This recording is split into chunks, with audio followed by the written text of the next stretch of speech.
Yeah, and it's my mom. Hang on a minute, this will be fun. Mom, I'm gaming right now! Yes. Yes, you are. Mom, I'm gaming right now! With my friends, Mom!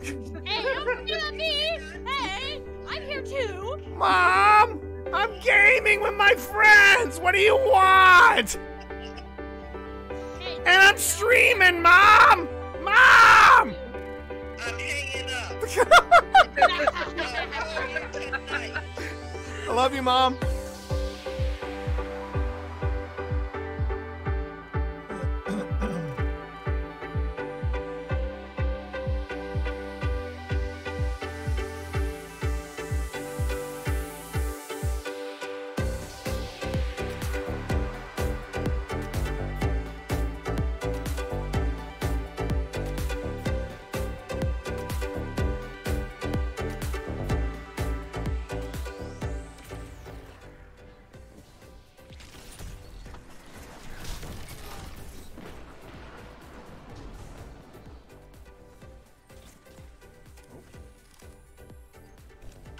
Only 5 minutes left.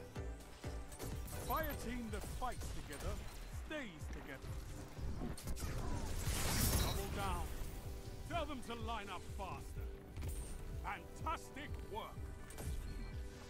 Oh my God. I didn't just do that, but I'll take it. I'll take it. I think Marv would have been very proud of me in that moment. I have the holocron. See here. He didn't make you, Grease. Here? Did you get out? Ah! Ah!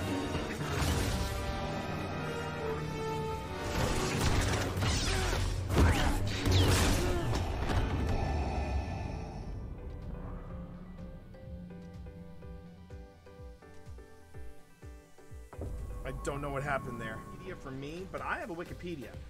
And I hate it. Oh wait, is that an empty? Tell me that's an empty suit. Okay, it's an empty suit. Okay. Oh, but I don't like the music that's playing. I do not care for the music that is playing right now. And there's a lot of ammo around here. There's a lot of ammo around here. I could have swore that was somebody hanging there. I could have swore that was somebody hanging there. Which And- should be the upcoming update that's... What the hell is that? That is Barry. Barry. So you gotta say hey to So Barry. is this the haunted house in the Halloween season? More or less. And they just keep all their just keep going along. Oh, they're You're doing brought- fine. You're doing fine. Oh fuck! What was that? What is that? What the hell is that? What was that? I don't know. You tell me. What was that? Okay, yeah. You know what, T? You know I will get you for this. Yeah, I know. I will Oh, get you. bullshit! You're the one, dude. You're the one that took me to TWA at night. I don't want to fucking. Oh, well, I missed this. All right.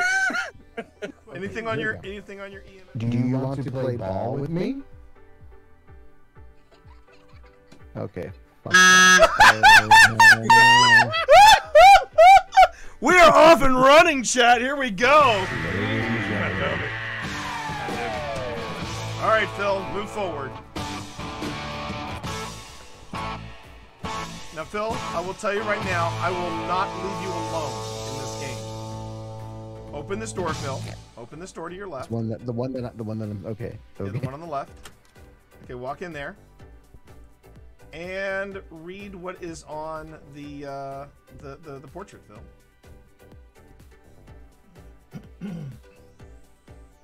How was that? Was that you? No. Because I didn't read anything, and I just heard a noise. No, just Magna.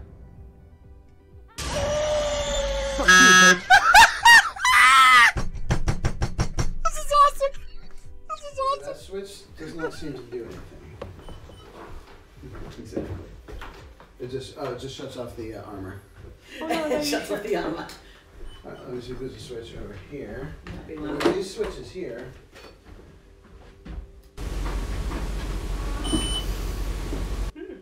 That was not us. Again. Alright. I think I heard Sabrina say mom. Huh? What? She didn't I thought say you were in that. another room. No, she didn't say anything. Did you not?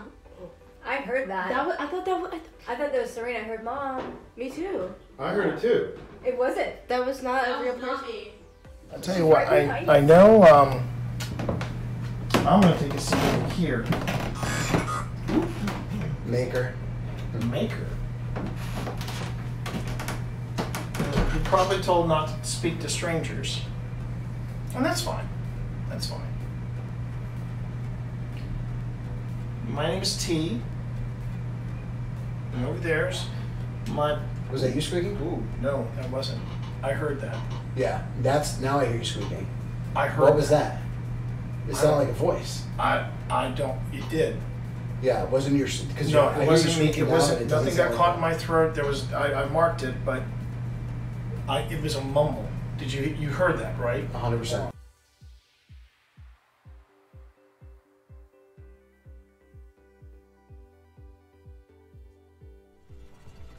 Cat, I swear, are you really doing this to me? Are you seeing this? Ah! Damn it, Cat! Don't. Oh my God! The cat.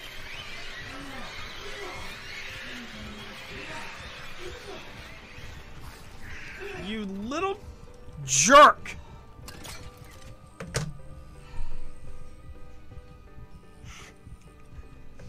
Man? What did you do to my game, Cat? I swear to God. Is that still going off in there, Tina? I would like the cat balls. Someone needs some cat balls. What was that? Someone needs some cat balls. You have. What is that? What is that? Do you hear that, Pip? It's a very wow. Hang on. It's a very rushed. It sounds like a rushed whisper. Someone needs some cat balls. I'm now slowing it down to 175.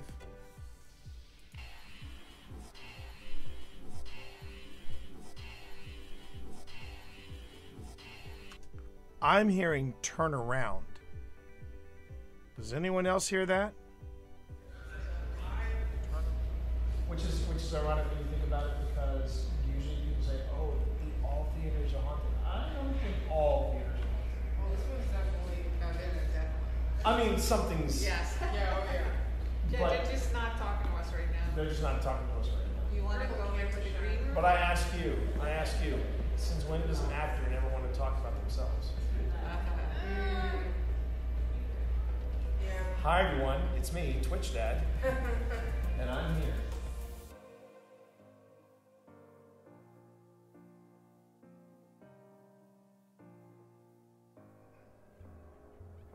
Yeah, this is where it starts to get super creepy. This is the game Cyberpunk 2077 wanted to be, chat. I'm just gonna come out and say it. This is the game Cyberpunk 2077 wanted to be. So there you go. Well, pitter patter, let's get at her. Okay. Glad I got that out of my system. Overriding it could destroy my software, but I made that choice when I hooked into that first computer and the consequences it would bring.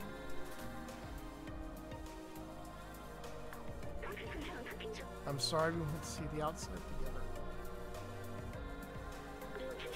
But I needed to carry on the memories of humanity to hold on to the past. But I see futures in companions and you.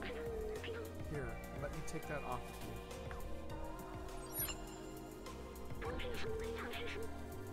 You were my friend, the very best I could have asked for. Oh, damn it. This is gonna be another Last of Us ending where I cry, isn't it? I'm tearing up already.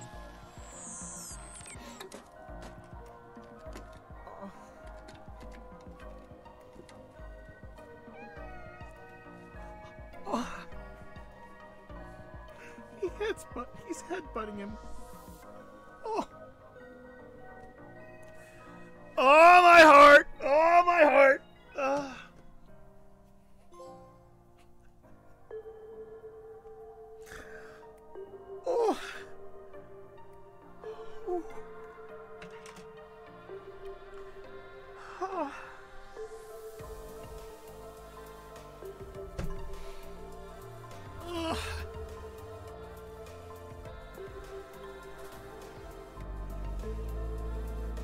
am I crying at a video game?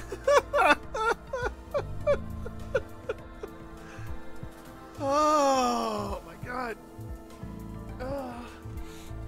I did it, hon. I did it, hon. I am. Finished Stray. Worth every minute. Worth every minute. I'll move you back just a little bit. What? I wonder if she's pregnant. She does look like. I was just wondering if her belly was a little bit big. Yeah. Maybe that might be why she's hungry. That might be.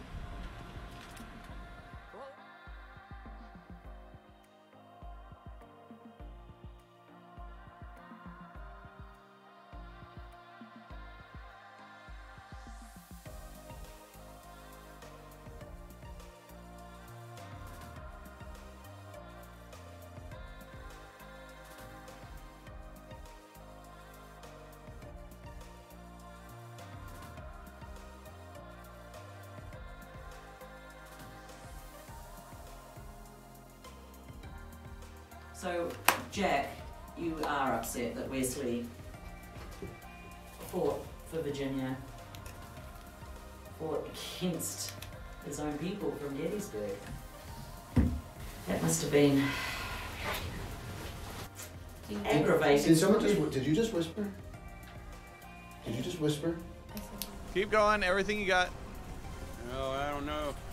I'm worried. He's back at red. Come on. Oh no. Steve We got Saylor? Steve Saylor? You did it! You did it! Congratulations, Steve Saylor! You just picked up your second seal. That's a motherfucking raid seal. Let's fucking go! Let's fucking go! Teams. I fucking love it when T gets hyped. The team made entirely of your clan. Hold on. Hold on. I'm going for it. I'm going for it. I'm going for it.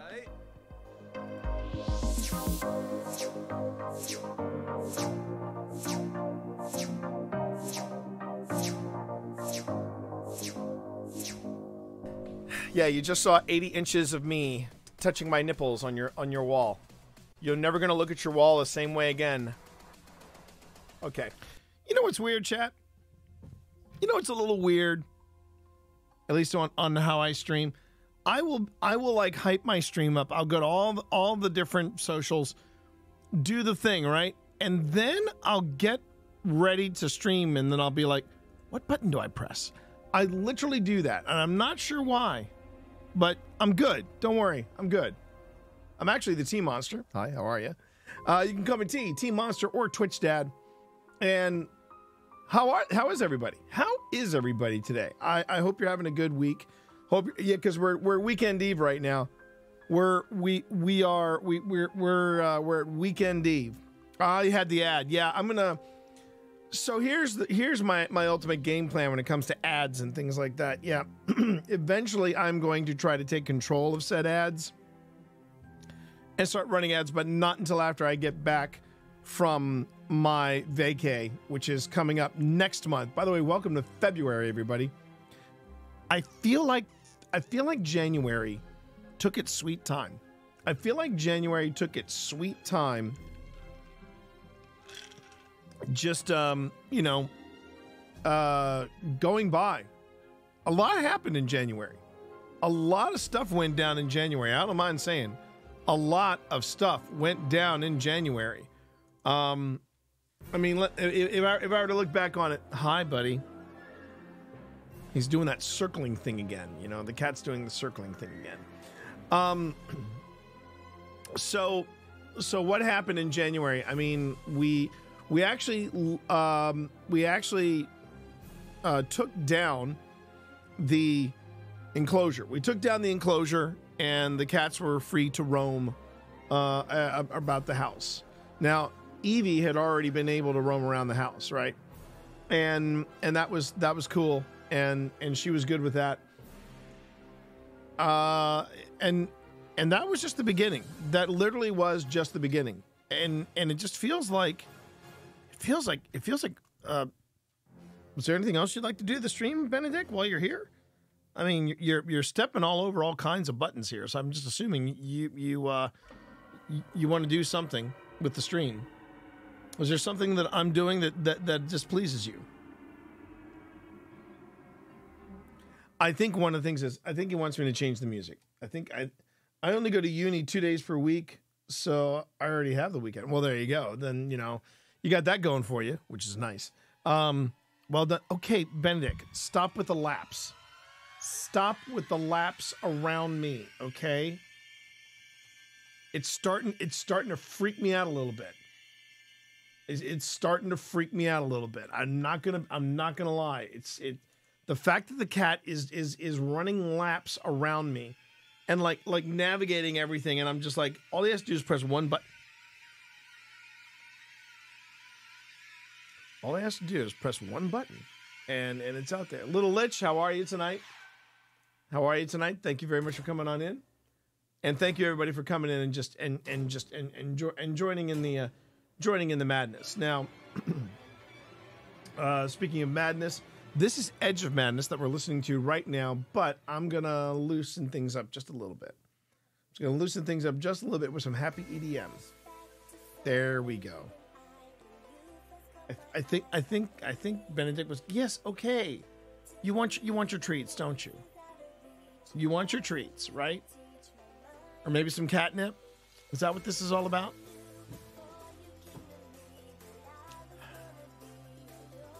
Sometimes it's tough being here. It's tough being here, but hey, let's switch over. Let's switch over to cat cam, and let's feed the cat, shall we? Let's do that. Shouldn't take long. Here we go.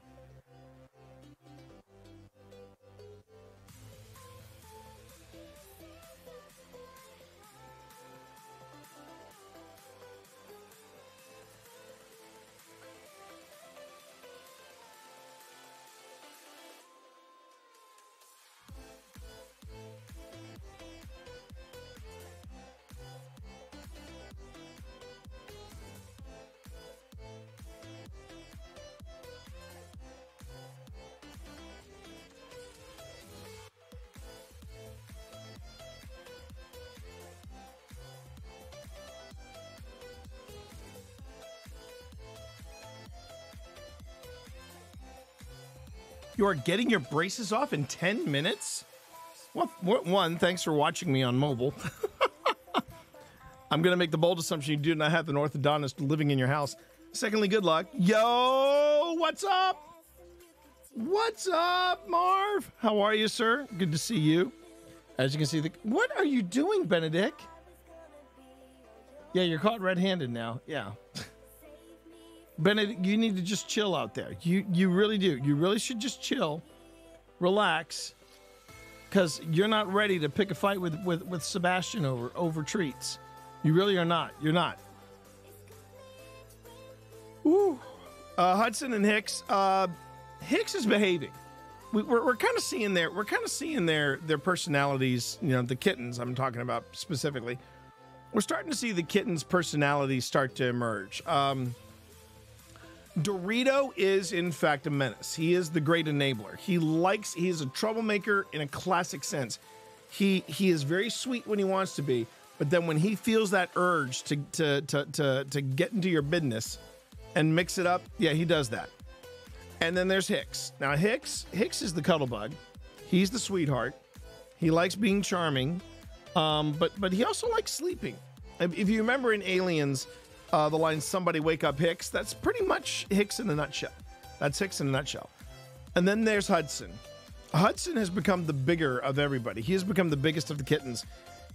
And on top of that, Hudson likes to pick fights with people.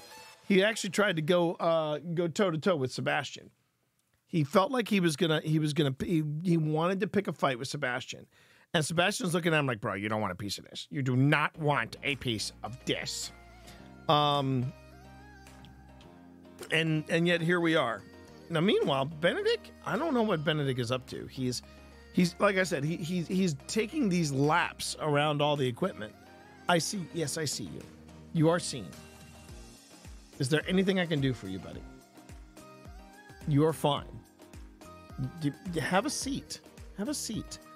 Pumpkin will come later. I promise you, Pumpkin will come later. His eyes are dilated like he is in desperate need of Pumpkin. But yeah, Dorito is also very much a cuddle bug, but he is something of a menace. He is a criminal mastermind. He is, you know, he would be a Bond villain if he could be. Hi, Benedict. Hi, Benedict. So, I know Marv is in chat. I know that some folks new to the stream. I know some of you are in fact F1 fans. So let's put our collective heads together and let's have a hot take for just a moment. Let's have a hot take for just a moment about what is being called one of the biggest shakeups in Formula One history. And if you know nothing about Formula One, don't worry. I am going to get you up to speed. Oh, you're not on mobile. You just live nearby. That said, I should probably leave and have a nice stream. Well, Lich, I'll probably be around when you get back. If you're conscious, great. If not, oh well. But yeah, you safe travels. Make sure to get those braces off, all of them. But let's focus our attention before we focus our attention on the paranormal footage that I'm intending to review tonight, which I know nothing about. I know absolutely nothing about with what I've got here. Let's focus our attention on Formula One racing. Okay. So what is this grand shakeup? For those of you who do not know, what is this grand shakeup that everybody's talking about? Allow me to tell you. Pokimane has retired. She has given up on F1 racing and she no longer wants to race for Twitch. I'm sorry, that came out wrong. Sorry. Sorry. Sir Lewis Hamilton, the GOAT himself, the greatest of all time, Sir Lewis Hamilton, currently sitting tied with 7 world champions. The only other person to pull that off, Mick Schumacher, a legend in his own right. And today it was announced, and I watched this emerge in the morning, and I got pinged by Steve about it, by Steve Saylor, new to F1. I'm getting him up to speed, pardon the pun, and and I watched this story emerge, and I was like, you know, first when Reddit was covering it, Reddit and Grand Prix, I'm like, okay. But then Steve sent me something from Sky News Sports, and I was like, Sky News Sports. Okay, that's a little closer to the vein. I'll pay attention to that news source. But, wow. 2024, this year, will be the last year. That's what she said. Yes. Thank you. This year will be that last year. Will be the last year that... You want to push any other buttons while you're here, Benedict? Would you? Would you like to push any other buttons here? Here. I'll set it up for you right now. You want to push any of these buttons? How about any of these buttons? You want to push any of those? The rim shot was Benedict. The rim shot was Benedict. So what is going on? Lewis Hamilton, who has, I believe the stats were. So let me just turn back. Let me turn back the clock. About 12 years ago, Mercedes had just entered Formula One again, right? And they had one win to their name. One win. That's it. One win. One. I'm going to say it one more time. One win to their name. And as of today, in 2025, after racing with them for 12 years, Lewis Hamilton is leaving Mercedes-Benz to pretty much, well, not pretty much, he's going to go racing for Ferrari, everybody, for Ferrari. Yes! More of that, he's going to Team Ferrari. More of that, my girl. Now, here's the thing, though, that really was the shocker to me, and it wasn't that Lewis was leaving Mercedes-Benz for Ferrari. That was not what shocked me, okay? That literally was not what shocked me. So you can only have two people on the team. You can have a backup driver, but you can only have 2 people on the team. And currently, and as of December 30th, the 2 people that were left on the roster for Ferrari was Carlos Sainz and Charles Leclerc. Now let's talk a little bit about Charles Leclerc, okay? Charles Leclerc, you know, and yes, I am pronouncing his last name right, Leclerc, like Eclair, but with a little. So, Charles Leclerc, he's a snack, okay? Let's just come out and say it. F1 drivers are particularly pretty in general, but you really don't get more pretty, and you do not get more beautiful than the two teams that are Mercedes-Benz and Ferrari. And Charles, man, when in Drive to Survive, he comes out and says it. Driving for Ferrari was my dream. Ever since I wanted to be a kid, I really wanted to drive for Ferrari. And since driving with Ferrari, he has won a couple of podiums. He's taken a couple of podiums. He hasn't. I don't think he has won a podium, or he has won a Grand Prix. I'm going to double check that right now. Has Leclerc won a Grand Prix? 2022, Leclerc took pole position in the season opening Bahrain, his 10th career F1 pole. He won the Grand Prix. Okay, so he won Bahrain 2022. His and Ferrari's first Formula One victory since 2019, battling closely with Red Bull driver Max Verstappen throughout the race. Okay. So he won the 2022 opener, and that was his 10th pole. Okay, cool. But they haven't really talked a little bit about his 2023 season. And he got poles several times, but he couldn't hang on to it. And between 2020, I can attest, between 2022 and 2023, Leclerc had plenty of races he should have won. Plenty of races he should have won, but did not. And some of them were for mistakes that he shouldn't be making at that level. I'm just gonna I want to say this again. This is my hot take. I'm sure there are gonna be people and I welcome feedback. I welcome your own thoughts on this. But if I was to choose between Leclerc or Leclerc, depending on how you if I had to choose between Leclerc and Carlos Sainz, I'm Team Sainz. Carlos Sainz is not just a good driver, he is an exceptional driver. He actually used Slipstream, and he actively said, I got this car in my Slipstream, and I'm going to give it a tow. Why? So he could keep this car at a pace and keep another car behind him. And I believe that other car that was behind him was in fact a Red Bull, and I believe that was the Mexican Minister of Defense, Checo, right? So, while Leclerc is a good driver, I personally think Carlos Sainz is an exceptional driver. And I remember one particular race where they told him to pit, and he said, no, I am not pitting, and here's why. And he told them what they were doing, and he wound up getting a podium. And after that, they did not question, if Carlos says, I'm staying out, they let him do his thing. And somebody tried to do one of Carlos's, hey Spence, somebody tried to do one of Carlos's, the trick with the Slipstream. They tried to do that on Carlos, and Carlos is like, bro, I made this trick.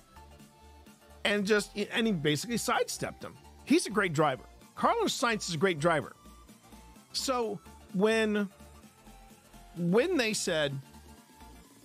they being Ferrari said, Lewis Hamilton is joining us in 2025. My immediate thought was, well, it was a good run. It was a good run, Charles. It was a good run. It was a good run, man. But you choked one time too many. And he did. He choked so effing hard. There were so many DNFs that Leclerc racked up.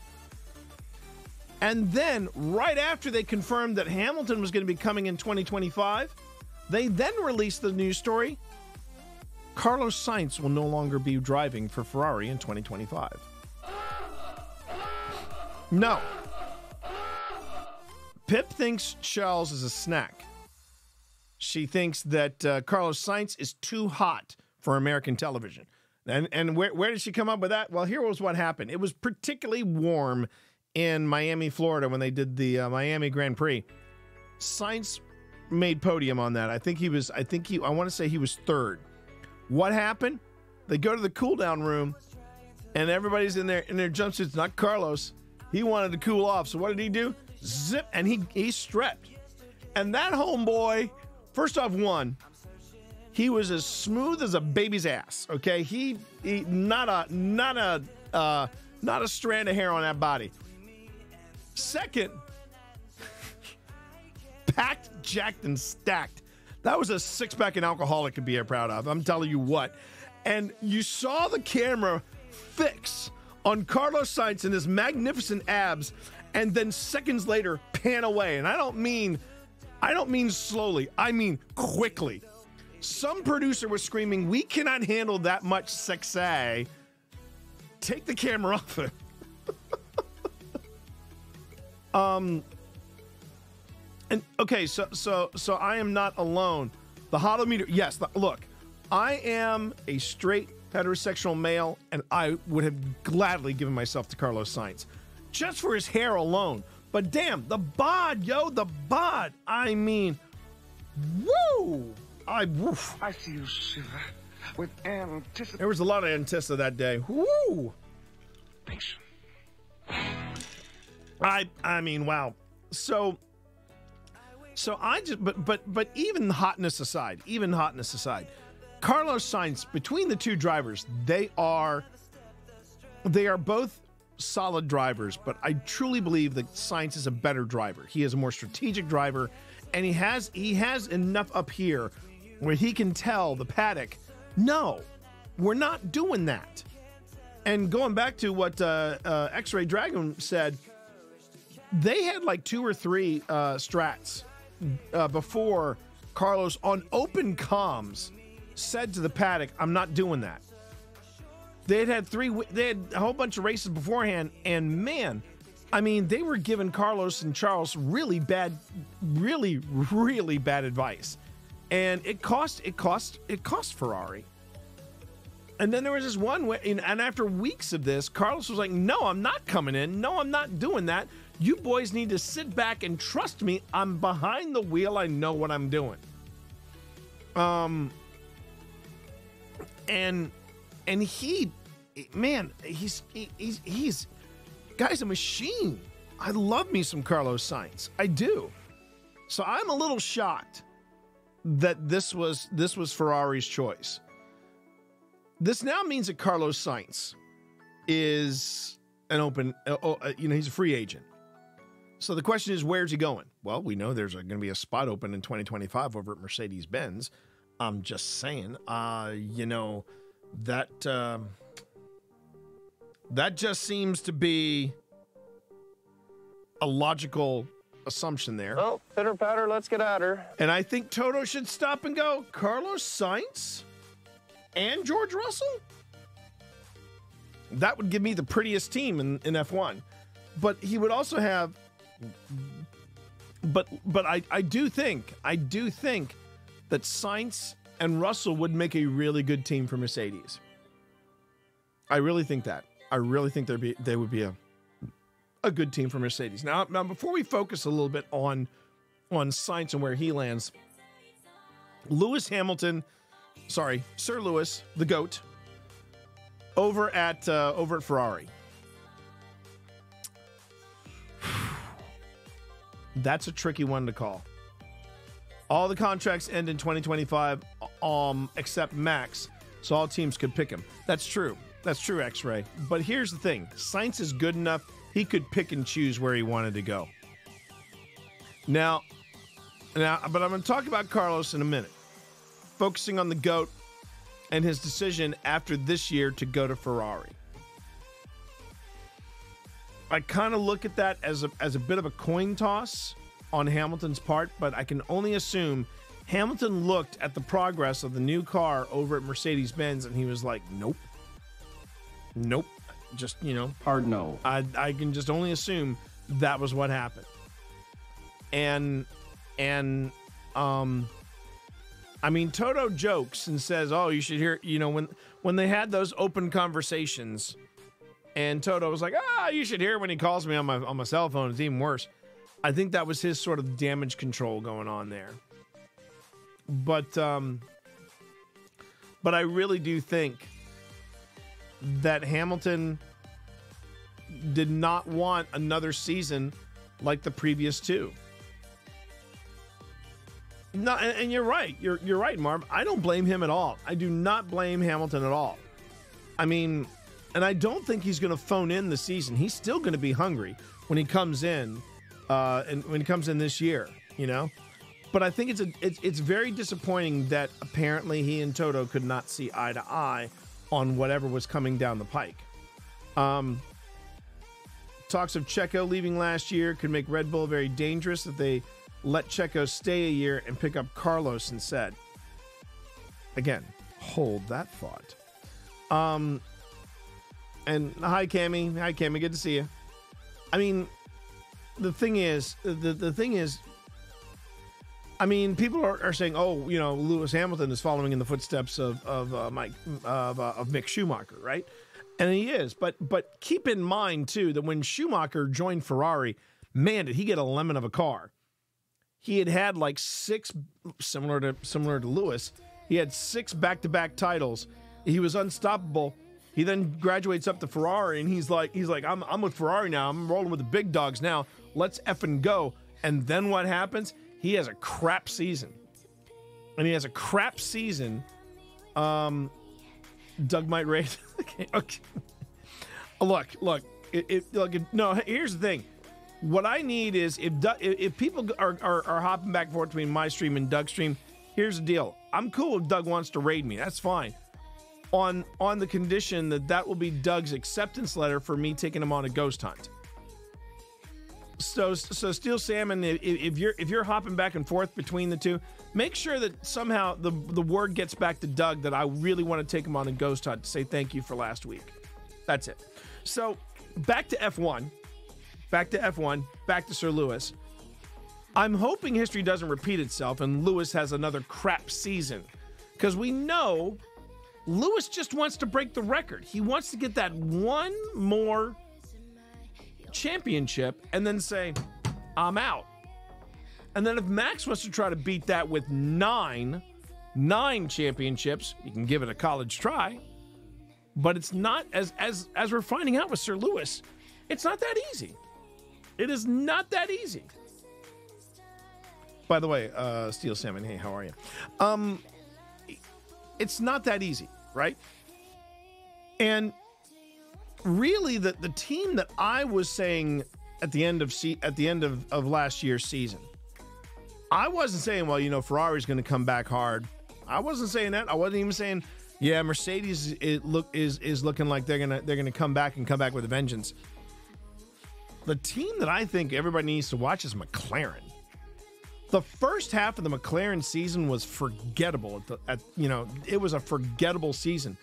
The second half, it was like Aston Martin and McLaren swapped cars, and suddenly you couldn't catch a McLaren even if you tried.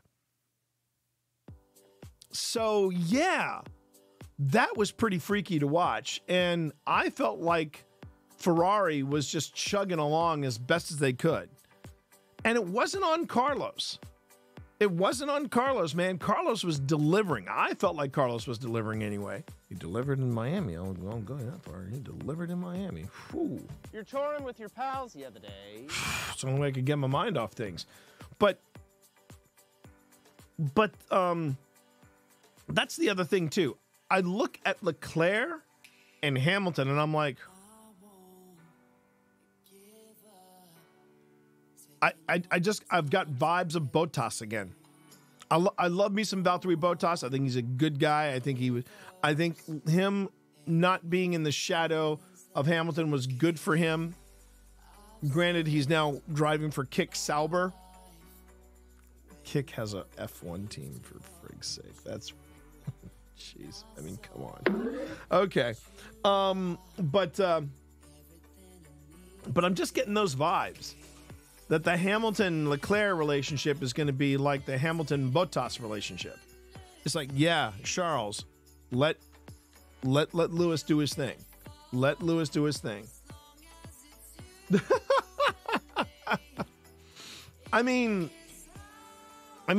you know, I'm just not seeing the because when I saw Hamilton and Russell race, I'm like, that's a solid team right there. That's a solid team right there. And I felt like Russell struck me as the kind of guy that I would want to have as my backup if I was in the goats same situation. I'm not getting that same vibe of Leclerc. Just not. It's hard for me to see. And I'm really, like I said, I'm really hoping Ferrari can deliver. But to me, McLaren was the team to watch, and is the team to watch now, because between the two halves, it was like McLaren came out of the box, and I remember I'm trying to remember who said it. It might have been Lewis Hamilton. He said that McLaren is a rocket ship. You can't catch it. And I'd like to know also what happened, and I'm sure that's what Lawrence Stroll, as in Lance's dad, who is bankrolling Aston Martin, my team, I'm sure Lawrence was going, okay, let's look at the start of the season, and let's look at the latter half of the season. The hell, boys, what happened? And I think Aston Martin, Fernando Alonso looks like he's 10 years younger. And I think podiums will do that to a man. So, yeah, I mean, Aston Martin surprised everybody in the first half of the season, but in the second half of the season, it belonged to McLaren. They just came back hard. Which brings me back to Sainz in 2025. And we have more than established it's, you know, Piastri and Norris. Piastri and Norris. Piastri and Norris. But you know what? I would not say no if in 2025 Sainz went back to McLaren and it became Sainz and Norris again, because apparently the two of those guys, they were thick as thieves. And you know, and really, if they wanted to get on the podium, it'd be like Rochambeau, and then they'd decide. You know, I could see Sainz at Mercedes. I could see and I think that's Toto should be working out the details on that, because I think also a Sainz Russell teaming would also be nice. I'd be a solid set of drivers right there. Do I see him driving for Kick Sauber? No. Do I see Fernando Alonso retiring after this year? I mean, Alonso's getting up there. That's the thing. But I think it depends on how this season goes. I mean, Fernando hadn't been on the podium, I think, in a decade. And then it was just like he was a regular fixture on there. And that had to be a thorn in the side of Ferrari when they would see Red Bull, Mercedes, Aston Martin. Say what? Yeah, you know. So yeah, Aston Martin. I don't see Sainz landing there either. I also think Haas, Williams, those two teams. That's where, I hate to say this, that's where our career goes to die. Right? I have no idea what is keeping Williams going apart from their legacy. And Haas, man, with Gunter not being in the paddock, it's not going to be the same. Because that was part of the reason why you rooted for Haas. You weren't rooting for Haas, you were rooting for Gunter. And I loved me some Gunter. Man, Gunter was the best. But I also get it that, you know, Haas wants to have a winning team. What about Alpine? Okay, well, here's the thing about Alpine. I think Alpine is one of those mid-tier teams. They're not bad, but they're not great. The one team I wish that would just fold their freaking box up and go home is AlphaTauri. They are a B team for Red Bull. Oh, but we're not Red Bull. We're our own team. You mean to tell me that if a AlphaTauri is beating a Red Bull, they're not going to get that call from Christian Horner saying this. Right. As you know, we're Red Bull. You're AlphaTauri. And I'm giving it to a Spice Girl. So let's just be honest about this. You're going to have to not win this Grand Prix. So pull over, let Max go forward. And if Checo is behind Max, let Checo pass you as well, because you're the B team. And that is B for look at our backsides, because we're Red Bull. I know that sounds harsh. But I refuse to believe that AlphaTauri will ever beat Red Bull. Well, yeah, that too, Marv. That too. I didn't want to go that far, but you know what? Yes, that is also my thoughts. Red Bull. If people ask, so who do you root for in F1? Pretty much it's Aston Martin. Anyone who's over Red Bull. That is what I root for in F1. So going back though to something that X-Ray threw out there, talks of Checo leaving could make Red Bull very dangerous if they let Checo stay a year and pick up Carlos instead. Okay. I believe if anybody were to leave Red Bull, they would. Well, that's if Christian deemed it so. Because I do think that is what Danny is hoping for. Danny is hoping for Checo and Verstappen to have that one huge blow up, and then he can step in and save the day, right? I love me some Danny Ricciardo. I love me some Ricky. I think he is absolutely delightful. I think he's also a very solid driver. I think, though, he is a bit of a goofball, and the goofball kind of surpassed what he could do as a driver. And I think that was problematic. And here are my thoughts concerning Red Bull, the team of Red Bull. I think Max Verstappen is a good driver in a phenomenal car. Could Max do that? Could Max do what he does in a Red Bull in a Mercedes or a McLaren? I think not. Some other things I'm not crazy about with Max Verstappen. When you are leading in the World Championship points and you are 7th, and you do not want to allow your teammate to advance from 8th to 7th because we talked about this, and you know my feelings on it, and I'm not going to let them pass. For points. Just for points. Hello, Goth. Good to see you. No. It's one thing to be a jerk to other drivers. When you're a jerk to your own teammate, that kind of sucks. That sucks rocks. And I'm not getting the vibe that Max is a team player.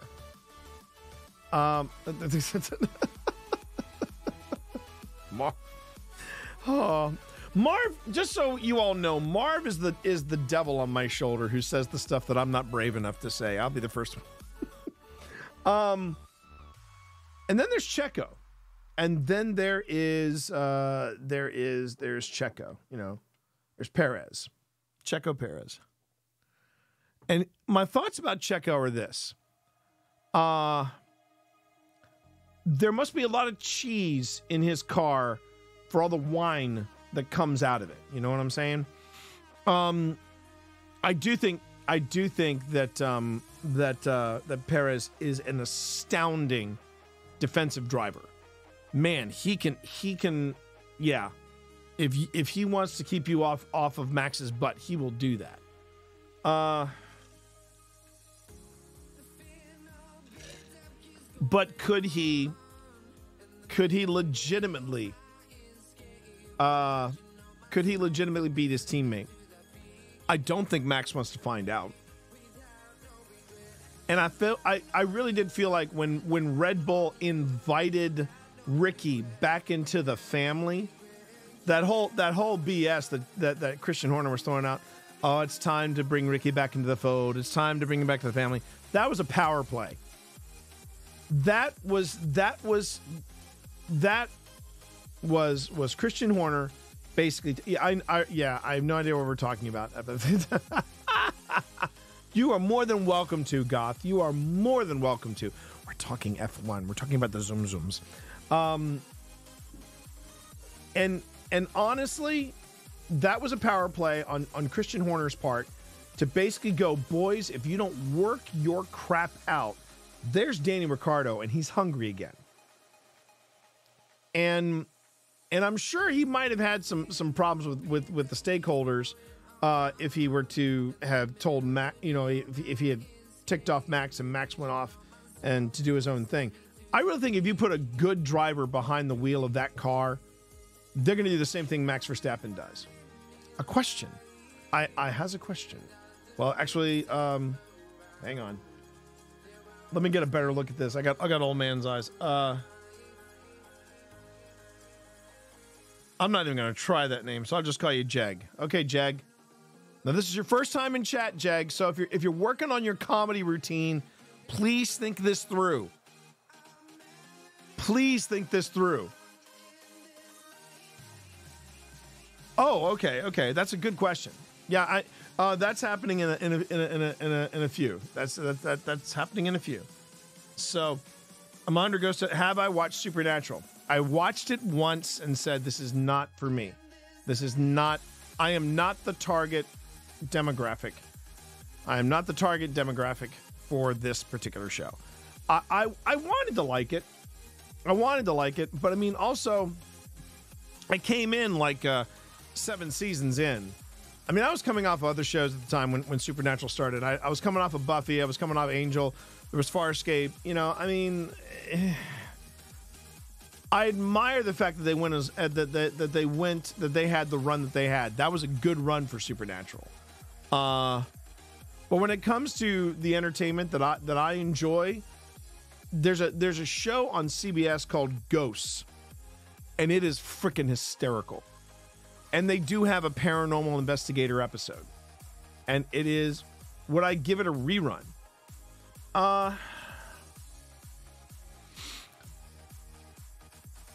Would I give it another shot? No.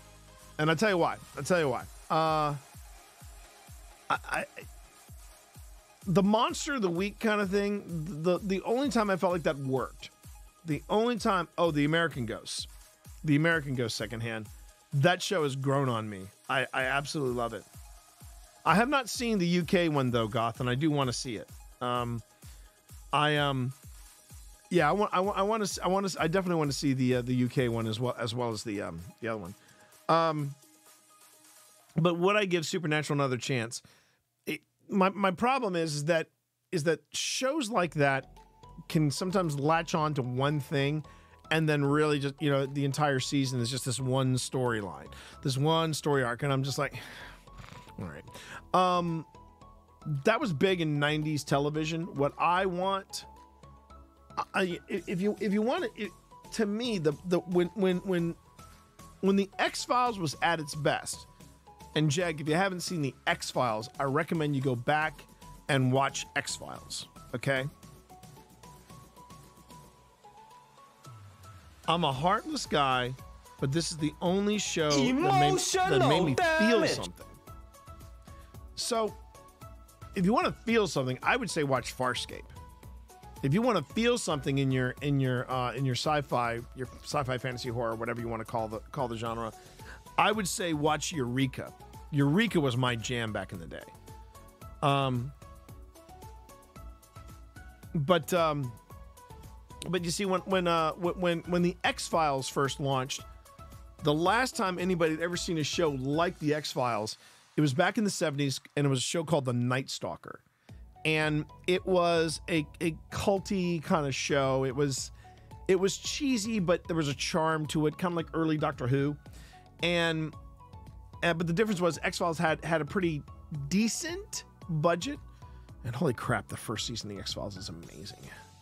And it was, and Chris Carter, after about 3 seasons, said, I got tired of the creature feature. And I'm like, well, dude, then you're missing the point. That was the whole point of the X-Files. The X-Files was just so freaking cool. In the Flesh, if you like zombies, but warning, it's only 2 seasons. I vaguely remember In the Flesh. I vaguely remember that. I think that was another British one, if I recall. I mean, and I know that with shows, the first season is always a crapshoot, isn't it? It's always sort of a this is either gonna be very good or it's gonna be cheesy as hell. But season 1 of the X-Files was actually pretty freaking good, and then it just got better. And then there's this one episode of the X-Files. I don't mind saying, Jack. There's this one episode of the X-Files, and it's my favorite of all the X-Files. It's the one that they refused to show. It's good, but it wasn't. I see. Oh, Warehouse 13. That was a fun one. I kind of dug Warehouse 13. It's good. Wasn't like your thing. But I remember Warehouse 13. It was funny too. You might enjoy our steampunk series then, because we actually they were comparing we had just signed the contract for our steampunk series. My wife and I, we had signed the contract for the Ministry of Peculiar Occurrences, and we were super stoked, and we were, getting the edits ready, and then Warehouse 13 popped onto the scene, and I just went, oh my God, this is our thing, but it's not. It was our thing, but it wasn't our thing. So, in the Ministry of Peculiar Occurrences, they had it was a clandestine ministry of Her Majesty's government, Victorian England, and that sort of thing. And we explored the bizarre, the unknown, and the strange.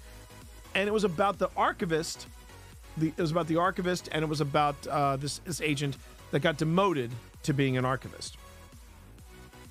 Then you had Warehouse 13. And I'm like, wow, the similarities are terrifying. But it was funny because people said, well, yeah, I could read your books and watch Warehouse 13 and see what was both similar and different about it. And I avoided Warehouse 13 because of that. But I did find out about Henrietta Wells. And that was the one that made me go, oh my God. I'm going to get back to F1. Don't worry, X-Ray. I appreciate you bringing it back.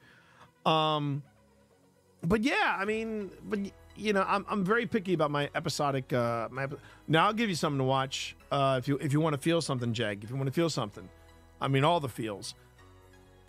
I would highly recommend watching Monarch: Legacy of Monsters on Apple Plus. Wow, that surprised me. That surprised me in how good it was. I really enjoyed that. And now I'm watching Slow Horses, which is, old school spycraft. Good stuff. Okay. Last words for F1. Honestly, big switch for me would be Oscar coming to Red Bull. We can both agree he is definitely a world champion. He is world champion material. I would agree. Max could win the season alone. Seen last season, plus Oscar's a good driver also. Until Oscar is ready. That, in my eyes, could be the ultimate team. I think right now, Oscar Piastri and Lando Norris, they complement each other. And sorry, we're switching back to F1, everybody. Stay on target. Wait, did you mean this? Stay on target. Stay on target. I hear you. Thank you. Sigma. We're just shifting things over. No, I where I left off my discussion concerning F1, yeah, I don't think that Carlos Sainz is going to go to Haas. I would be really surprised if Red Bull picked him up, because that would stick in Ricky's craw. That would stick hard in Ricky's craw. And I don't see him going to kick Sauber. I personally think in 2025, Carlos Sainz could either land at Mercedes, which I think would be a really good place for him to land. I think the community, I think the F1 community would lose their effing minds. They would lose their collective freak on if Piastri was made a free agent and was replaced by Sainz. But they've got, this is something I've noticed though about F1. They got to have a good reason. And I'm trying to figure out what was the good reason for keeping Charles Leclerc and letting go of Carlos Sainz. That's my problem. Have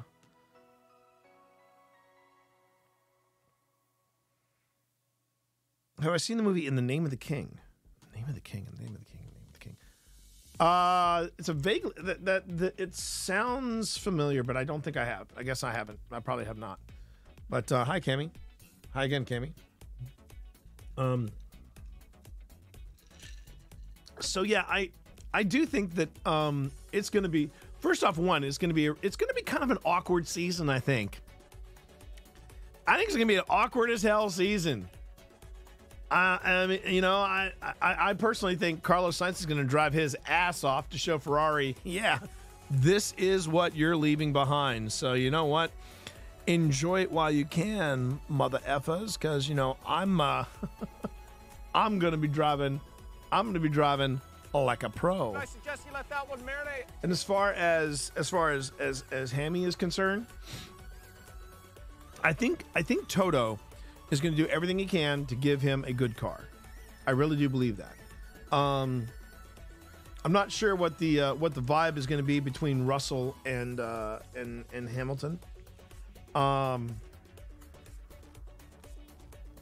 here's the other thing too. Hamilton, when he joins Ferrari, he's going to be a year older. Now he is still the GOAT. And like I said earlier, I'm not a fan of Team Red Bull. Just not a fan. I would prefer if Team Red Bull, you know, just kind of faded back into the background. But I'm not going to yuck somebody's arm. If Team Red Bull is your team, you know, Mazel Tov, good on you. I think Max should be nicer to Checo. I will tell you that. I think Max should be nicer to Checo because sometimes Checo is the only thing standing between Max and a clean victory. And all Checo has to do is go, oh no, my brakes are acting sluggish, and then somebody passes him, Carlos, and you know it could get crazy. It could get crazy. And so yeah, I do. I think y'all making wish I could watch more movies. Even when I'm into them, I get tired, often lose the plot halfway through, sometimes having to watch them in multiple sittings. But you know, Lizard, here's the thing about watching movies like that. Sometimes you actually catch more of that by doing that. I noticed I've been doing that with some YouTube stuff that goes beyond the hour mark. When it goes to like hour and a half, 2 hours, I'm like, I'll catch it tonight, and then I'll catch it tonight, and then I'll finish it up tomorrow. So I totally get that. You can't necessarily do that when you actually go to the movies, you know. Like if you're going to go see Dune, you better be rested, ready, and drinking lots of caffeine because that's going to be a long one. But I won't feel it because I know it's going to be good. So I wanted to make sure that we did talk about what happened today, since most of you met me last week, and you did find out that I was an F1 fan. Man, what a day! What a freaking day in F1. May you live in interesting times, as the Chinese proverb goes, you know. And I do think it's gonna. I still think it's gonna be a great season. I would say though, the teams to watch. The team to watch is going to be McLaren, because man, they ended strong. They ended the season strong, and I just think that's if they've kept that momentum going, I think Piastri and Norris. I think this is going to be the season too that Norris actually gets a Grand Prix under his belt. I do think he's going to get a Grand Prix. There we go. You got that interview date. Let's go. Let's go. February 12th. I want everybody in chat to mark their calendars, and I want everybody to have a nice, positive thought on February 12th. Okay? We got somebody in this community. We got we got somebody in the Monster Mash on February 12th. That is when I want you all to just think something positive. Well, now don't read into that. Don't read into that. I think that is like, I would suggest you just set that aside as a cross your fingers. That would be nice. The point is, you're going in for the interview. Have a clear head. Be ready. Be not only ready to answer, be ready to ask questions. Think of good questions that you can ask them about the position, about, possibilities for growth, that kind of thing. These are all little things that matter, okay? But Panic, I believe in you. I do. I believe in you. And let me just see here. February 12th. I'm gonna do this right now. I'm gonna go go in here. February 12th. Lincoln's birthday. Well, there you go. I do not wear a stovepipe hat in honor of the of Lincoln at this I'm assuming Zoom interview. Don't do that. I believe in you, pal. We all believe in you. I love that. Okay. Panic gets her interview. I'm going to put that under, let's see. I'm going to make it an all-day thing so I can think positive thoughts all day. I'm going to put it under streaming stuff. And I'm going to alert myself on the day of the event as well as one day before the event so that I can do that. Okay. There it is. You are right next to Lincoln's birthday now. You are right next to Lincoln's birthday. All right? And there it is. Zipper, hey, how are you? Good to see you in chat, my friend. Okay. Now, as you know, or as many of you know who have been here before, here's how we do things when it comes to evidence review. And I'm just going to come out and say it. Evidence review is not a stream you might be used to. When I do evidence review, what that means is that I basically do not ignore chat. I am still paying attention to chat. Okay. But one of the things that I tend to do is I tend to walk through the process of how we edit together and put together an investigation or an episode of Old Spirits. Now, I've been doing the Bird Theater lately, but the Bird Theater, we're actually getting ready to wrap that up. We're getting ready to wrap up, and I need to actually get a head start on, I think it was a church. That was that I was investigating. And I need to get a head start on getting that investigation together, because the aim is that this weekend we're going to film the Bird Theater episode, but we're also, hopefully, knock wood, I'm going to have enough done that we'll be able to also do the this episode. And this episode is going to be the Antietam Battlefield. Now, if you've never seen me do this, here's how it works. I basically pull up Adobe Premiere. Oh, we're already here. And I believe, hang on. Before I do anything that's below the level of A+ or S tier streamer. Still kills me that he actually quit. He actually tested himself against my book. What we do is I set up a blank canvas, and I'm putting the preview over here, and you'll see the timeline on the right-hand side. But over here, I have all my clips that I import in, and I start looking at stuff. And yeah, it's going to be interesting because we went to Antietam last March, and in all fairness, I have no clue what I've got on here. I have no idea. I have no idea if any of these files are are, you know, juicy. I don't know if any of these files have any.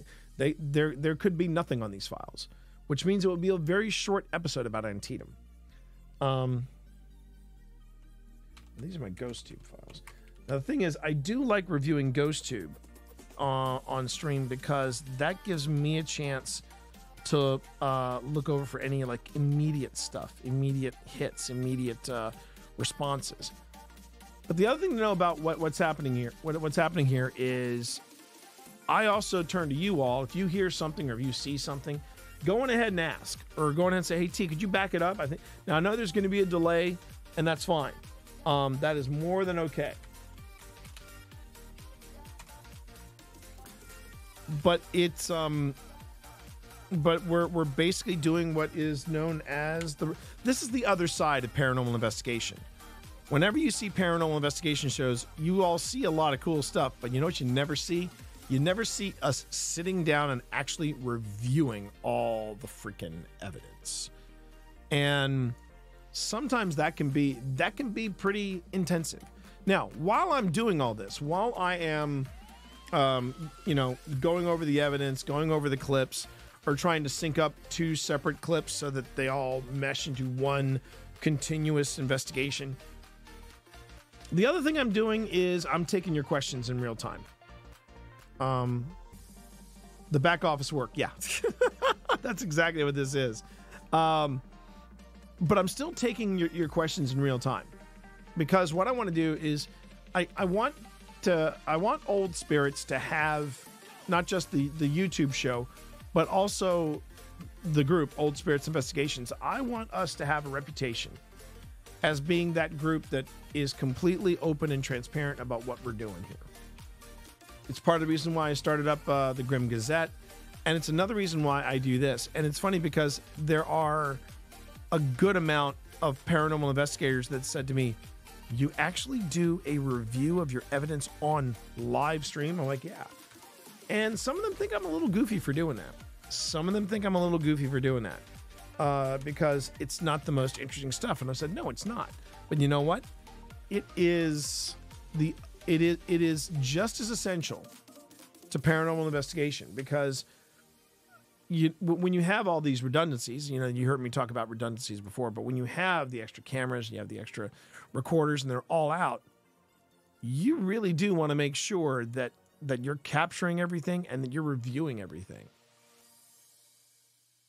Now, Dutch, oh my God, this gives I have just been reminded of how long ago this particular investigation was. So Dutch, if you're curious, I'll show you what Dutch is, and I'm pretty proud of what I did with Dutch. Give me a moment, and I'll show you. So let's see, let's go to Antietam. We go to Dutch. Oh, I do have an EVP set aside. That's interesting. Okay. All right. Okay. Is that it? I think that's everything. I think I've just imported everything in here, so I think we're good to go. But if you're curious about what Dutch is, or I should say was, and I'll tell you a quick story about Dutch. R.I.P. Dutch. But no lie, if during this process you have any questions about paranormal investigation, about what we do and that sort of thing, you know, please go on ahead and ask. It's one of the reasons why I'm doing this. So, Dutch was this, and again, I'm pretty proud of what I was able to do with Dutch. Here we go. This was Dutch. Dutch, short for the Flying Dutchman. He was my, oh no, actually this was the maiden flight of Dutch. Dutch I'm still using. He was a replacement for my other one, which I think we called him Casper. And I got this great night shot after this one investigation. I basically took Casper up, and Casper went straight up, and I got this beautiful shot of the city at night that we were in, Manassas. And let's see, there's me all the way over there on the right, and that's the other person there. That was the person who was filming it. That was Tina. Tina is my buddy's wife. And this is the battlefield of Antietam. And I have grown to love drone piloting and drone photography. I'm really kind of getting into it. But after the day Doug stopped by, you fell off. Well, yeah, that happens, man. That happens, Ice, and it's okay. I mean, if you think this is bad, dude. When I got rated by Markiplier, I was getting whopper numbers. If you want to, completely derail my train of thought and pull me in there, that's fine. I was getting garbanzo numbers. At the end of the month, it was rough. Whoa, it was rough. It was almost as rough as this flight you're seeing right here. This is me just kind of showing off with the drone. I wanted to see how far I could make it go around and stuff like that. But as far as my numbers falling off, I'm also appealing to a very small niche group. So, thanks, Ice, for pointing it out. Thanks for rubbing salt in the wound. I do appreciate it. But it's cool. I'm good with this, all right? And actually, the numbers that I am having, the numbers that I'm having right now, they are an improvement. So I've got no complaints, man. I got none. Would I like to be rated every day like that? Hell yeah. But I mean, that's also not realistic. So cool. Anyway, going back to all this. So what happened with Dutch was my replacement drone, because I took Casper up, got this beautiful shot of Manassas at night, and Pip was like, yeah, great shot. Now pull him back. And I said, I'm on my phone. I hit the back button. Casper keeps going. I'm pulling back on the virtual joystick on my phone. Casper's still going. Pip's like, T, what are you doing? And I said, I'm not doing anything. Casper's working on his own. And the last shot I got on my phone from Casper was him flying over the candy factory into the darkness of the roof, and then nada. So now, the folks at the candy factory have been so kind to us. They actually said, do you want us to go up there and go get him? I'm like, no, don't worry about it. Because I then read all these reviews, these recent reviews of that particular model. He was one of those collapsible drones. And apparently this drone had a reputation of literally just yeeting out of here. Just yeeting out after taking it on a flight. So yeah, I said, no, I think I'm going to get a replacement one and not make it collapsible. So now we have Dutch, short for the Flying Dutchman. Okay, so that's what I do with Dutch. Let's see what I got here. Sometimes the more cozy communities are nice, though. You actually get to engage. You can ask questions that will actually get answered. I can read the chat, get to know people, because chat isn't moving 1,000,000 miles an hour. Well, yeah,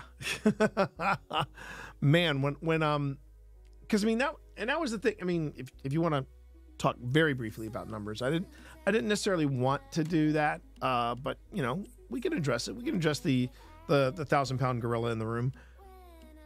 When I went and sat down with the stream consultant and asked them about ways of improvement, I made it very clear. I said, I would really like to be in this range for an audience, because I've noticed that when audiences reach a certain level, it's impossible. It is impossible to keep up with their chat.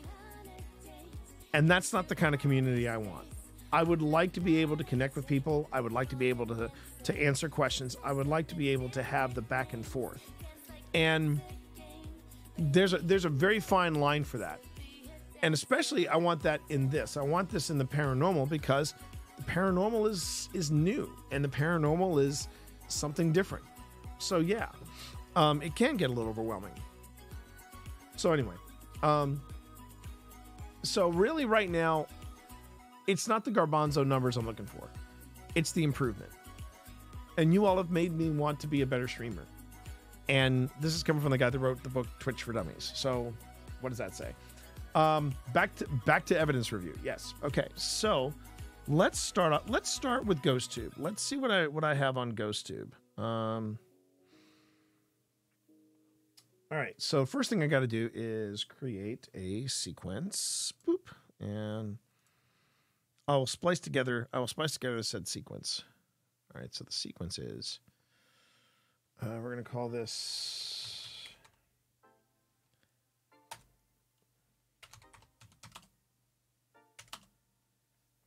I'm going to say church because I know we were close to a church at one point. I just have to remember where we were for that church. Oh, before I really jump into it, there's another thing I got to do, but I'll get to that in a second. And there's the church. There's the church. Change sequence settings, please. Thank you.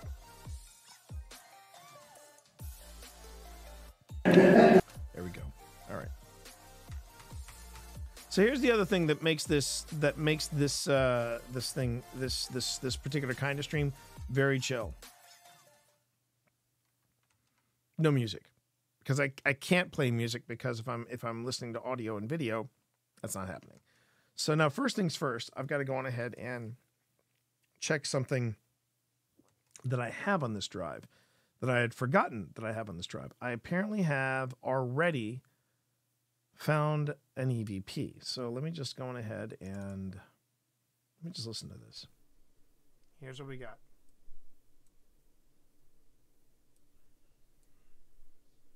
This is from Antietam.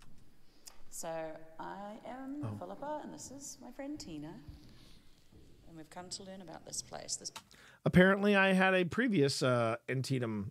I had a previous Antietam episode. Didn't expect that. Okay. Building kind of cool to us.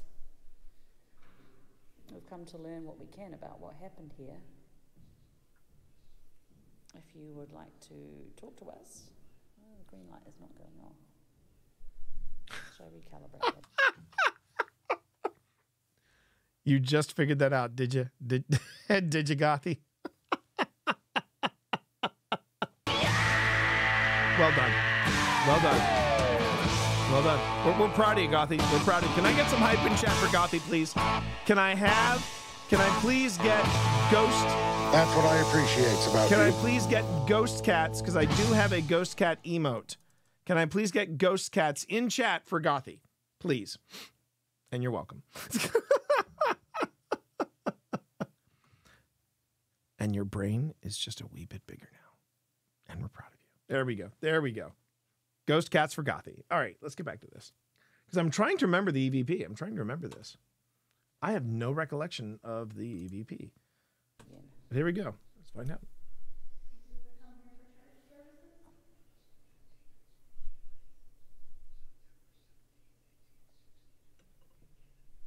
Okay, so that is like somebody watching or playing something in the background, a TikTok or something. But here we go. Let's see what we got.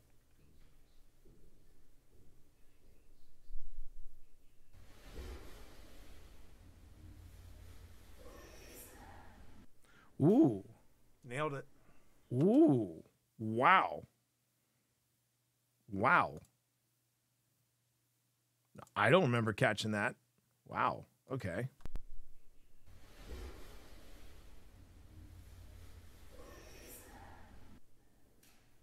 Nailed it. Do you remember? Shuffle. I want to say it sounds like it sounds like a whisper that says, "What is that?" So let's see if we can find that movie. Let's see if we can find that moment again. I wonder if I marked up the audio at all. So there's Kenneth, there's Dutch, there's Jenny. Jenny is my... Let's see. That's a peak data file. Okay, so I must have marked it up. Oh, whoops. Let's see here.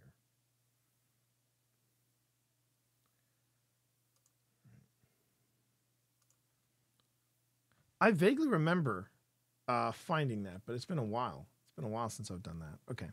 So how this goes is I'm going to be reviewing the video checking in with chat and reviewing the video and checking in with chat. So if you all have any, if there's a catch, if you see or hear something and you go, wait, T, what was that? Feel free, shout it out, let me know, and that way we can all work together. And you also get in my opinion, you get to see the other side of what we do here. You get to see the other side, the grunt work, the back office work, that kind of thing, as Zipper pointed out. Okay. So I go, let's see. Oh, excuse me, everybody. Oi. There's Antietam Church, Antietam EDP. All right, yeah.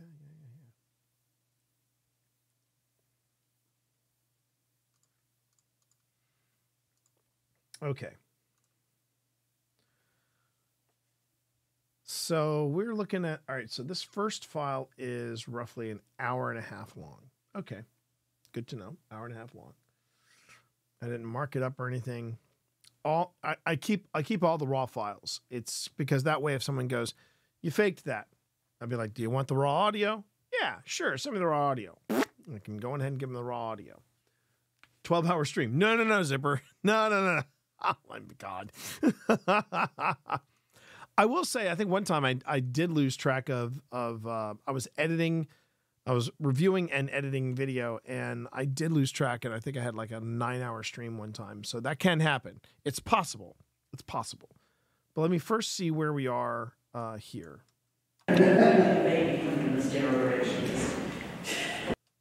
Okay, so right off the bat, something happened here. This device right here is called an EDI, EDI Plus.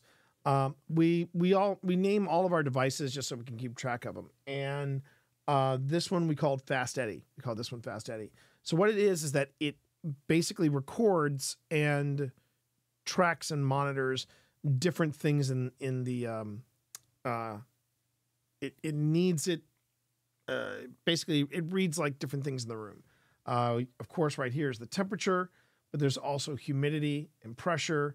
There is a vibraphone here or a geophone, which what that does is that it measures vibrations. And then it also has an EMF reader right here. So all this stuff is being tracked by this device. And yeah, good stuff. So it's a device that I coveted, and I really wanted to make sure that that I got it. And when I finally got it, I was so freaking happy. And it's actually been pretty good. It's been pretty good in the field. That's the best way I can describe it, Goth. It measures the vibe in the room. Yeah. But with science. That's how it works. Did you say that, by the way, did you say that there are no subtitles? Because I thought I had turned on my subtitles. Let me quickly jump over here real quick. And let me see if I can get my subtitles working again. Because I do have subtitles. I'm supposed to have subtitles, and it's just not working. So let me go. Okay, so I'm all in here. Okay, available and ready to turn on, and it's on. Okay, it says it's on. Click to start captions. Okay. Are my captions working right now? Oh, should be. It says I'm seeing the captions up here. Is anyone? Yeah, I know. It's a weird thing, Cammy. So if everybody could do a quick refresh and then tell me if they see captions after they get back, I would greatly appreciate it. Otherwise, I'm going to have to just pretend that I can fix this. Yeah, I would like to have my captions working. Let me know if they're not. Let me know if they're not. After the ad. Yeah, got it. No worries. And let me just double check. No captions? Oh, that sucks. All right. Well, that's my project. That's my project for the next stream. My project for the next stream will be to try to figure out why my captions aren't working. And I'll take care of that. I'll take care of that when we get back. Actually tomorrow. If I don't get to it tomorrow, I'll get to it. I'll get to it by Monday stream. All right. Stand in the doorway and look up like, there's the ghost of a very angry woman now. Ghost of a very angry Colombian. It's beautiful out here. Haven't got there yet, Spence. We haven't picked a date yet, but we're going to work on it. You just write down what you're going to say, hold it up at the camera. Ah, perfect. That's progress right there. Perfect. Okay. Thank you. Thank you, X-Ray.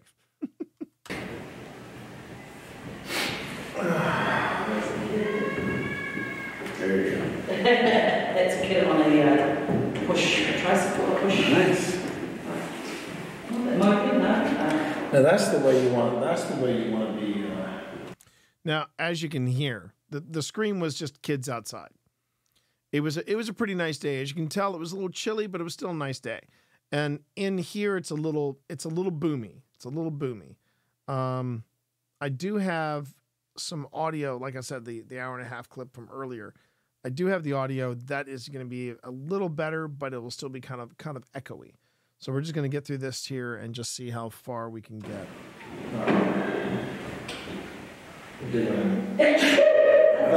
Excuse me, it's a little chilly in here. Oops. I wonder what that there is.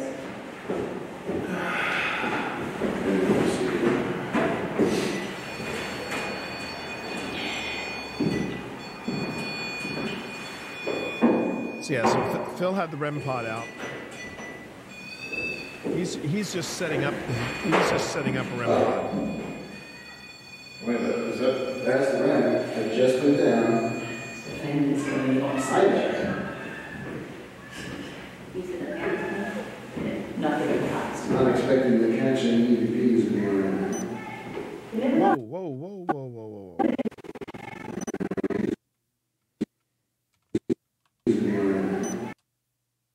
Interesting. Okay.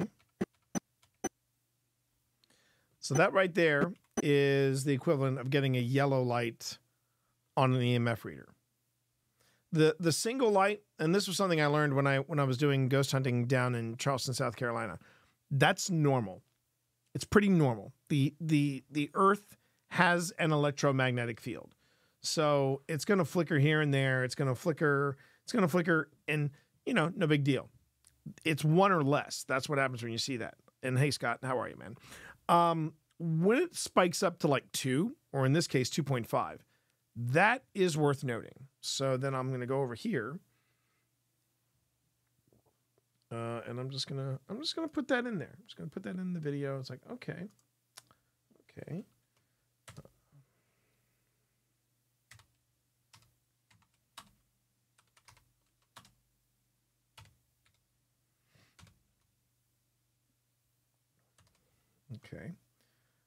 And I'm gonna, let's see, move that. I'm gonna do a little tweaking here. First things first, I'm gonna move that down here. Ooh, come on. There you go. And then I'm going to change the font. Go. I think I'm going to also make that a little smaller.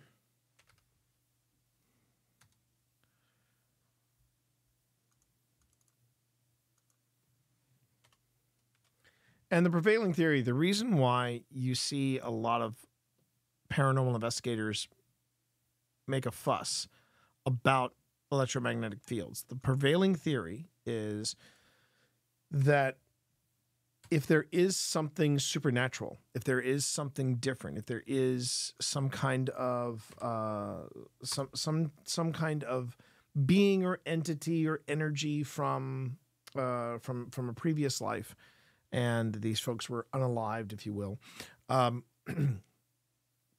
you're going to receive hits in electromagnetic, in the electromagnetic frequencies, right?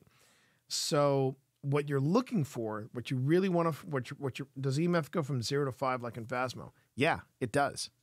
It actually goes up if you want to get a closer look at this. I can go on ahead and zoom in just so you can see it. Oh, hey, my better half is here. Hi, baby. Hello. Hi, baby. I've come down here to join you in evidence review. That's my baby. That's my wife. I'm gonna look at Twitch mom, if you will. I'm gonna look at my You're gonna look at your ghost tube. Okay. So if you take a look, you're getting highs from everybody in chat. Hope to see you some tomorrow when we do some. Oh yeah, we are on for Ghostbusters and Lethal Company tomorrow. So just make sure that you all know. So if you take a look at this meter here, X-Ray. Oh, by the way, you missed a really spirited discussion on F1. Oh, you're upstairs watching it. Okay. Inbound Kiwi love from Great Scott. Aww. And hey fam, hey there, how are you? Hang on, hold up. Spence says hello as well. Spence is in chat. I can't wait to. I know. We're talking about it, aren't we? Sort of situated. Huh. I want to get this name right, by the way. Ithidar. Ithidar the Wizard. I'm just gonna say Ithidar. Okay, Ithidar. Yeah. If not, I'll just call you Wizard. I'm not gonna call you Wiz. That could get Wizard. Cast magic missile. Okay, going back to X-Ray's original question, the EMF reader that you have in Phasmo actually goes higher than 5. Okay, it goes all the way up to 10 actually, and 10 critical hit. Thank you. Wait a minute, I should do that right. Hold on. We get the critical hit. Okay, that's what I wanted to say. Wait. Okay. All right. So as you can see, with an EMF reader, it starts as low as 1. And that's why when you turn it on, you'll sometimes see that little green light just kind of flicker. Okay. It's it'll just sometimes flicker, it's very chill. That's normal. That is a normal thing to have just in general EMF, because the earth creates its own magnetic field. If it's spiking up to 2 or 2.5 in this case, that's yellow. And that's when you start to go, okay, you've got my attention. If you spike up to orange or red, then it's like, okay, there's something here. If it's spiking at 10, either A, you've got something that is trying to manifest, or B, you've got some bad wiring in your house. And you should probably get an electrician. And you should definitely get an electrician. It's one of the things that I loved about the original Ghost Hunters. The original, or actually the first 2 seasons of Ghost Hunters. Most of the time, what TAPS came in contact with, they could debunk.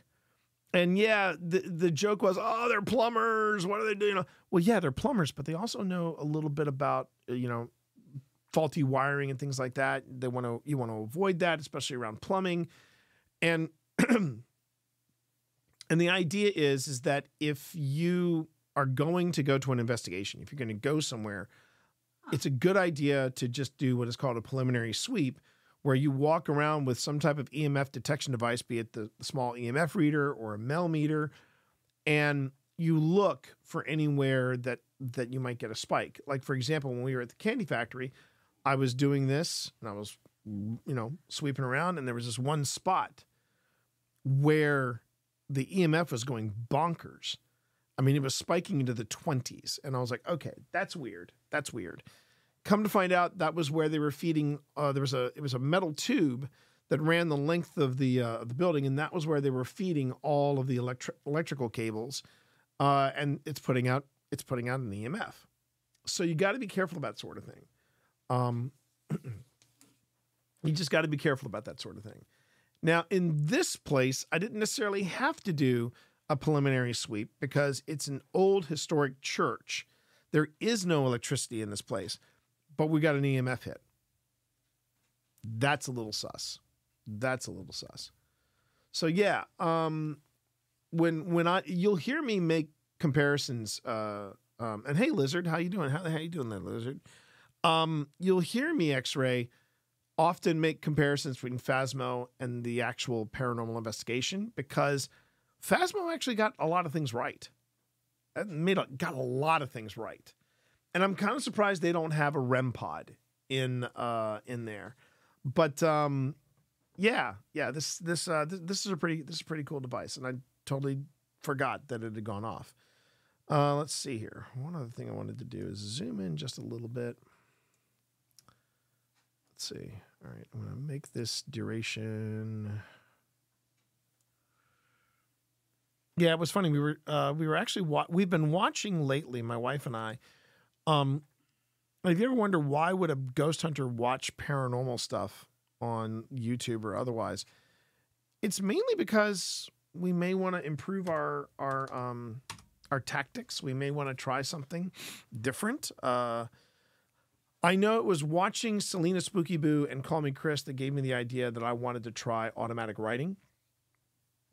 And since then, it's become a staple in our most recent investigations.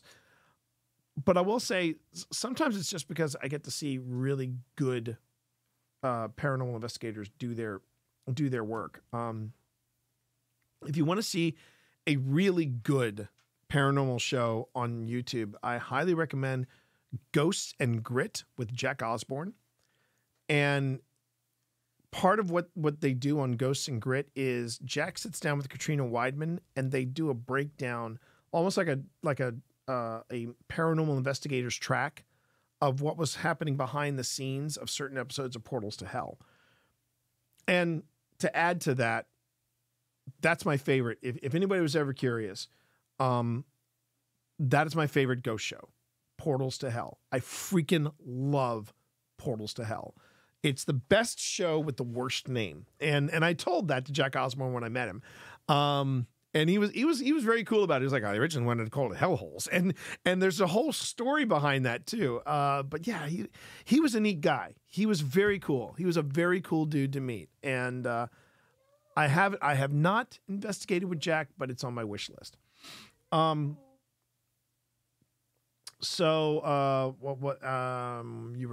Lizard was curious about something. Can I quickly ask, what does the 647 mean? Yeah, that's temperature. Sorry.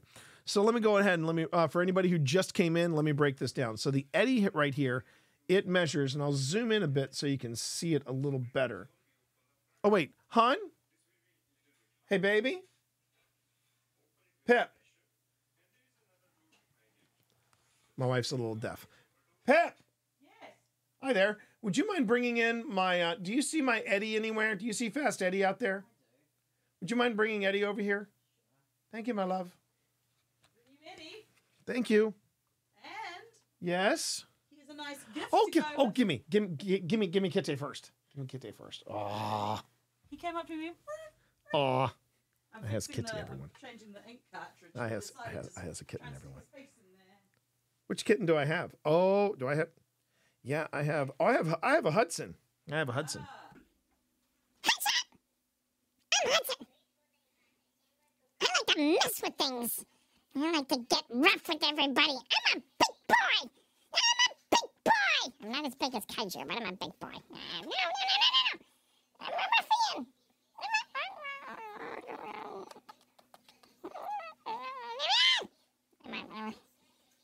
I'm a badass. And yes, he's named after Hudson in the Alien films. Okay, so this is up close and personal. This is the Eddie Plus. Okay, and here's what it does. Okay, first off, top half, you'll see the you'll see the readout here. He's so small, I'm gonna die. But right here, this is temperature. Okay, so that's your temperature gauge, and then these four lights. The red and blue is obviously it's getting cooler or it's getting warmer. The yellow light is pressure, and the green light is humidity.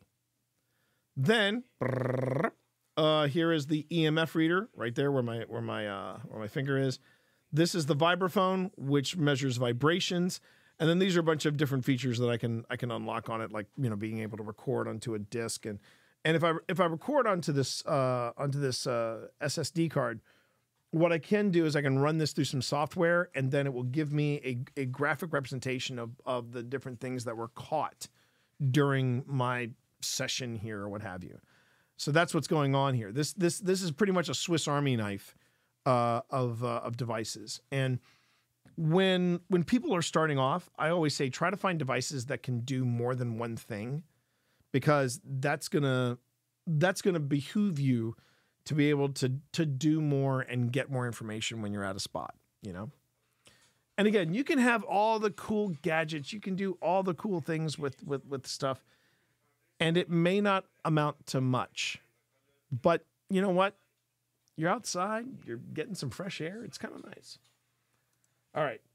Let me get back to it. Okay, so we picked up that beep. It is currently 64.7 degrees Fahrenheit. And yes, for my friends overseas, yes, this can be converted to Celsius. You can just hit boop, and it'll go to Celsius. So there you go. I think you just missed the message above. Lizard saying they were curious, but I asked about EMF readers and why ghosts and paranormal activity set off EMF readers like they do ghosts produce an electric field. Oh, okay. Okay. So that was the question I missed. I apologize. Thank you, everybody. All right, Marv, have a good night. Doing a lot of multitasking here, but let me go on ahead and let me go into that whole EMF thing. So hold on. Han, whatever you're watching, could you turn it down?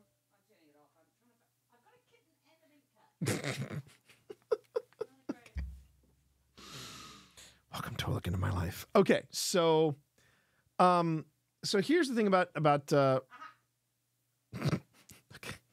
So here's the thing about EMF. As I said before, lay down the law. Okay, look. What? Look, yeah, okay. What did you say? Yeah, nothing, darling. Apparently, Ithidar the wizard is trying to make me cast a magic missile on you.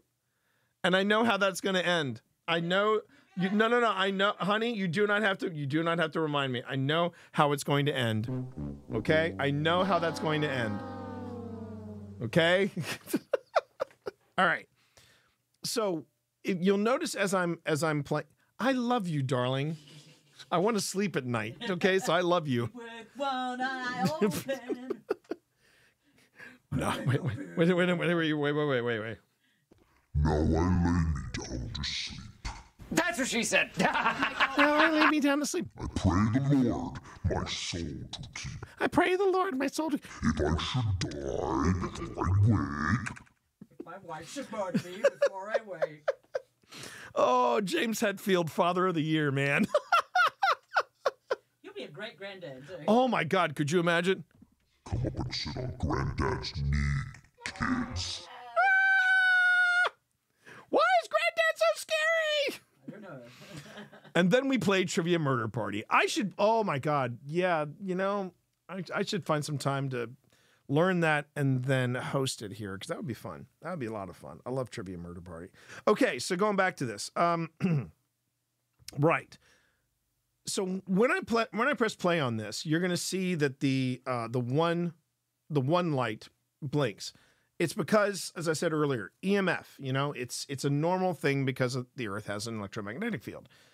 The prevailing theory, and I do say the prevailing theory because in paranormal science, because yeah, it is a science. Taking your shirt off and screaming demon is not a science, but applying technology and trying to deduce what's creating said results, there is a science to that. The idea is that it takes energy, because we're all made of it. We all have energy about us, right? There's some people who can't wear wristwatches because they've got a funky electromagnetic something or other about their bodies. It's a thing, right? I mean, with as wacky as the movie The Matrix is, they are right in all those little bits of science where they're saying the human body creates this much electricity. So yeah, what a great twist to say, oh right, well then these AI robots, they're powering themselves with human beings in their dreams. Why not? It works. It's great. I track with it. It's great. It's fantastic. So when you get electromagnetic fluctuations like what we have here, it's an indication that, and what makes it even weirder is that this is in the middle of a structure that has no electricity about it. There's no electricity. Yes, exactly, Lizard. But there's no electricity happening in this, but something is giving off an electromagnetic field. Technically, not technically, that came out wrong. In theory, that's what I meant to say. In theory, that energy, this electromagnetic field that seems to come out of nowhere, could be a spirit, an entity, a ghost. All right. And when you see REM pods, when you see the REM pods that have, that have it's like a pod, or it's like the millimeter that's it's got the antenna. That's sending out its own, that's a different thing altogether, but it's still using EMF. It's creating an electromagnetic field around itself. And when they suddenly go off and there's nothing around it, it's like, okay, well then what's setting it off? And actually, this is a neat little bit of trivia about the REM pods. The same technology you see with REM pods, that thing of how people reach in and it sets off an alarm, that's the same principles that are used with a theremin. And if you don't know what a theremin is, you've definitely heard one before. You hear them in all the old school sci-fi and horror movies. It's the instrument that goes. That's basically a device that's setting off an electromagnetic field, but instead of setting off an alarm, when you bring your hands close and you change the position of your hands, you can also change the notes. And the EMF, or sorry, not the EMF reader, the REM pod is using the same principles. So there you go. There you go. A little bit of trivia right there for you. Okay. So now that we've set up by not touching it, exactly, Lizard. Yeah. See, my mind, your mind, you've got it all. You know where we're coming from. All right, here we go. So we hit the EMF. The REM pod did just go off. Oh, that was the REM pod? Yeah. we got a orange in there. It's beautiful out there today. It was a nice day. It was a nice day. Wait for us to make it here. Yeah, it's not going to hurt. I just heard that. Now, did you hear that beat? See, Phyllis set up a REM pod. And Phil set up a REM pod, and it just went off. Yep. And by the way, thank you, everybody. Do not be embarrassed or feel weird about asking these kind of questions. The whole idea of doing an evidence review show is I want to make sure that people know what I'm doing and what the science is behind it. In fact, Phil and I are doing a series of 5-minute paranormals where we're just going to go over basic terms from the paranormal field. And that should be fun. It should be fun to do. It's beautiful out there today. And that device is not going to hurt you. That's just a way for us to.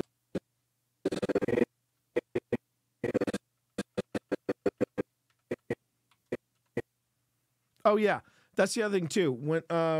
When we do this, if I can't answer the question, Spence might be able to answer the question because Spence is part of Team OSI. And one of the things that they are very excited about is we may be coming to a part of Southern Virginia and doing a first-time investigation of a theater down there, a Masonic temple that's been, I'm assuming it's a Masonic temple that's been converted into a theater.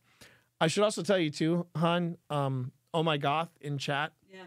When I mentioned, hey, I've got a recording of an EVP, in all caps, she responded, oh my God, I finally figured out the name. And it took me a moment, and then I was like, oh, she's talking about Evie. Which EVP were you talking about? Well, no, I was talking about the Antietam EVP that I totally forgot I had. And it's from this point. It's from this church. Okay, so. All right.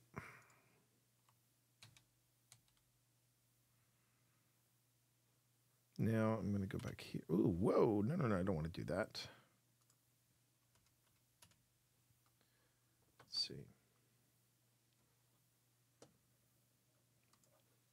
So what you're kind of seeing here is not only an evidence review, but you're also seeing how we put everything together, like the actual episode itself.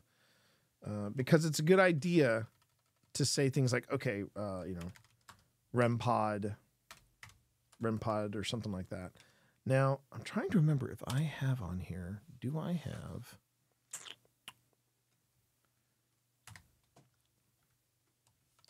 That force should not be staying there for long. Trust me, everybody.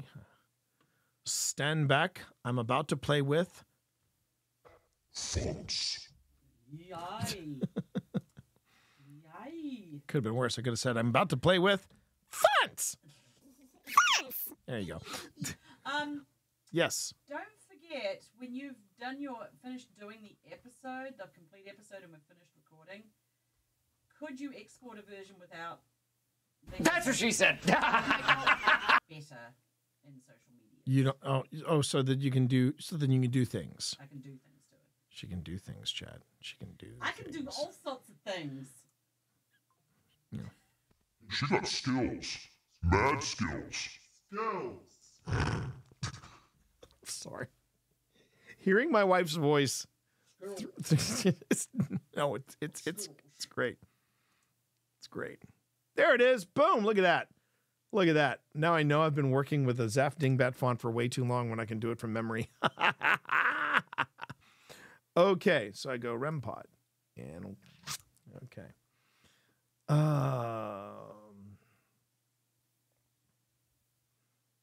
As long as you're nice about it. Exactly. Exactly.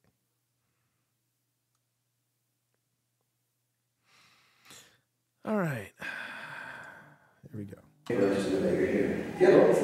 just heard that. See, right now we're the only ones in the church. We're the only ones. Connect with you. Let you know that your story's not for them. Okay, so you'll notice that I'm not going, ooh, we got something on. Phil sat down in the pews, and that was what it's such an old school building that this is in. Phil sitting down in there set off the floorboards, which set off the vibraphone. Are you here by yourself? You here by yourself? You get that little green light up just once?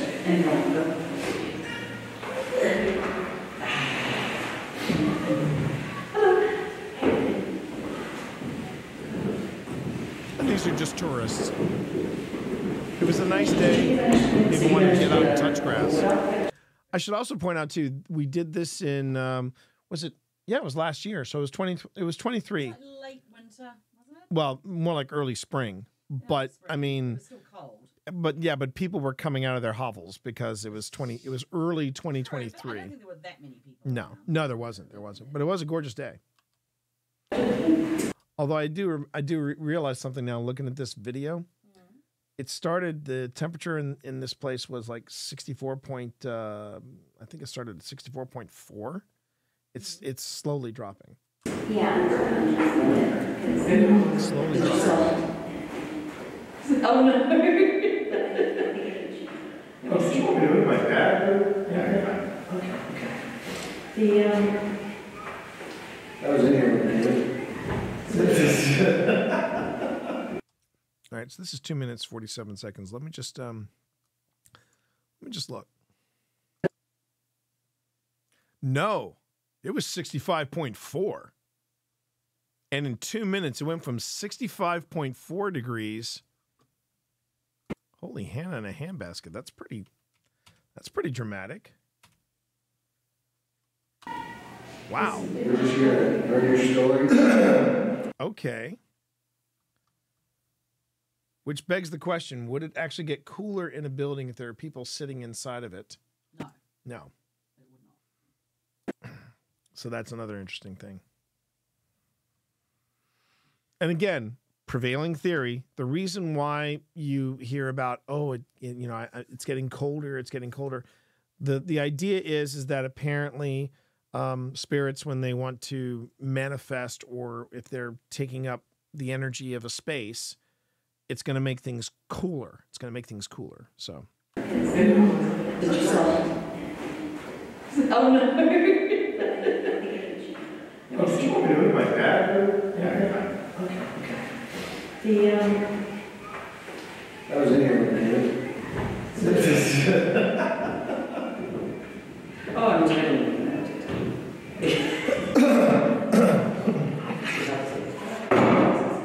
Okay, okay. So, all right. So the vibraphone is basically registering us moving around. But this is what I want you to notice: that yellow light right there.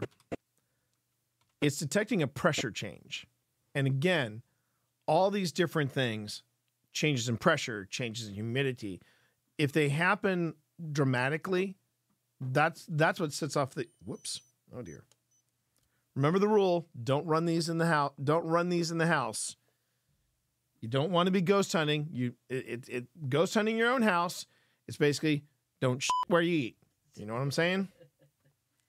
But that's pressure and temperature right there. Yeah, that's interesting. That's really interesting. Okay, so now, I know I'm sounding very chill when I say that. Wow, that's very interesting. But no, it is interesting. Trust me, it is. All right.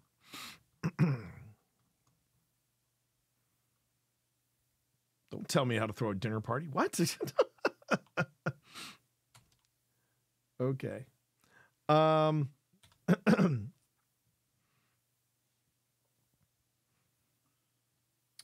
So now I'm going to take this. All right.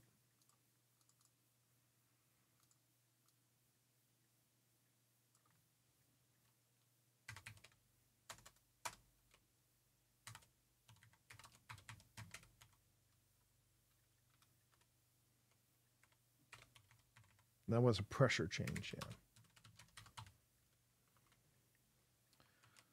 And then I get I get busy with the formatting. I'm going to center it. I'm going to make this 55. Oh, that's look at that. And then I know I was getting goofy with fonts, but yeah, I'm kind of a font nerd. I'm kind of a font nerd, and that comes from me being at one time I was a graphic designer. So yeah, I know my fonts. Okay, so Fast Eddie, pressure change, boom. Let's move forward, shall we? By the way, anybody? Oh, favorite font? Oh my God, Goth. Oh, Virus.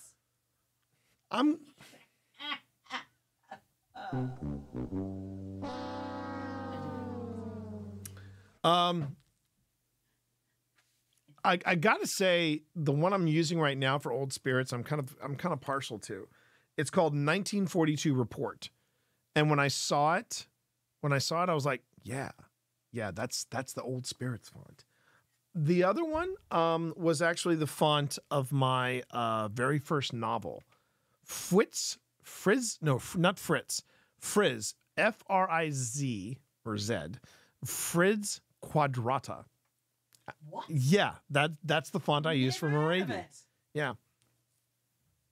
Then there was the piratey font I used inside, and that was called Buccaneer. I love that one. Anyway, all right. You know the old joke, everybody. Twitch dad joke incoming. Why was the pirate worth only $2? Because he was a buccaneer. Okay.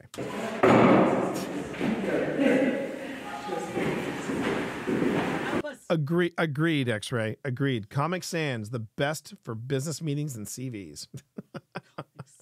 Comic Sans. Whoo. So many cool fonts out there, though. There are some cool fonts out there.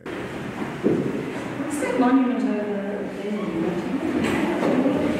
All right, hold on a minute. Hold on.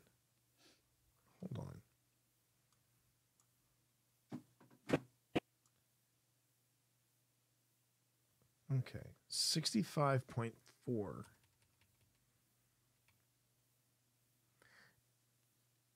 right, it's roughly dropping a degree every minute. Jeez. What's that monument over there? We didn't go with it last time.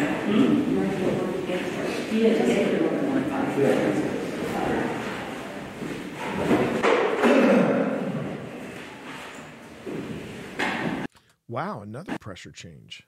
That's okay. That's all right. Antietam. All right, Antietam. Whoa. Don't get ahead of me, Antietam. Antietam, what are you doing? I'm seeing stuff I'm not ready to see yet. Wait, there we go. Okay.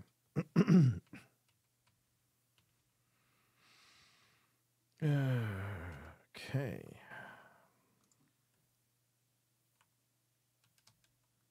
I find it interesting the temperature is dropping, but there's not an EMF reading. What's your take on that? So just because the temperature is dropping and there's no EMF doesn't mean something is trying to draw energy from a space and manifesting. Additionally, temperature dropping doesn't 100% confirm that there is something paranormal happening. That seems to be a question that you have to ask yourself often. Okay, this weird thing is happening. Does that mean it's paranormal? And sometimes it is, sometimes it isn't. And it's a matter of looking at the situation and deciding, okay, is this normal because we're in the shade and the sun is starting to set? Because we were out there close to sunset, and that might have something to do with it as well. So, you know, but changes in pressure, sudden changes in pressure, sudden changes in the temperature. And when I say sudden, I mean sudden enough to set off the alarm. Now, you'll notice that the temperature is gradually dropping, but I haven't gotten one of the alarms, one of the little lights to go off to say, yeah, the temperature is really dropping here. But the fact that the temperature is slowly dropping and then there's a pressure change, that's, as my buddy would say, it's compelling. What's that monument over there? We didn't go up there last time. And in paranormal investigation, you do want to make sure that you record whatever's happening.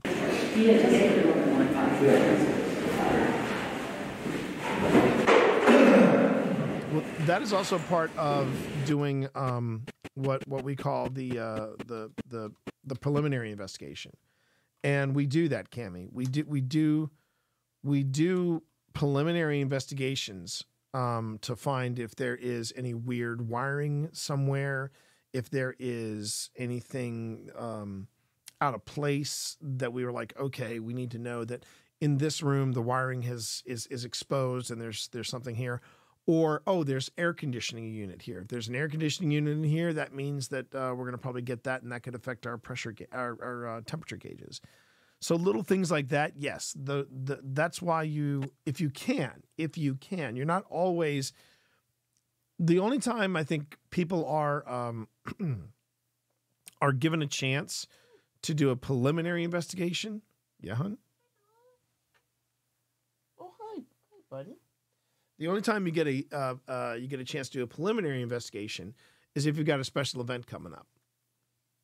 Hi, Dorito. This is Dorito, everybody. This is the daughter's cat. Did you want to go on a paranormal investigation, Dorito? Or did you want treats? He just likes people. He is. Oh, do you want to get up there? Oop. You okay, buddy? Sure, fine. Yep.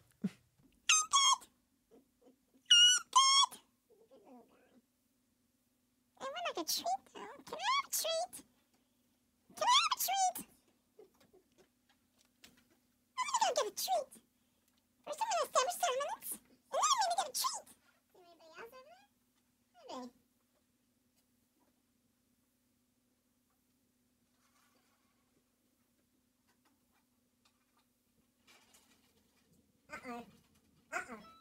You weren't quiet enough, T. It's like the quiet place when you hand out those things. You've got to move very, very quietly. I could have sworn I heard a rumble. Nope. I'm getting treats! I'm getting treats! Okay. I am a serious paranormal investigator, everybody. Keep that in mind, please. Then I do cat voices as well. Okay. Where are we? The cat voice keeps summoning my kids. Now, are those actual kids, or are we talking like your cats or your doggos or rats or your, multi-talented? Thank you, Cammie.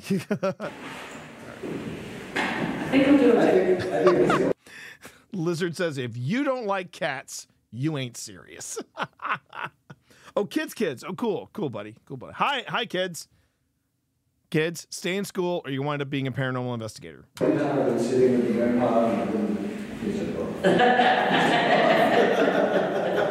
Again, You'll notice that I'm not going, ooh, we got vibrations, but that's because we're moving around. So, cat, a dog, and a fish. Hot damn. Okay. But I would have chuckled if it had. Oh my God.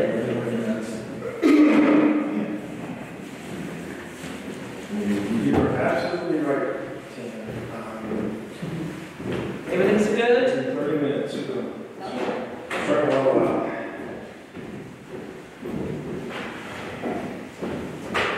So if anyone is here with us, we already saw that. I think that was wait. So if anyone is here with us, we already saw that. Okay. We have devices here that if you want to talk to. I guess I guess that was a hit.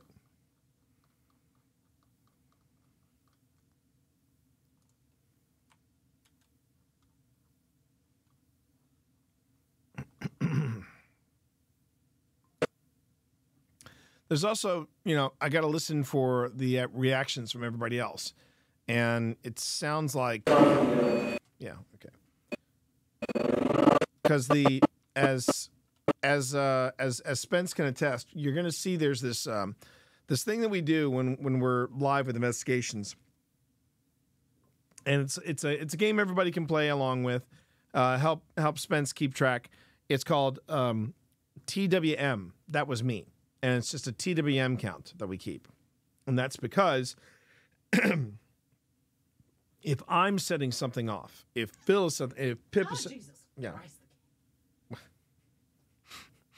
We basically say that was me. And I haven't heard anybody say that, so I'm going to make a bold assumption that was not me.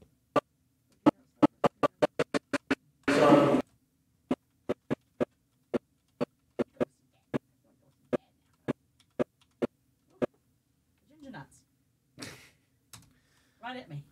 Right at me. You already saw that.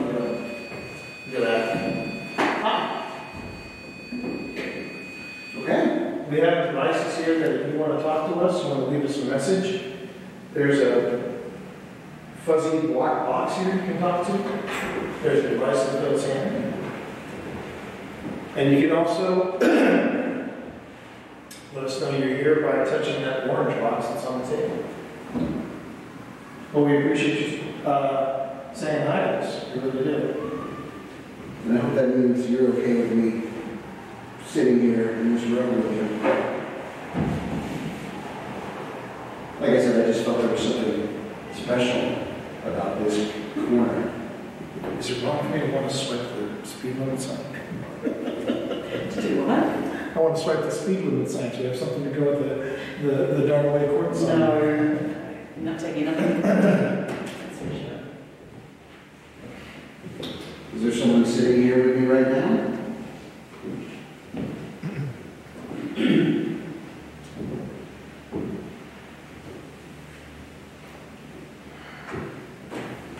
Jen is sit here and it's what people come in. My name's Fred.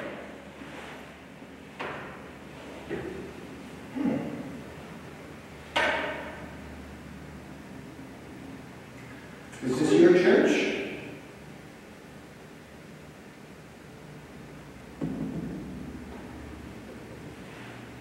What was that? Did you hear it? Is that like the movement? I thought it was on the...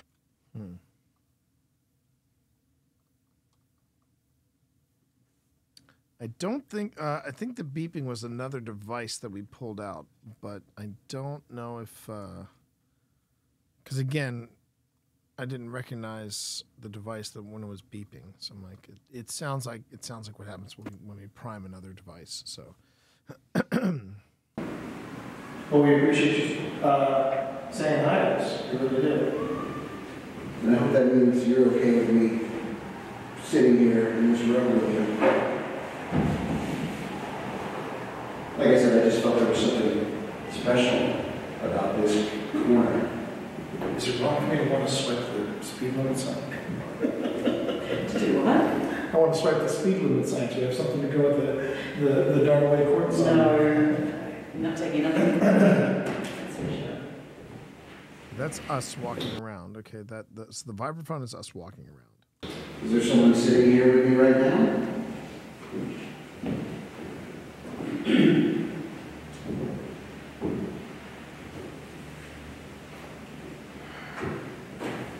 Actually, I'm going to sit here and it's what people come in. Yeah, the beeping is me starting up a new device. That's what that is. And right now, the soft pad you'll hear is of a Dorito and his ginger nuts. Aimed right at you. Yeah. Those puppies are getting a bit swole. I think we better make that appointment soon. I'm just saying. This month. I do see I do see it one piece and hi.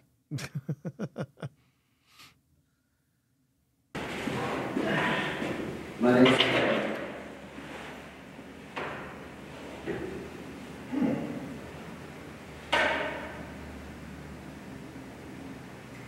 Is this your church?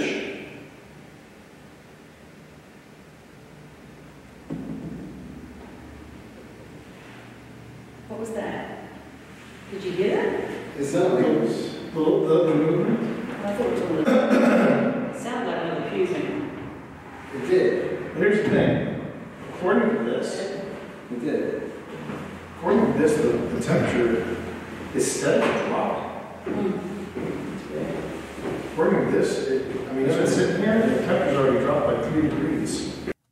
So, just so you know, One Piece, this is the other side of ghost hunting. We're actually doing evidence review, and this is going to be slightly chill, no background music, just listening, marking stuff, and trying to get through what I've got both audio and video wide.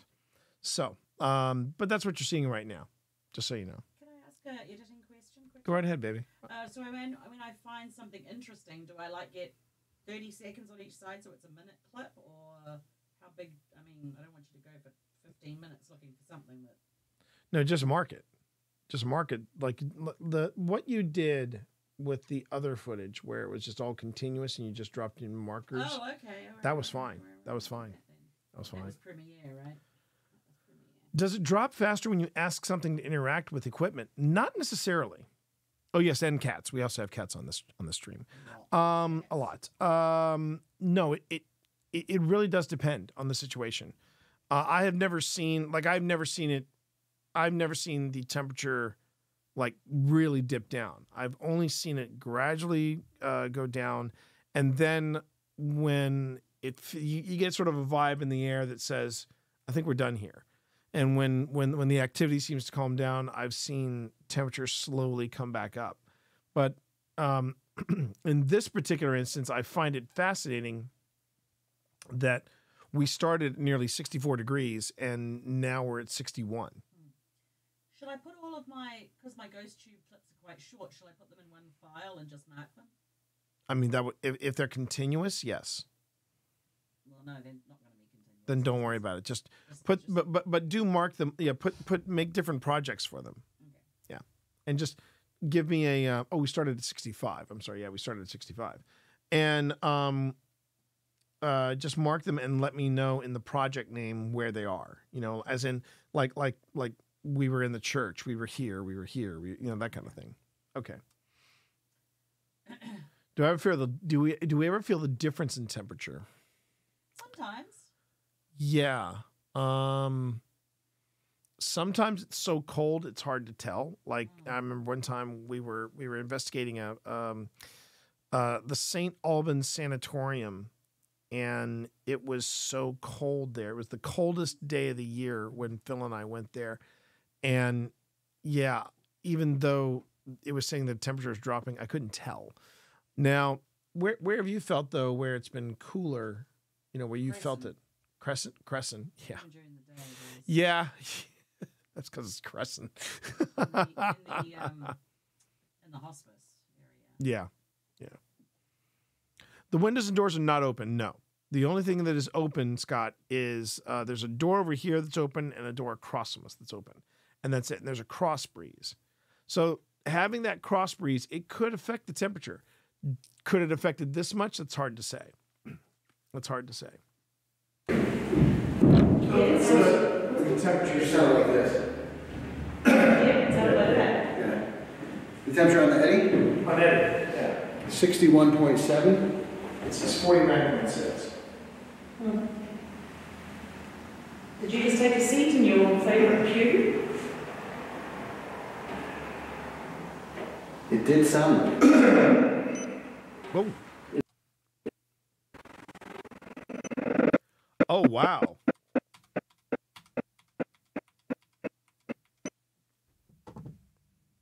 So that right there is a spike of EMF of 5.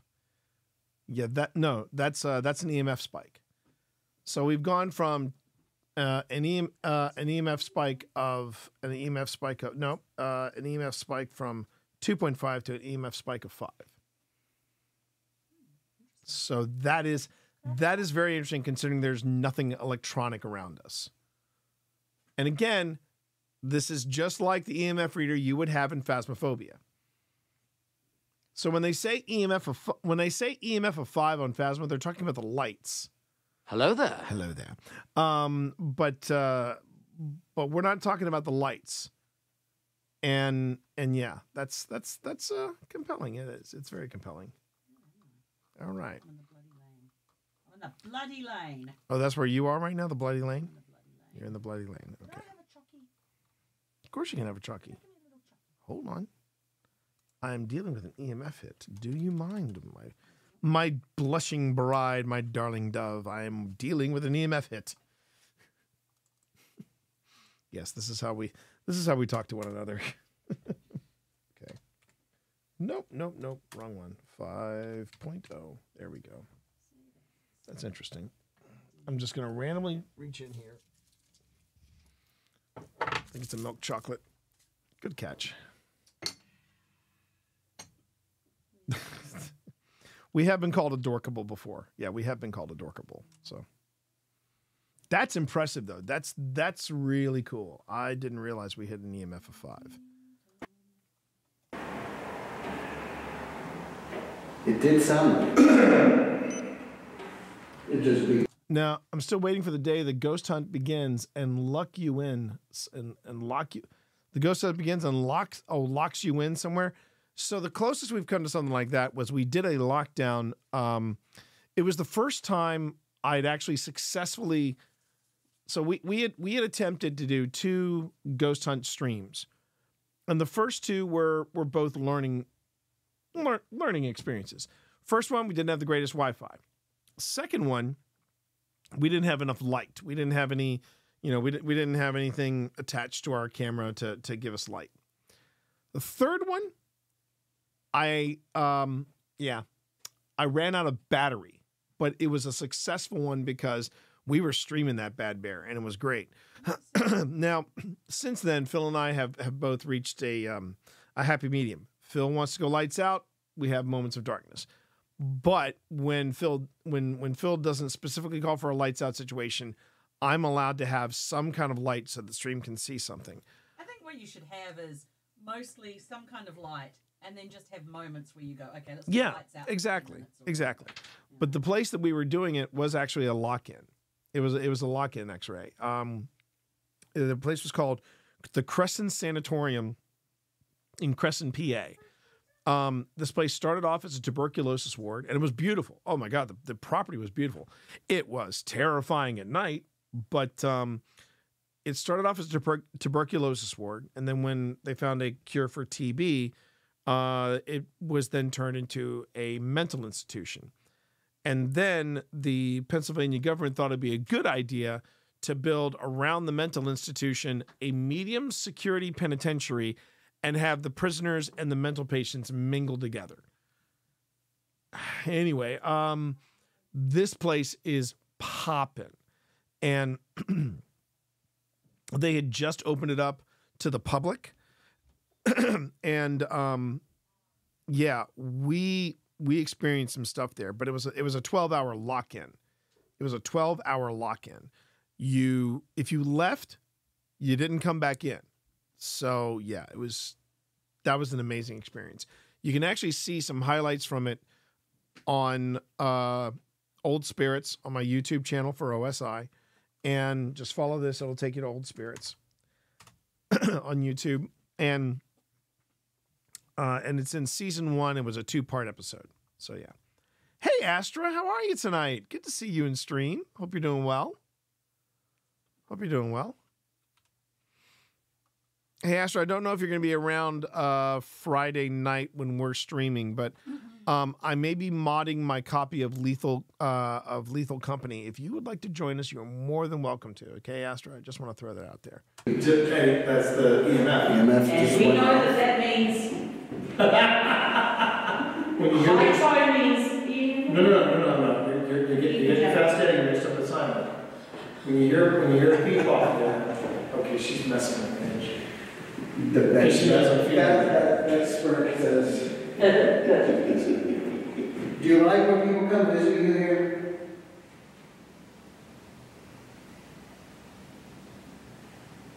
When we bring some laughter? We're pretty silly bunch. You got it? Heard that, but It sounds like a computer guy. yeah. It's as if someone's sitting at that.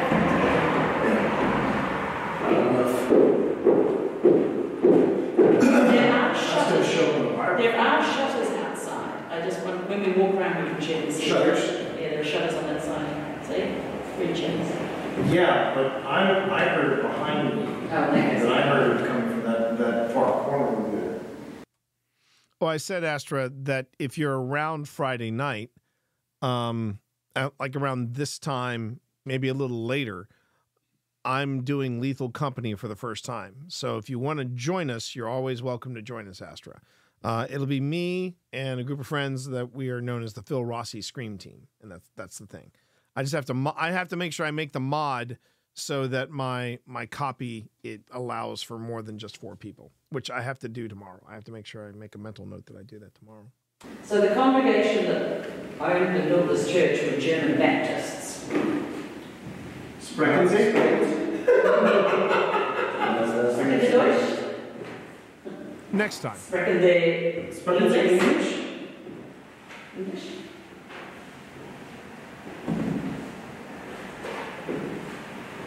No, there was a couple of German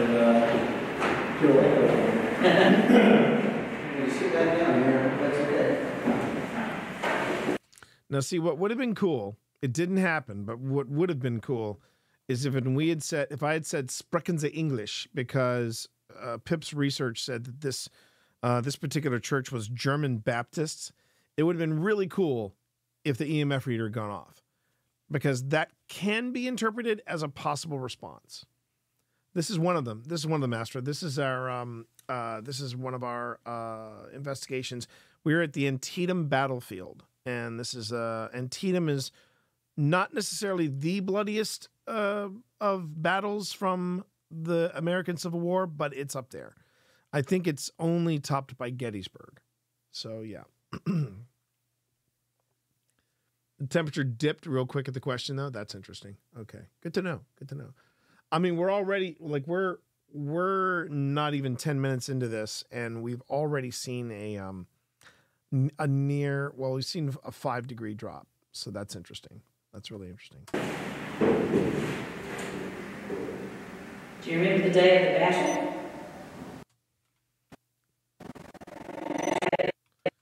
Okay, not as big, but still worth pointing out. Okay, there was nothing on that. Nothing on what? This one I watched, there wasn't even any. Yep, sometimes that happens. They built this church were German Baptists. Okay, so she says German Baptist. Let's just see. I just want to see how close it was to when I said Sprechen Sie English, and then. So the congregation that owned and built this church were German Baptists. Sprechen Sie? Sprechen Sie Deutsch? Sprechen they English? Not close enough to be directly associated, but it's still pretty neat. You sit that down here, that's okay.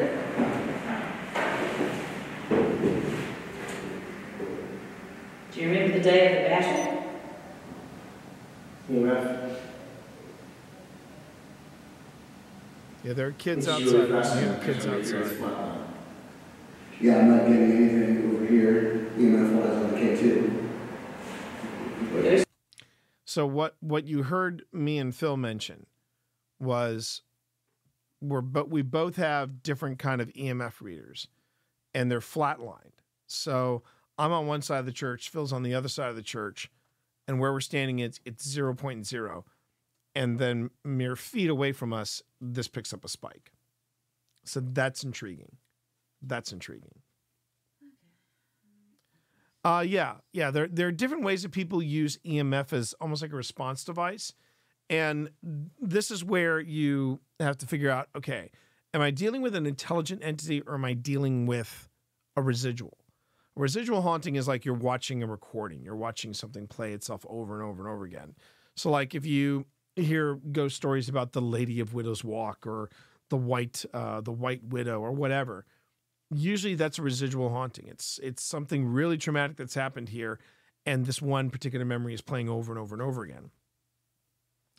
If it's an intelligent haunting, and I've learned this over time, if it's an intelligent haunting, it's something that responds to you directly. And that can be in temperature change, in EMF, in motion. There's a device I have called the Flux 2.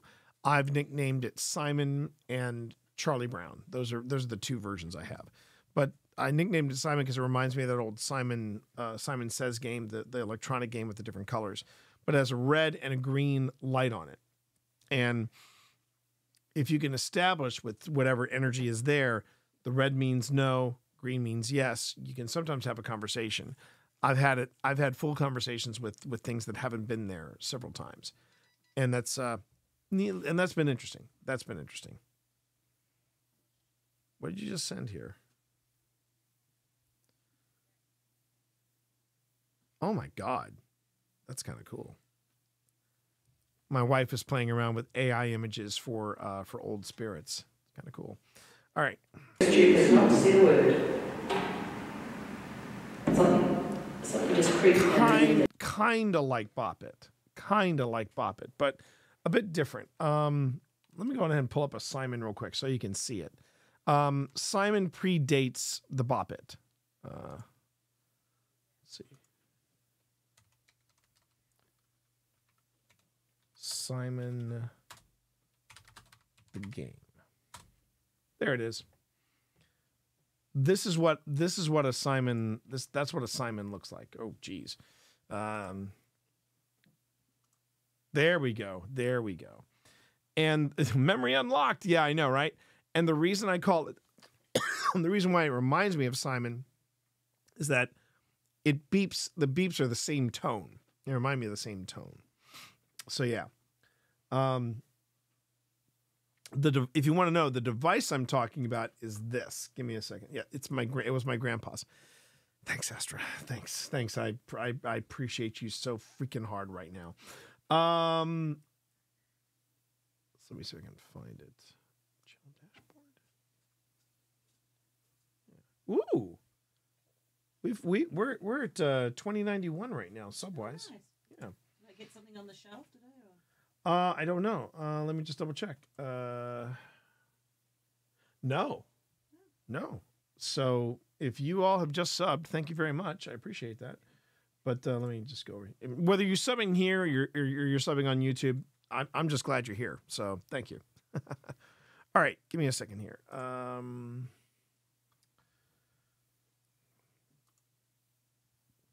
The Flux review is one of our. Yeah, there it is.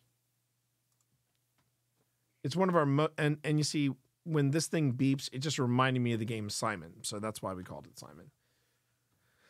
Long way to go for a story, but basically that's one way you can establish communication there is by asking it a question and then say, you can make this device beep, and that'll let you know that you're here and you're talking to us and something like that.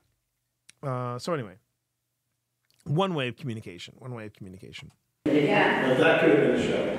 No, but there was a creek and then there was a creek and then the show. Well, I appreciate that.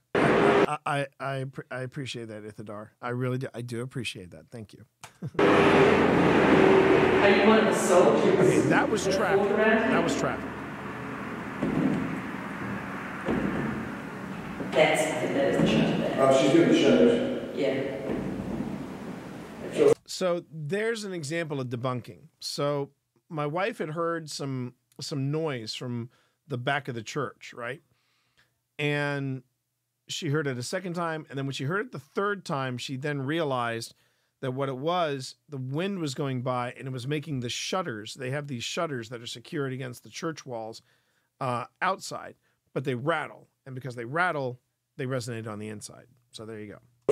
It's sort of a hollow whereas this is... Yeah, well, that's... But there was a squeak down there. It didn't sound like a cube sound. I don't know how about lasers. Pew, pew, pew, pew. That's the shutter. That's what that's okay. See, it feels good to debunk. It feels good. It's disappointing, but it feels even better when you can't.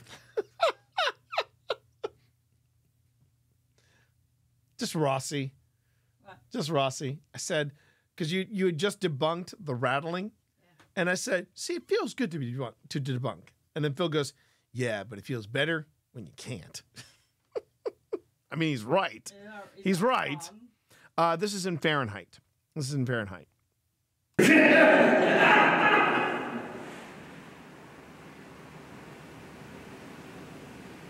Mulder, it's me. Hey, I'm the problem. Yeah. So you're young? What's that? Young? Young. Goes to the young? Yeah. It's the first thing I said. Were you a young soldier?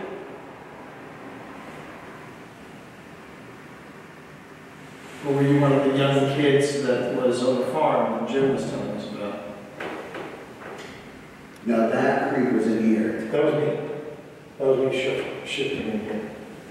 So where we are, Astra, is a Civil War battlefield located in the Maryland area. This area is called Antietam, and it was one of the more bloodier, not the bloodiest, but one of the bloodier battles of the American Civil War. This was one of the last pushes that the South made to get to the North. And this was an area of Maryland that Lee was determined to get through, and the Union forces were like, no bueno, and they had to keep him at bay. I think the only battle that was more bloody than this one was Gettysburg. So yeah. Now how cold is that? You mean in Celsius, right? Let me find out. Ziggy, what is 59 degrees in Celsius? 59 degrees Fahrenheit is 15 degrees Celsius. 15. So this is 15. Oh, where was I standing? Okay. So if the Eddie is here and the table is here, my wife is there. I believe Tina is outside, and Phil is in the pews, and I am standing in front of the pews. So it's like a triangle of people, and we're nowhere near the table. So it's not picking up our body heat or anything like that.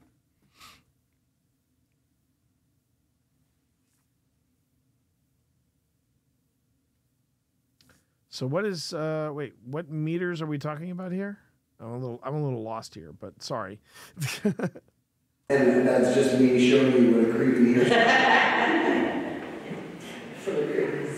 I have a feeling in season 2, Phil's going to be pushing back a lot harder than he did in season 1.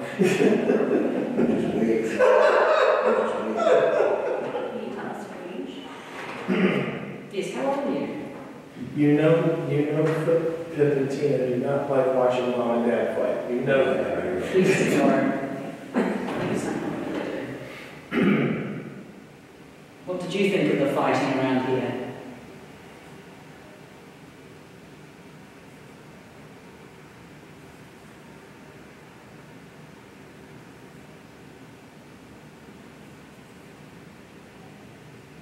I wouldn't want it any other way, Kim. Wouldn't want it any other way. Look at that. That was what our very informed Jim told us. In 11 minutes, the temperature's nearly dropped 7 degrees. That's significant. That is significant right there. Interesting. Oh, did he say that? Every school, every church, every farmhouse was turned into some kind of triage or something along those lines, and that was how some of the locals got sick. After. You're being very distracting, hon. I know, I just wanted to share one. What was that? Are these ghost pirates? Yeah, ghost pirates.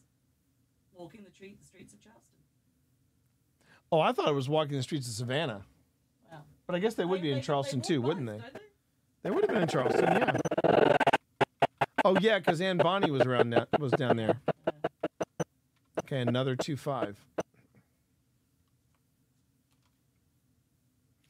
So if you're curious, okay, well, what's the significance of that, T? You know, you get these 2.5, 2.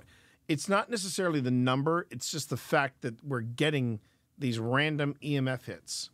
That's very interesting, because Phil and I both have EMF meters in our hands, and they're both at 0. So that really is very intriguing. Now, would it be more intriguing if the EMF hits were getting stronger, if they were getting more frequent? Yes.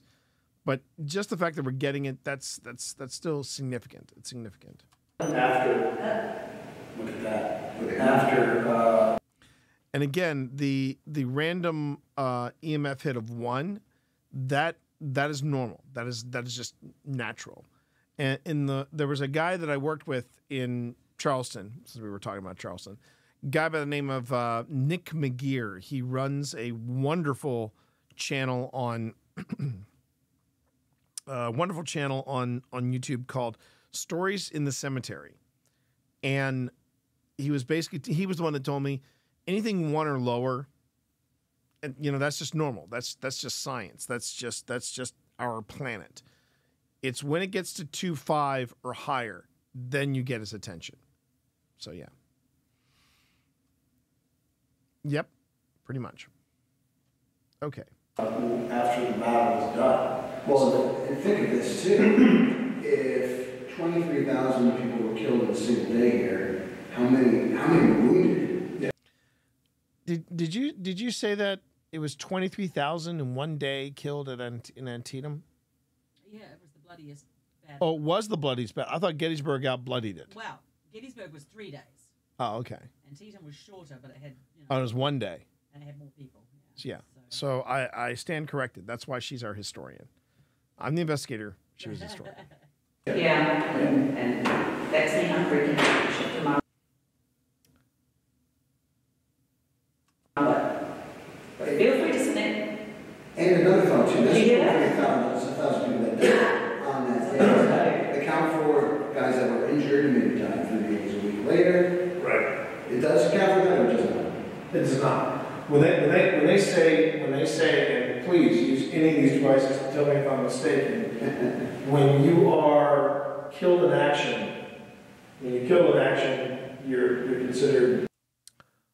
So this day was actually, no, I can give you the date, because we actually did a 5-minute paranormal on file management.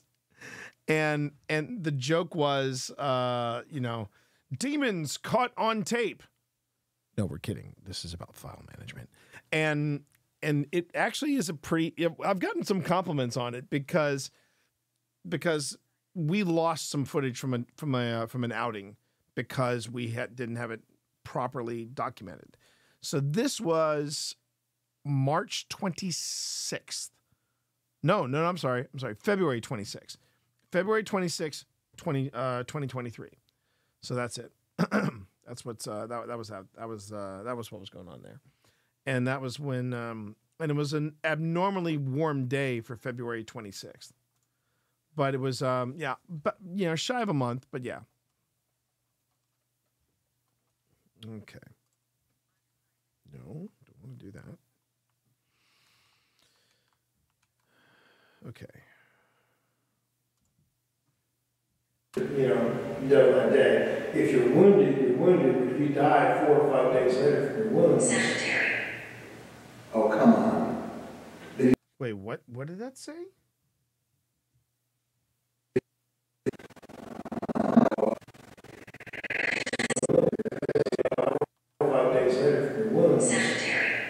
Sanitary.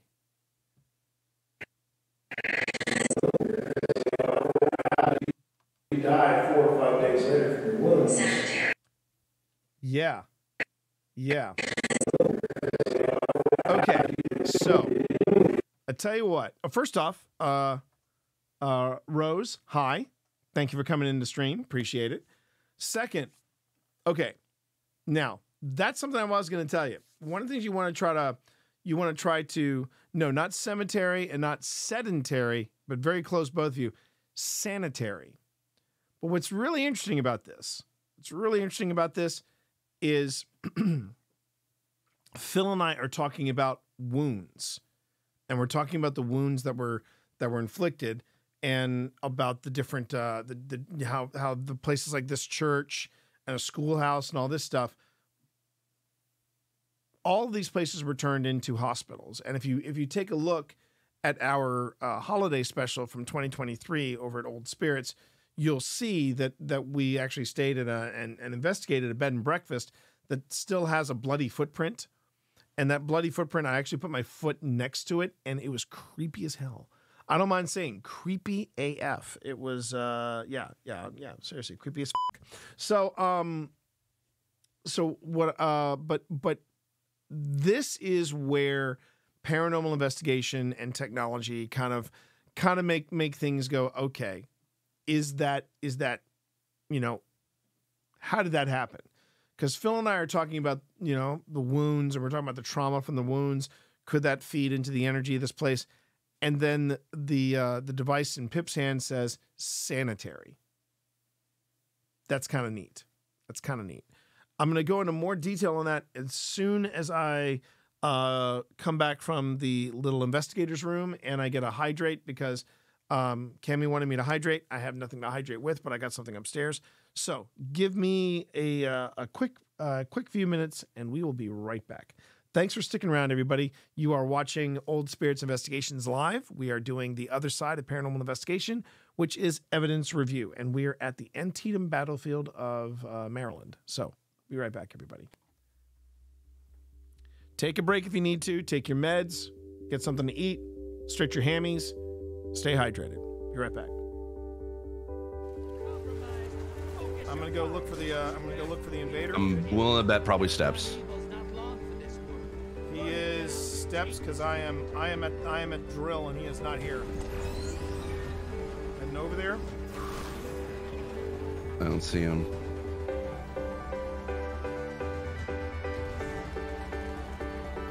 Yep, there he is. Got him. Woo!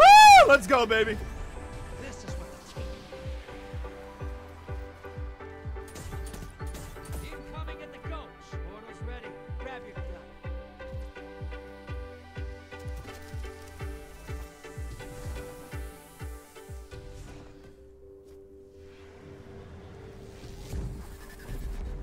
This is what the Taken feel. Revel in this. One down. That's 2.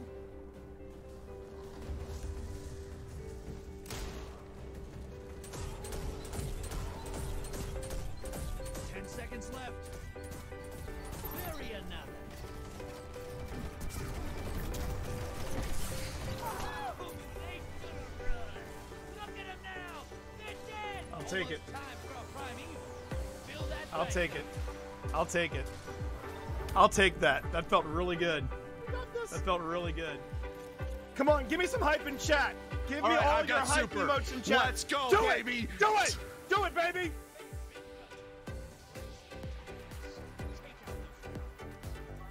All right, I've got a super going. All right, they are right in front of you. Throw it. Hit it, baby. Yeah, Hit it. I got some, baby. Oh my God, he got him. He got his first. He got his first Let's invader go, kill. Jack. Here We get some hype in chat, baby. I got another one. I got another There we one. go. Let's go. I'm just. All right, I don't Jack. care. I'm camping spawn right now. It's a black guy doing this, and I'm back, baby. All right, let's kill this primeval and go home. Yes. Woo! All right, melt the primevals, fire team. Melt the primeval. Let's make this happen. Let's go. Oh, I'm dead. Let's melt this, baby.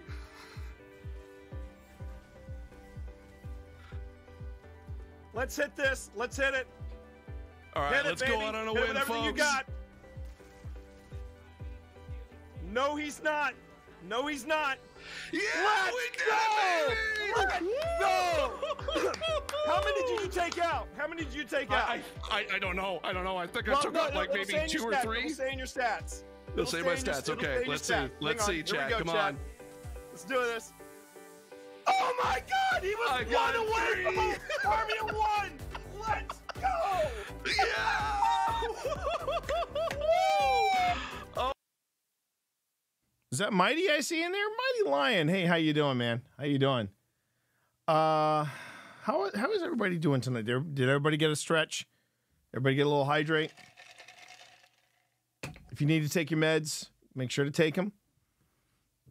If there's somebody you need to say, I love you to, don't hesitate, whether it's a loved one or whether it's a friend. Or a cat. Or a cat. Or a doggo. Okay? Take some time. Take some time. Okay.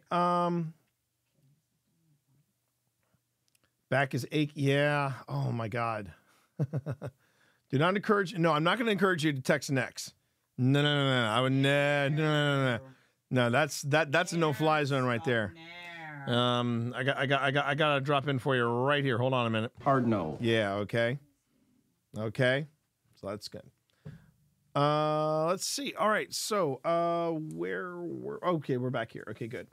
All right. So, okay. So what I was going to talk about, well, first off, let me grab that moment. How you doing there, Mighty? Say, and please use any of these devices to tell me if I'm mistaken. When you are killed in action. Okay. So I'm talking about being killed in action. When you're killed in action, you're considered, dead on that day. If you're wounded, you're wounded. But if you die 4 or 5 days later from your wounds. Okay, that's pretty cool. So, hun, get this. Pip? I'm listening. I said, I'm talking about the difference between, if you're killed in action, you're obviously listed as a casualty. If you're wounded and then 4 days later you die, and as those words leave my lips, it says sanitary. Wow. Okay, that's pretty freaking cool. That's pretty cool. You're wounded, but if you die 4 or 5 days later from your wounds. Oh, look at that. Walking Bard resubbing for 47 months. Thank you, Mr. Walker. Thank you, Mr. Walker. No, I can't remember. I thought I was, but I can't remember. By the way, everybody, that resub right there puts us one step closer, everybody, to me doing the Titan Taco Tuesday special stream where I get dressed as a taco and with a machete, I make tacos. Just saying, one step closer. More of that, please. More of that, my girl. Okay, so let me. There's some footage here where it's so windy, it's only good for like panning. Yeah. You're just gonna have to. And Walking Bard. being the friend that he has been for so many years, dropping 5 gifted subs to Connor, to Supernova, to insert name Aki. Oh, I like that one. Magnet Light Live, and Frederick. Is that Viscon? Valcon. I love it. Thanks, everybody. Because I think I have a very funny feeling. John Walker wants to see that. He wants to see that happen. He wants to see that happen. Okay, so back to this. So the formatting I'm doing for this one is going to be a little different. So what I'm going to do is I'm going to move while that plays out. And I gotta say, mad props again to the community of. For those of you who came over from the Doug raid, it was someone from the Doug raid, and I can't remember who, but somebody pointed out that they absolutely loved this alert. And this was originally my Halloween alert, but then I loved it so much, I said, I'm going to keep this for whenever I do paranormal stuff. I think it's going to be great. And finally, someone said, oh my God, this alert is so badass. And I'm like, thank you. Somebody finally figured it out. Finally got into that.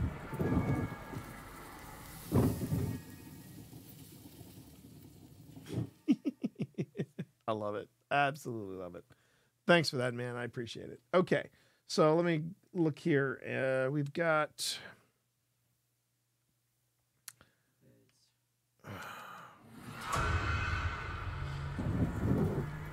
Oh, X-Ray Dragon dropping 3 Tier 1 subs to Stampy Frostfellow, to Luca, and to Charred Spark. How about that? Fan-freaking-tastic. Thank you.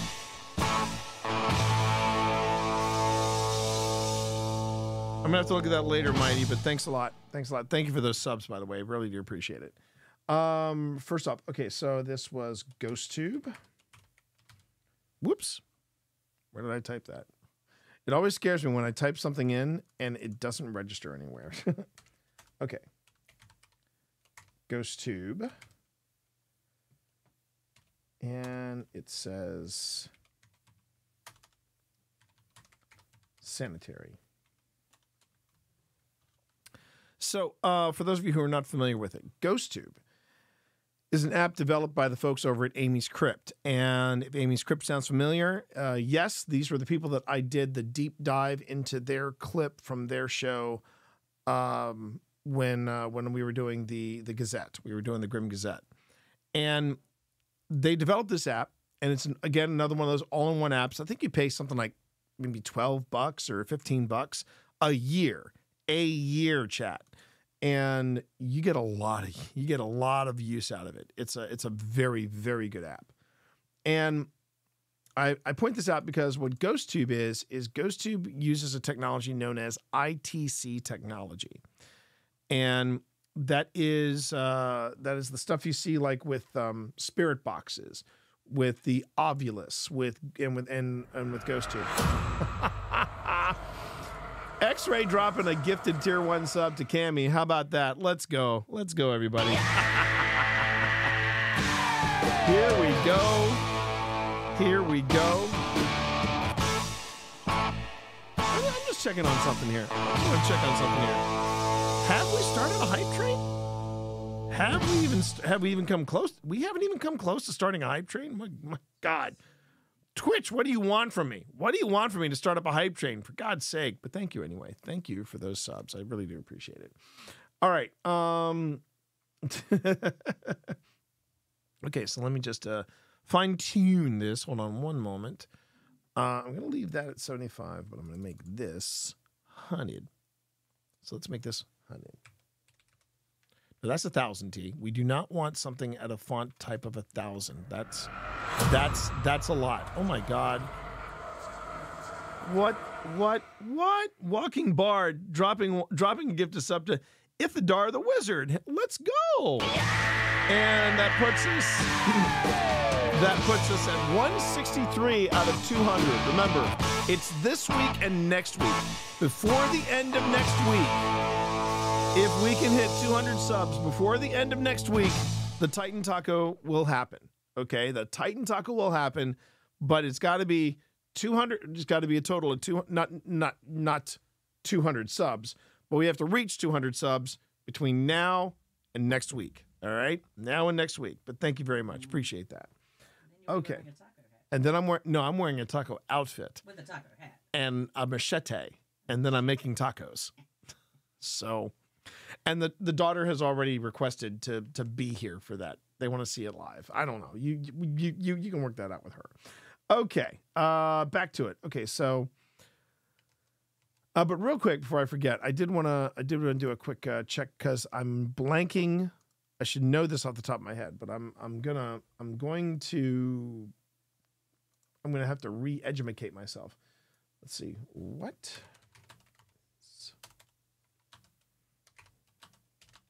I'm the only one that's putting evidence in the Dropbox folder. Sorry? There's no evidence but mine in the Dropbox folder for Antietam. Well, that's because mine is all. That's what I appreciate about that's you. all on my disk, so that's on me. That's on me. Pass, my friend. Yes, my darling. I know. Thank you. Okay. Oh, shit. I just looked at how much I've got in here. Uh-huh. Uh-huh. Uh-huh. Okay. Alrighty then. Okay. I found this. Here we go. Here it goes. Okay. Instrumental transcommunication. That's what it means. Instrumental transcommunication. That is what ITC stands for. Okay. And what that means is that you're using a device like a Spirit Box, you're using a device like an Ovilus, and in this case like GhostTube. Now there are a lot of apps out there, and I really believe, I honestly do believe in GhostTube. I think it is a very savvy device, and it does help a lot in making an investigation a little more intriguing, having you ask the right questions, if you will. And all of these, it adds to the depth of the investigation. I really do believe that. Now, one of the things that you might notice if you use dodgy ITC devices is if you leave them running somewhere, you'll hear the same questions or the same answers or the same things over and over again. I know of one ITC device. No, I'm not going to name it by name. The only one I'm going to name is GhostTube because that's the one that I'm going to recommend to people. If you want to get into paranormal investigation, we do a review of GhostTube, and we put up there some of the best examples and some of the best results we have ever gotten off of it. There's another ITC device similar to GhostTube, and the idea, in a nutshell, is that your app, has a word bank in it, and the idea is that ghosts can look at the word bank, manipulate the app, pick the word that they want, and that's the one that it reads out. Okay, but I have noticed that there is a certain ITC app out there that only reads sinister stuff. Like it'll say it'll say stuff like, Demon behind you. Darkness. Satan. I mean, it does. That's what it does. Now, I'll give you an example of what we had with GhostTube. So Pip had injured herself at the house, and we were at a site, and Pip is on a cane, and she's getting along as best she can with the cane. She's got GhostTube running, and out of the blue, it just says, "Sit down." And Pip was like, "What?" And then it said, "Sit down." It did it twice. It did it 3 times. But the wildest one was when we were at a ghost event, and Pip is talking. We're just chatting away, and this is how we know that. This is how we knew that the device wasn't listening to us, and then spitting out words related to what we were talking about, because the week that we went to this event, Pip's mom had passed away, and we were at this place we know is haunted. It's that place I was talking about, Linville Manor, on Monday, if you remember. And we haven't mentioned a thing. We haven't mentioned a thing about Pip's mom. We'd just gotten in. We were talking about, talking about how excited we were looking forward to this. And out of the blue, it goes, How do you feel? And it said that to Pip. And Pip kind of breezed by it, but Tina and I both went, wait a minute. And my first encounter with GhostTube. What? Well, it said to Spence, Arousal.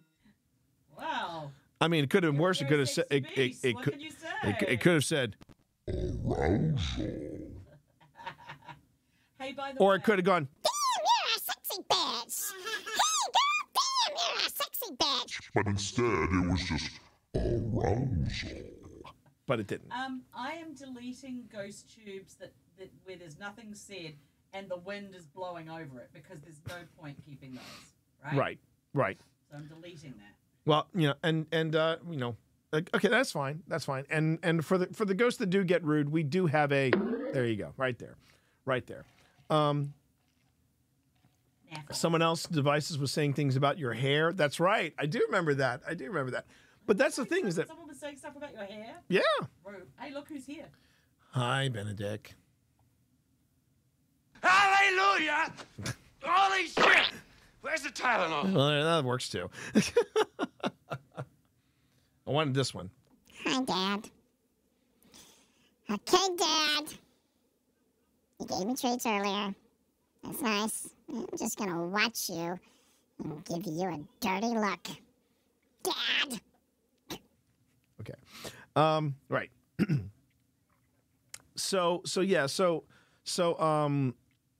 instrumental transcommunication devices, that's what they do. And the fact that we were talking about, the difference between wounded and killed in action, and it says, and we said, that's that type of response, that starts to hint that maybe whatever is here could be intelligent. And that's neat. That's just neat. That's neat. After. Oh my God. And hold on a minute. After. Look at that. After. Hold on. Did I get that wrong? After the battle was done. Well, think.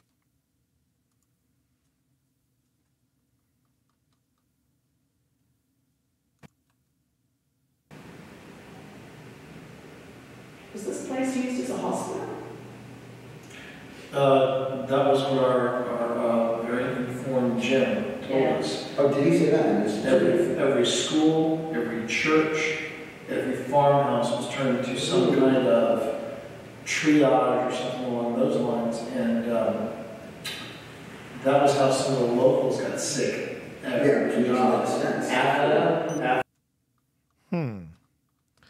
I think I might have meant to do. I think that might have been me foobarring there. Hold on. That might have been a foobar on my part. There's definitely a whisper there.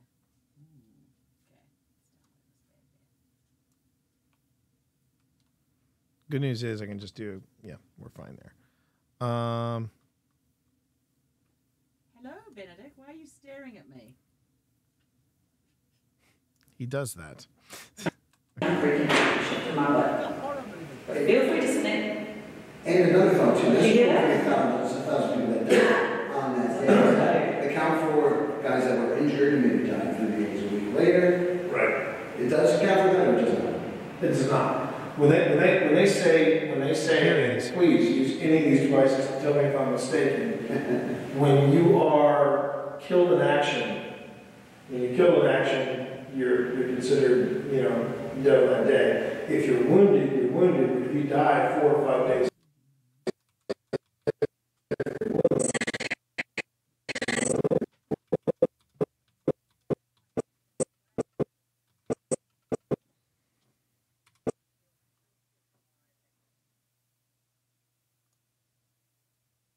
There we go.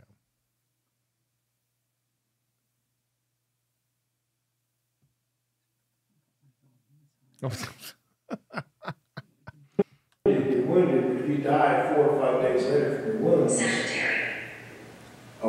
And again, that's pretty fascinating. The fact that we were talking about and I said, use any of these devices around us to know if I'm right or if I'm wrong. But if you die during battle, you're considered a casualty. If you are wounded and you die 4 days later, you're still listed as wounded. But then that was when sanitary kicked in. That's so neat. Then you're put in the cemetery. Yeah, then you're put in the cemetery. But you are not. But you are not counted. You are not counted as killed in action. I see. I see. In the killed in action, that is the single day death toll. Sentenced. Wait, what did it say? Sentenced.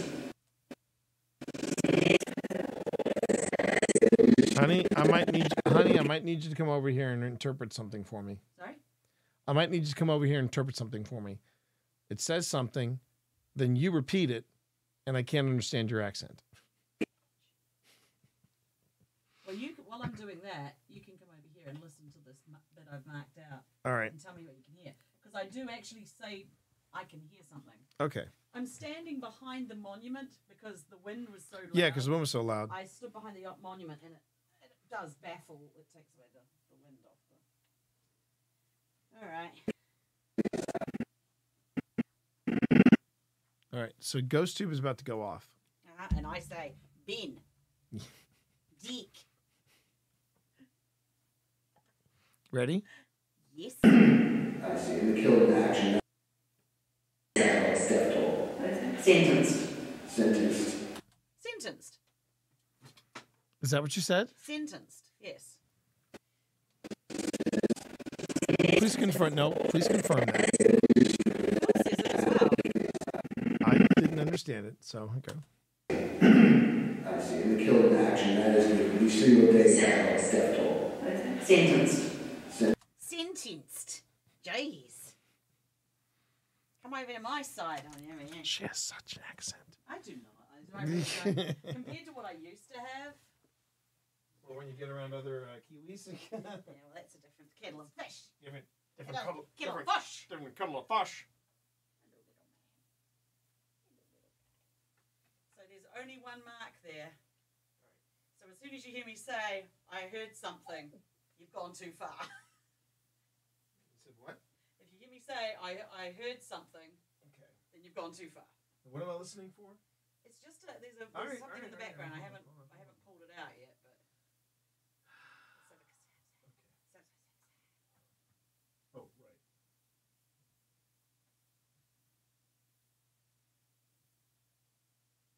Aww.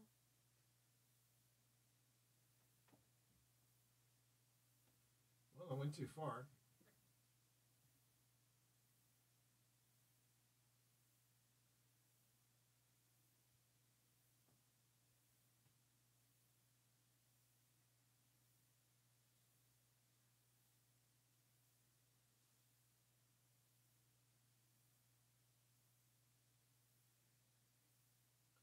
It sounds like it sounds like almost like a choir or like weird moaning.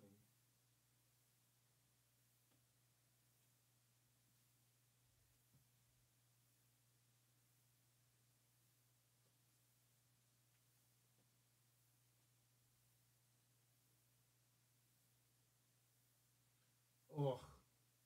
So I was about to say it was a truck. It was a truck going by. But then there was right after I heard the truck, there was something. It's right on the edge. It's right on that edge of perception. Obviously, I was able to hear it in the moment, though. Yeah, you did.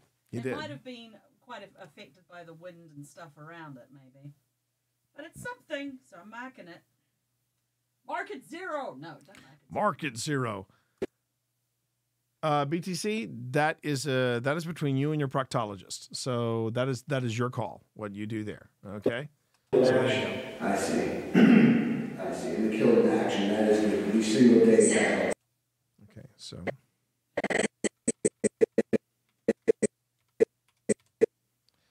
And you said it was sentenced, is what you said. All right.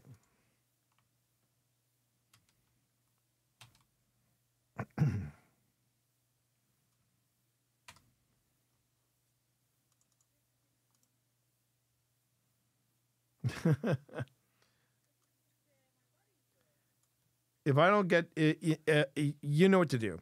If he pops up again, you know what to do. But only if he's being irreverent. All right. Let's see. Okay. Well, I appreciate that, Cammy, but it's okay. We got mods, and mods will stay on top of it, so we're good. All right. Yeah. You see what they say. Sentenced. Sentenced. Sentenced to die. Maybe. Now that's a weird. peculiar one. That was What?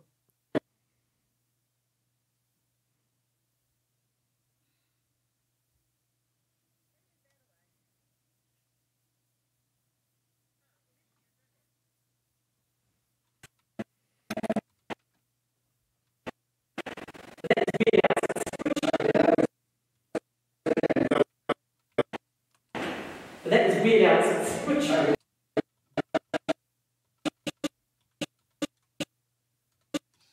That's interesting. Okay, pressure change.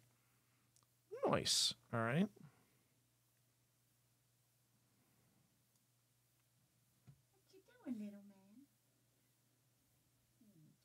Let's go back a bit.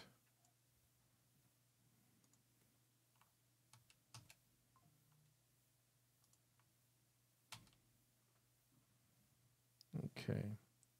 Do you sometimes get answers on the Ghost Tube that does not make any sense historically or in context? All the time. Matter of fact, another piece of ITC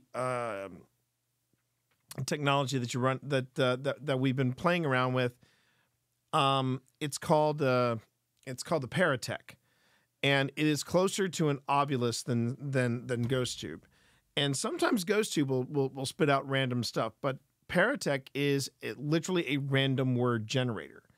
And sometimes we get stuff that makes no sense whatsoever. Then we get stuff that cuts close to home, and it's really interesting. It's very interesting to try to see if there is a connection or not.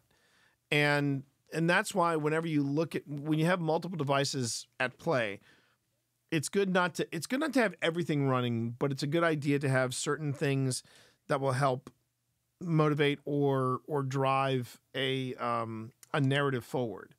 And then you have to do some research and find out if that narrative actually makes sense. Let me give you an example. When we were at the Candy Factory, there was we were running a spirit box, and just like in Phasmophobia, the spirit box is that thing that, the spirit's supposed to speak through it when you go, who are you? What's your name? That sort of thing. Now, unlike the spirit box in Phasmophobia, the spirit boxes that we use go, they're cycling through radio stations, and you get snippets of voices, of songs, or whatever. And hopefully you're able to piece together some kind of, some sort of message. And the idea is, again, the theory is that, what's going on? I found another one. Oh. I think it says I see you. Oh, no, I was trying, no, for a second I was like, what are you talking about? And then I'm hearing a growling, and I think it was like Benedict and whichever kitten that is. I can't tell if it's Hicks or if it's, from the look of the attitude, it could be Hudson, because I don't think Hicks would provoke Uncle Benedict, because Hicks has a hero thing for Uncle Benedict. Kitten, I'm trying.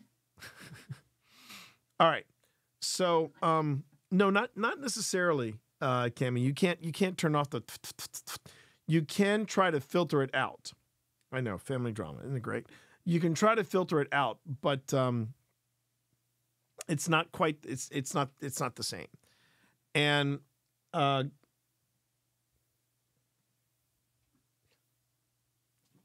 Hey. Hey. Is that Hicks? That's Hicks. Or is it? Yeah, it's Hicks. Hicks, what's going on? Hicks. Hold on a second, everybody. I'm gonna have to break this up. I'm trying to figure out who's growling at whom. First off, Hicks. Come on. Calm down. You all right? I think Hicks got a little wound up. Okay? Hicks got a little wound up. Remember, they're kittens. They're trying to play with you. He's an elder cat, so he doesn't really feel like playing. Okay?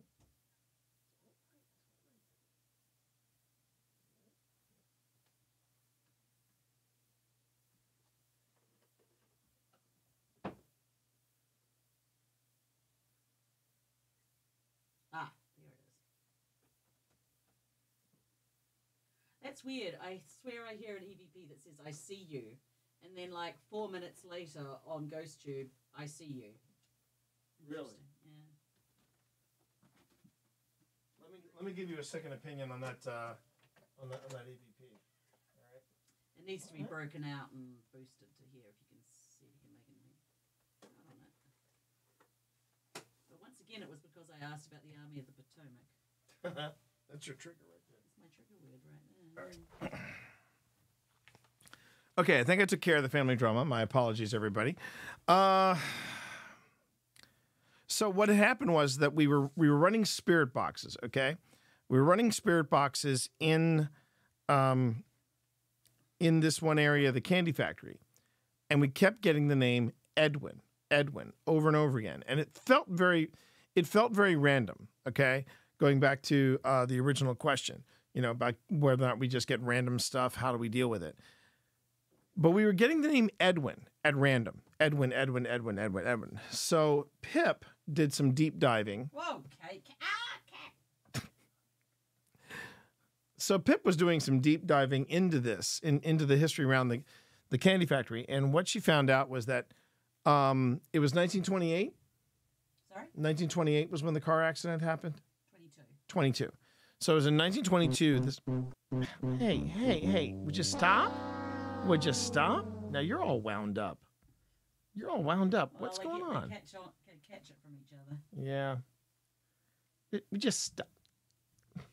Hey.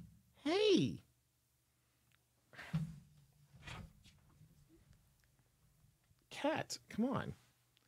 Sorry. So, no. Hey. Hello there. I'm doing a. Whoop. Wait a minute.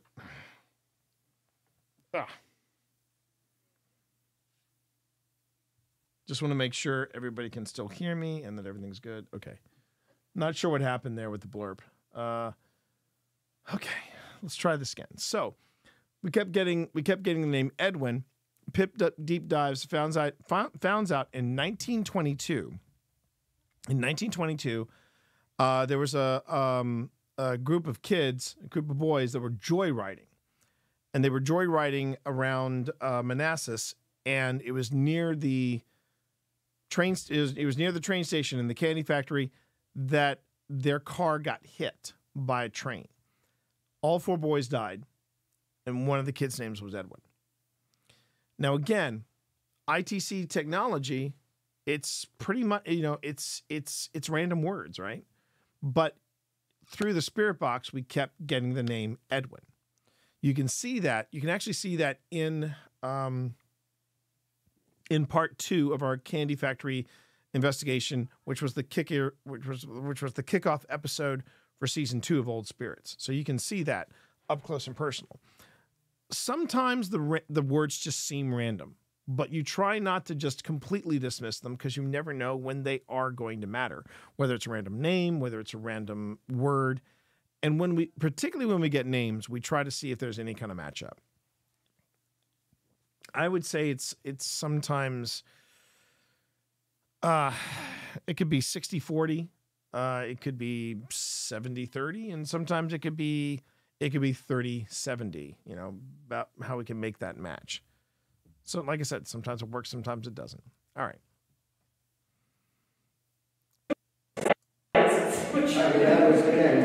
Okay, what happened here now? For some reason, something is muted because now I can't hear. That was creepy. I can't hear. What's? What did you do, Kat? He was over there. Yeah, I know. He was over here, and Oh, he was over there? Yeah, and now I can't hear anything on the desktop. Turf war, man. Shut those down. What did you do? But this app is. Okay, well, the thing is, we can hear it on. I can hear it on the desktop, or rather, everyone else can hear it. I can't, so it kind of defeats the purpose. Just rely on them to. Yeah, rely on chat. Okay, first off, let me just make sure. Okay, I can hear this. So something got jostled loose, or muted, or turned off. No. Please hold, everyone. Oh, that's it. He muted my He muted my speakers. He finds something new to do all the time, doesn't he? This is why Dorito is an enabler. He is a little hellion. Dorito. He is a little hellion. All right. There we go. Yeah, that was creepy. But this app is purely for recreational purposes. For recreational purposes and entertainment. Yeah, whatever. It seems like we've figured out how to work it. It's only say nothing, and then simply 3 words. Is there a cemetery up the back? Because this church must have had a cemetery. It's not its own.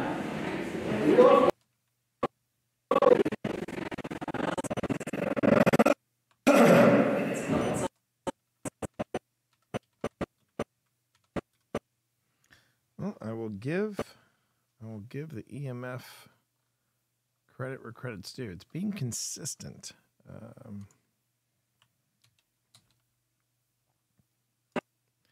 This is just me. I thought there was a doorway over there. That's on me. I could have swore there was a doorway. As I was standing here. Yep. So I'm thinking about bringing the Mel meter over here. I was bringing the KT over there as well. Oh, that'd be cool. We could also walk around the back, because the fighting was in these woods back here. But this is why I need to not be near the K2, because it's on broadcasting. Oh, right. 17,000. Yeah, 17,000.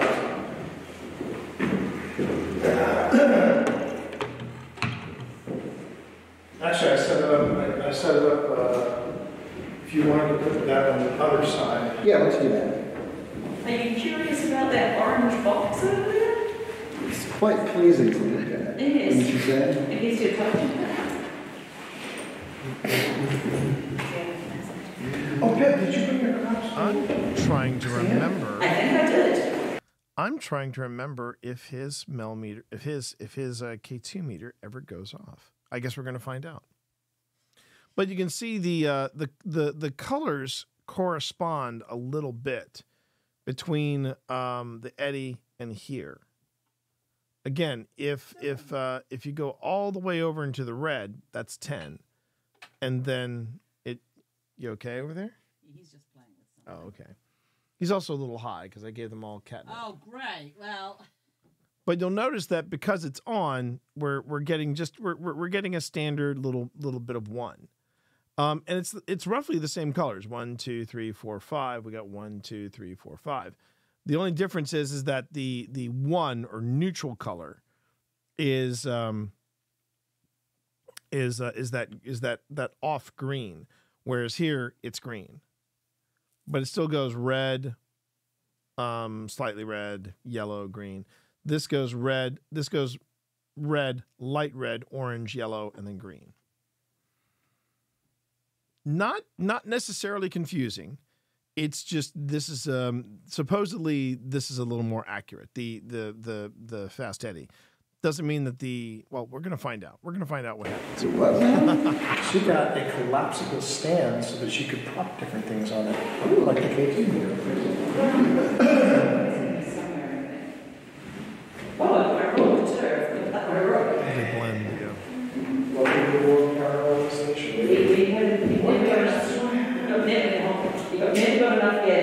I think, Han, what happened was Hicks wanted to play, and Benedict was having none of it. Sorry? Hicks wanted to play, and Benedict was having none of it. He's like, this is it. I'm going to die now. Yeah.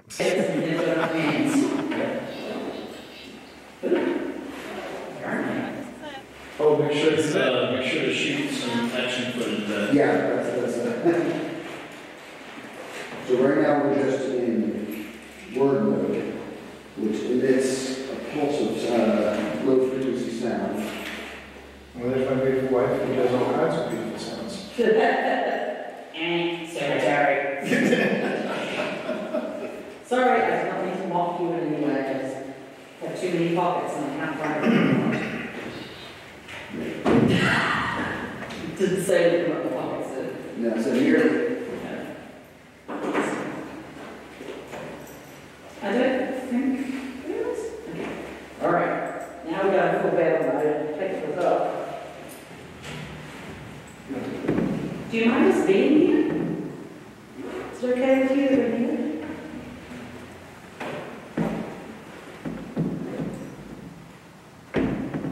Now that, I don't know if that beat came from me or not. The wind is also knocking this right here.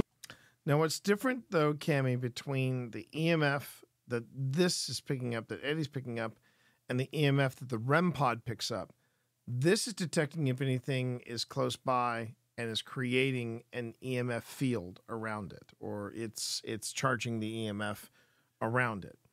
Whereas with the REM pod has created a small EMF field around it.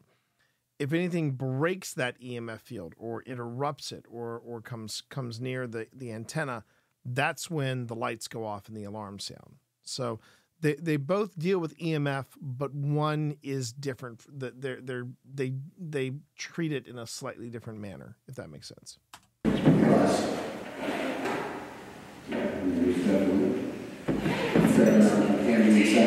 Oh, was that? Did I miss something?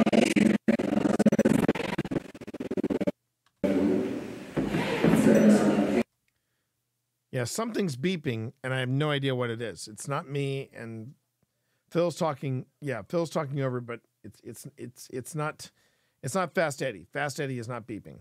I don't think that's Always be aware of your gear and know what it sounds like. I can't stress that enough. Always know what your gear sounds like. No, I'm standing right next to the Eddie. Here's the stage. It's not. Found it. It stands always at the bottom.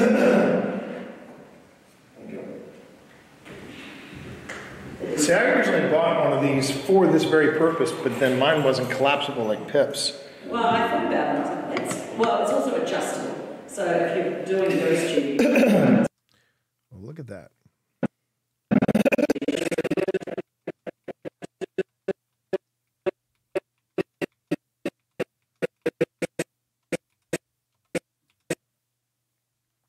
So, Pip, this is interesting.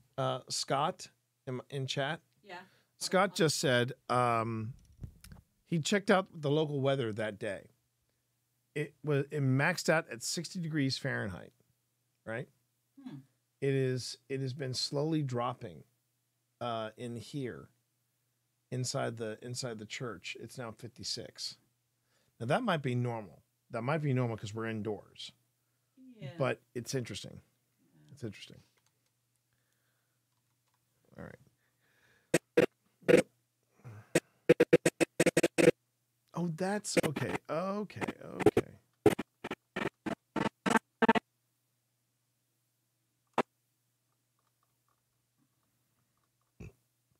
I just jumped way too far ahead, everybody.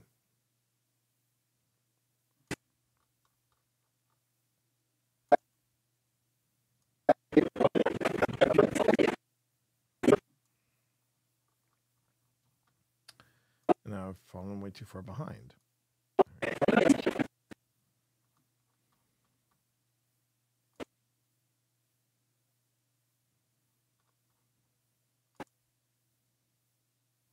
I'm looking for when I put it on the stand.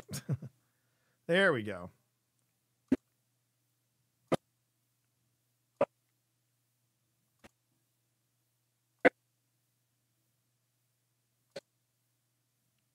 Well, I thought about it. It's also adjustable. So if you're doing Ghost Tube. All right.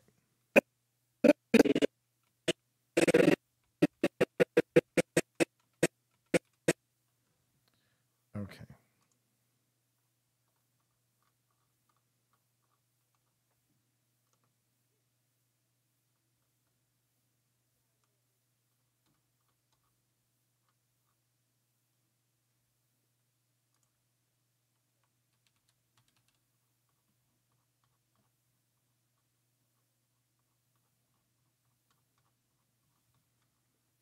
All righty. Boop. All right. Adjustable. So if you're doing Ghost Tube, to get the best shot.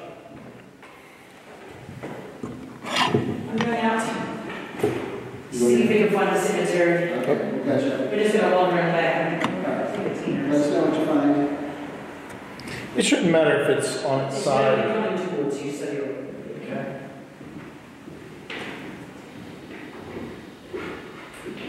Let's see if anyone has anything to say.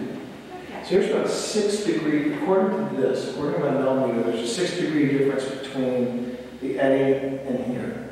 Interesting. It's just problem. Usually, what? It's a problem temperature, right? Yeah. Usually there's a Privacy. privacy.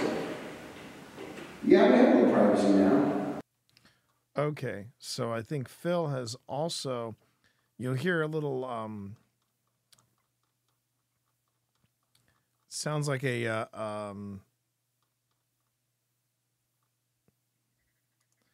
it sounds like a almost like a cricket, and it's another ITC device, another random word generator. And I think Phil just started using it here. It's called Parrot. Usually what? It's a problem temperature, right? Yeah. Usually there's a Privacy. Did he just say privacy? Privacy. Privacy. Okay. there's a Privacy.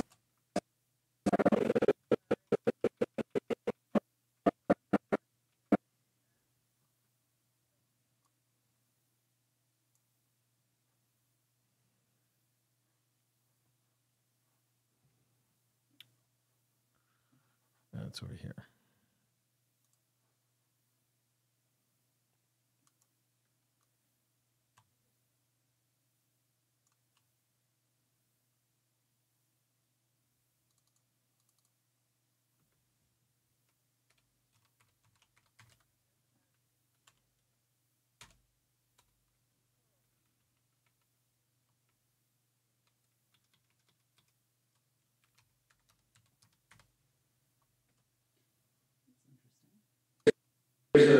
there's a Privacy. privacy. Yeah, we have a little privacy now. It's just the two of us and whoever's here is. Unless you're looking for more privacy than that. Unless we're violating your privacy, which is not our intention. What we can do is we can just sit here in silence and just one moment of peace. It's a church after all. I was going to say that's a really good point. Lots of them for a church. So we'll just enjoy the silence.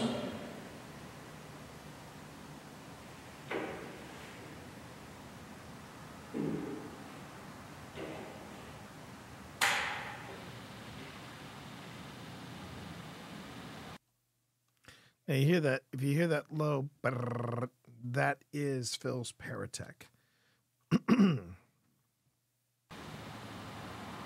And we're just going quiet just to see if we pick anything up, if we hear any disembodied voices or anything like that. or get another EMF like that.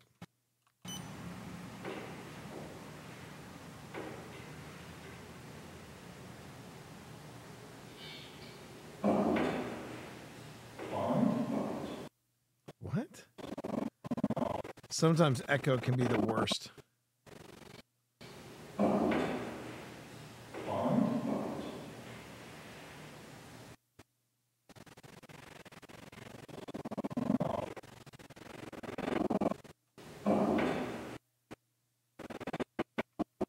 Sound like it's getting bumped.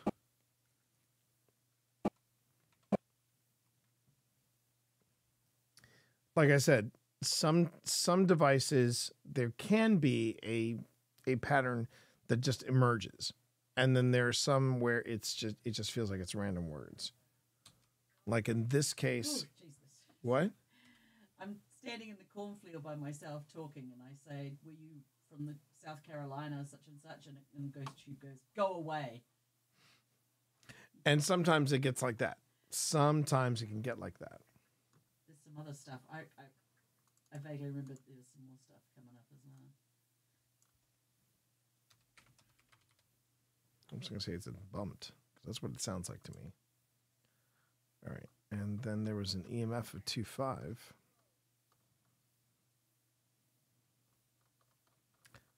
I sincerely do not recall the EMF being this active, so I find that fascinating.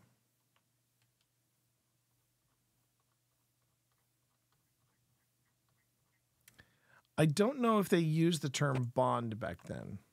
It stands always at the bottom. Oh, whoops.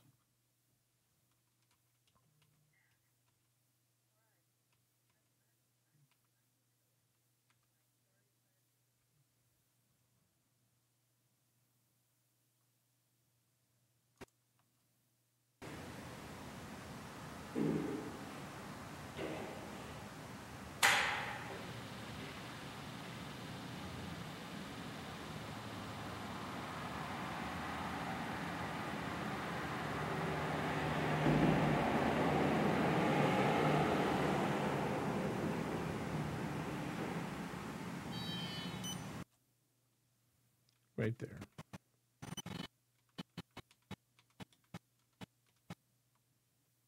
Okay.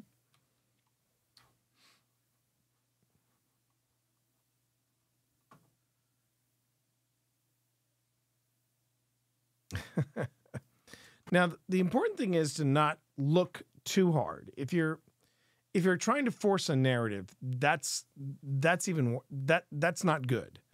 You want the narrative to sort of the way you find out a story at a place that is considered haunted. You want to try to find out as much information as possible, and then do further research. Find out, the stories of the people that are there. Find out what's going on with with the different families in the area, and sometimes stories will emerge. But and that's why you can't always expect ITC devices to be spot on. And sometimes, yes, sometimes they are. Sometimes it is chilling how responsive some of these devices are in the field. They don't go to some places where it's just quiet. And it can be very tricky. It can be very tricky to navigate.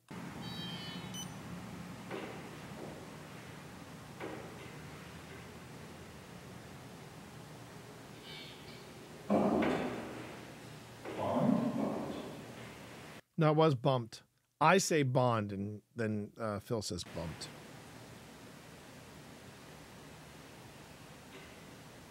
Now, what was even more interesting, I got an EMF of 2.5 on the K2 on my EMF meter. Phil's didn't go off.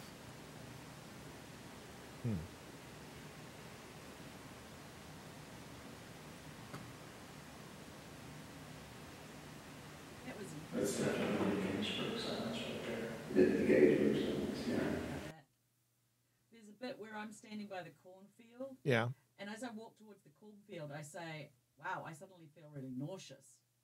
And as I get there and I start reading the plaque, I get go away, and like 5 seconds later, axe. Ooh. So I like, okay, I get the drift, and I hustle out of there, and I feel fine. Now, again, that's a combination of ITC and ITC devices and personal experiences. And that's interesting. That is interesting. What was that? I knew not to push it and stay there. No. I'll say it's very similar, but different. My voice, Little rattle? You know, I find it interesting about the battlefields. If you go to Lost Bluff, or you go to Bull Run, or you come here, or you go to Gettysburg, they all have like a similar feeling, but it's one characteristic vibe. Yeah.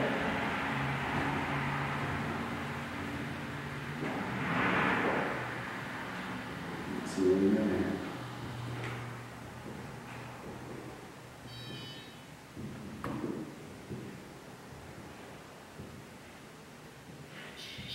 Section.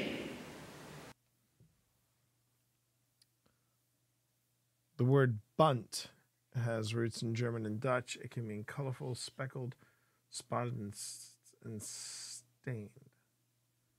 Yeah. Yeah. Section.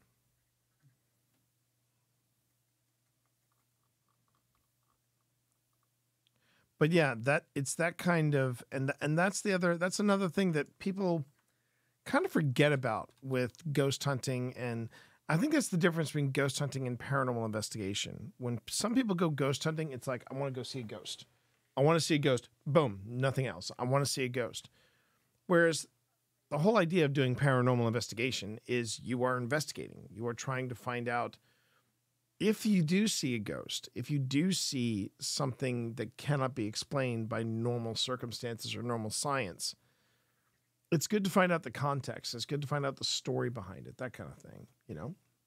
And that's Goth, you got the right idea. You got the right idea based on certain words, based on certain, based on certain things that you pick up while on an investigation. It doesn't hurt to do a little deep dive and see what something means, or a turn of phrase or something along those lines that happen to comes along your way.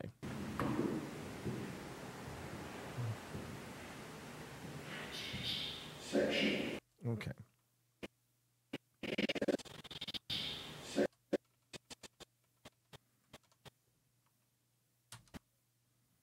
Whoops. I copied too much.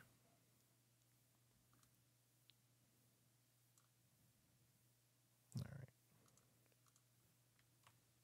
So I'll cut that, and then I'm going to use you to keep my feet warm.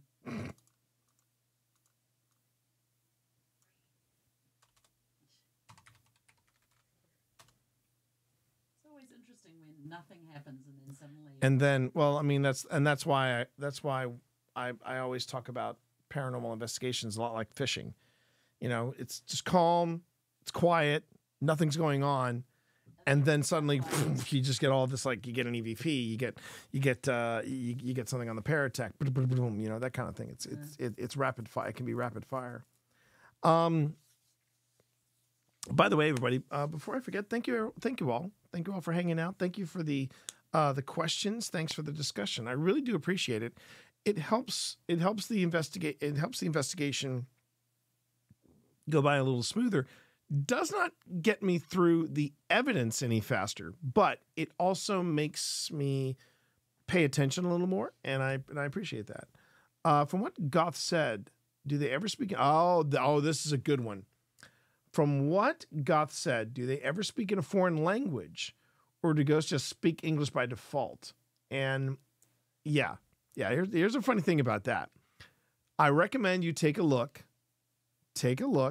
at. No, the thing does not translate, Carrie. It does not translate.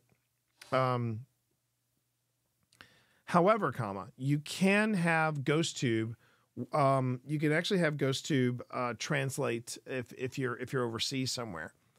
But I recommend you take a look at our first ever holiday special at Old Spirits. We went to a place called Dunlore Inn, and the populace it was found the town of Mineral, Virginia. The majority of people that were in Mineral, Virginia were German. And at one point we got on Phil's homemade portal, we got the word, again, ITC technology. We got Sprechen. At one point we got Sprechen. I mentioned I think I asked a yes/no question or something like that, and it goes 9, which I thought was really interesting.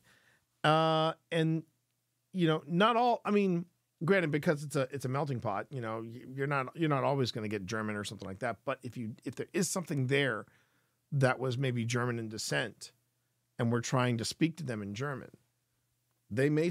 We have gotten German back. Pip actually got a weird French. Oh yeah, yes. She said. Moi ici? No. No. No. It was very defiant too. I remember hearing. Yeah, it was very defiant. I was just passing through. I was having a croissant and some coffee, and then you come along with your ITC technology. And you say, did you die here? Did you die here? What an assumption. What do you take me for? I'm going to be here and be ennui in the corner. And being a ghost, it is very easy for me to be ennui. Just a Normal Squid asks, I was also wondering if... Now, this is another good one. If a ghost might speak a really old dialect, or something that might be difficult to understand, like if the language has evolved too much. All right, so here's the... So if you're talking like if you went to England and you talk to a middle-aged or an old English ghost. All right, so this is something I learned from my wife, who's got a way bigger brain than me. You know how they say in Monty Python and the Holy Grail, when the angry, of course I'm French. How come you think I have this outrageous accent? And he refers to King Arthur and his knights as silly English kniggets. Take it from here, honey. Well, in Old English, that's how you'd pronounce it because the K is pronounced. Yeah. Like it was the green knigget. Sigawan and the green knigget. Sigawan and the green knigget. Knigget. Yeah. Yeah. There was a reason that I didn't. I signed up for a course in like Old English. Yeah. And it's basically like learning German. It's a whole other language. You wouldn't understand if you got dropped back in 9th century England. Yeah. No one would understand. You wouldn't be able to understand anybody. I heard someone describe if you got dropped in the Middle Ages, you could probably muddle along. Right. You probably wouldn't get everything, but you'd be able to communicate some sort of in some way to somebody else. And so bringing it back, and what a phenomenal question, Squid. Thank you. That's a great question. One of the things that you try to do, particularly when you're, and Goth, I think you and Goth would have been buds. I also studied language at that level, and Old and mostly Middle English was one of the things I learned a lot about. So there you go. I loved doing Middle English. Yeah. I loved that because for some reason, Sigawan and the green knigget stuck in my head. Yeah. But when I tried to do Old English, I'm like, it was too much. Yeah, but bridge too far. But like when you think Shakespeare, yes. Shakespeare, there are people go, oh, I can't understand Shakespeare. It's just written in a foreign language, and I always go, well, if you want to be honest, that's what she said. Exactly. but like. I mean, if you really want to, what part of this sentence, I'm going to go ahead and quote Shakespeare for you, and you tell me which part you didn't understand. The Queen, my lord, is dead. Now, I have seen a Shakespearean scholar reading it in English that would have, because the English was still slightly different back then. Oh, well, Ian McKellen does it in acting Shakespeare. Yes. He actually reads... Again, from the Scottish play, he reads how the actor would have said, and it was something like, she should have died hereafter. There would have been a time for such a word, that kind of thing. Like a Southern English, Cornwall, Devon. Okay, Lizard, I'm on to you. I'm watching you, Lizard. I'm gonna time you out, buddy. But yeah, where you have to be careful, at least what Phil and I try to do, wherever we go, and I think you're okay in America because for the most part, most everybody in Unless you're looking for pilgrims. unless you're looking for pilgrims indigenous people. or the indigenous folk, unless you get the indigenous ghost from Ghost, where he's like, yeah, okay, you know, yeah, I'm a Native American. Land, bro. What? You're on stolen land, bro. Yeah, you're on stolen land, bro. But I freaking love that show. Oh, it's such good. But I will point out that Amy's when she went to the Czech Republic, or was it Hungary? One of the places she went, GhostTube translated. Right. That was when they were at supposedly Dracula's castle. Yes. Well, it was a castle that existed during Yeah. Dracula's time. Yeah, exactly. But yeah, I thought that was quite cool. Is that the name of the Native American ghost, Thorn? That's but yeah, that coming back, I think. good. That's such a funny show. Oh no, I'm sorry. I misunderstood. But yeah, the Thorn is a runic symbol. Got it. Okay, got it. Yeah. There's a Native American ghost in the television show Ghost, and he basically was tired. Sassapus is his name, or What? Sassapus is his name. Sassapus or Sass. But yeah, but and then there's the Viking who's Thor or Thorfinn. Yeah, Thorfinn. But he basically said that he got tired of everybody talking around him, so he went on ahead and he learned the language. But he's like super. He's like that super cool dude. He's basically like the dude, and he's funny. Okay, I'm sorry. I'm getting completely off track here. So when Amy's crypt went to Dracula's castle, they were asking the questions and then having their phone translated to Hungary. But again, you know, you do the best you can. The one thing you try to be careful of is, like, I wouldn't say, hey, speak into Fast Eddie here, or speak into my phone. If I'm talking to people from a different time, they're not going to understand speaking to my iPhone. So you try something like, I've got a device in my hand, and you'll see other investigators do this.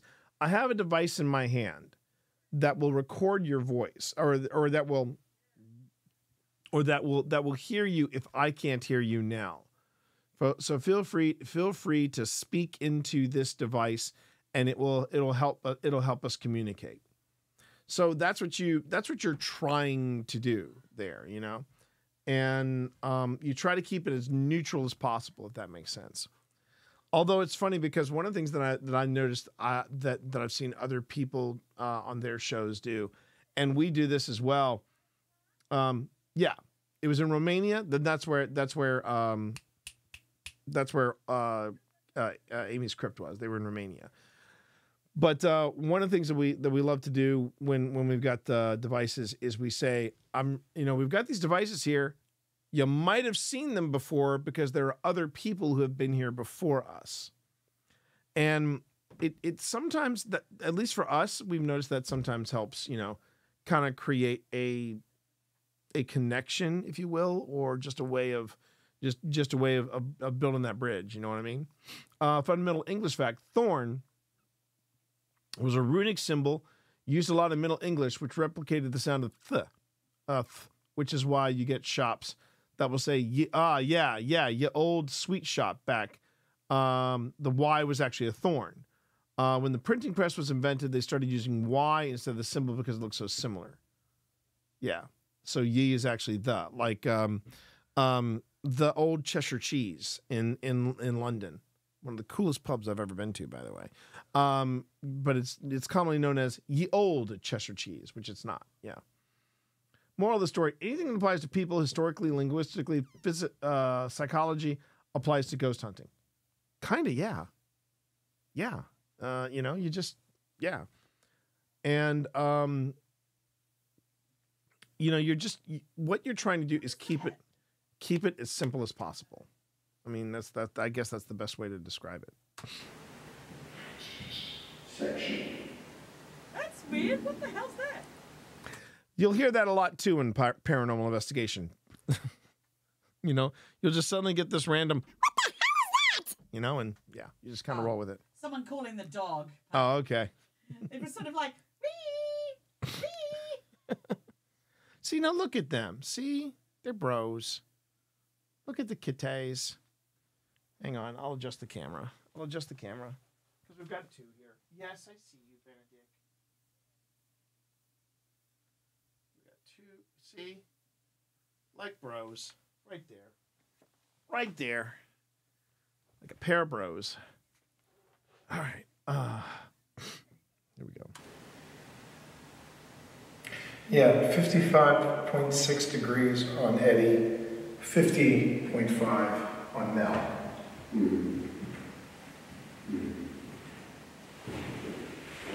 And this place is But EMF it's not out of the ordinary. And again, you know, it's something that I have been guilty of, like, searching for like an edge or some kind of like, ooh, look, there's a discrepancy between this device and this device, especially when it comes to temperature. You know, on Mel, I've got 58. Here, I've got 55. Yeah, but that's not uncommon. You know, it's not like, you know, unless you can synchronize all of your devices, there's going to be a little discrepancy. So I personally have to learn to relax. I will be the first one to admit it, and Pip sometimes has gotten on to me about this. I sometimes get lost in the tech. And I need to kind of pump the brakes on that and go, okay, yeah, you know, just be aware of my surroundings and things like that. This place is really flat, yeah. We've got 7 minutes. Maybe moving on here in a few minutes to go look around the area. And I'm not gonna lie, X-Ray. I'd love to do some ghost hunting overseas. I would love to do like some castles, and the place that I would love to go and ask a few questions would be Elsinore. I know I'm pretty sure Hamlet really wasn't a thing, but I still want to go to Elsinore and just ask whatever is still there. So tell me, are you guys sick of Hamlet fans? You know, just to see Probably. if, yeah. I mean, it's a very old. It's like a 10th century place. Exactly. So how's your old? How's Norwegian? my old Norwegian? Hammer! And that's about it. That's all I got. It's probably not going to get you far. No, it's probably not. Maybe. No. I would. And don't get me wrong, Goth. I'd love to come to the UK. I'd love to come to the UK and do it. We're just kicking ourselves of all the places. Oh my God, so many places. So many, and here's the funny thing too. Here's something I'm surprised. No one has asked in chat. No one has asked this in chat, and I think it's kind of cool because it's kind of in front of you, but you haven't really asked me anything about it. You notice that we're doing this paranormal investigation in broad daylight. Some of our not the shirt, not the shirt. But we're in broad daylight. And this is a thing. The biggest myth about, now you see, this is what you say, Goth. It's less scary. But here's the thing. We have gotten stuff in broad daylight or at twilight that would blow your effing mind. And the very first one that ever got. So in the day where it's safer, but here's the thing, Cammie, when you say safe, exactly what do you mean by safe?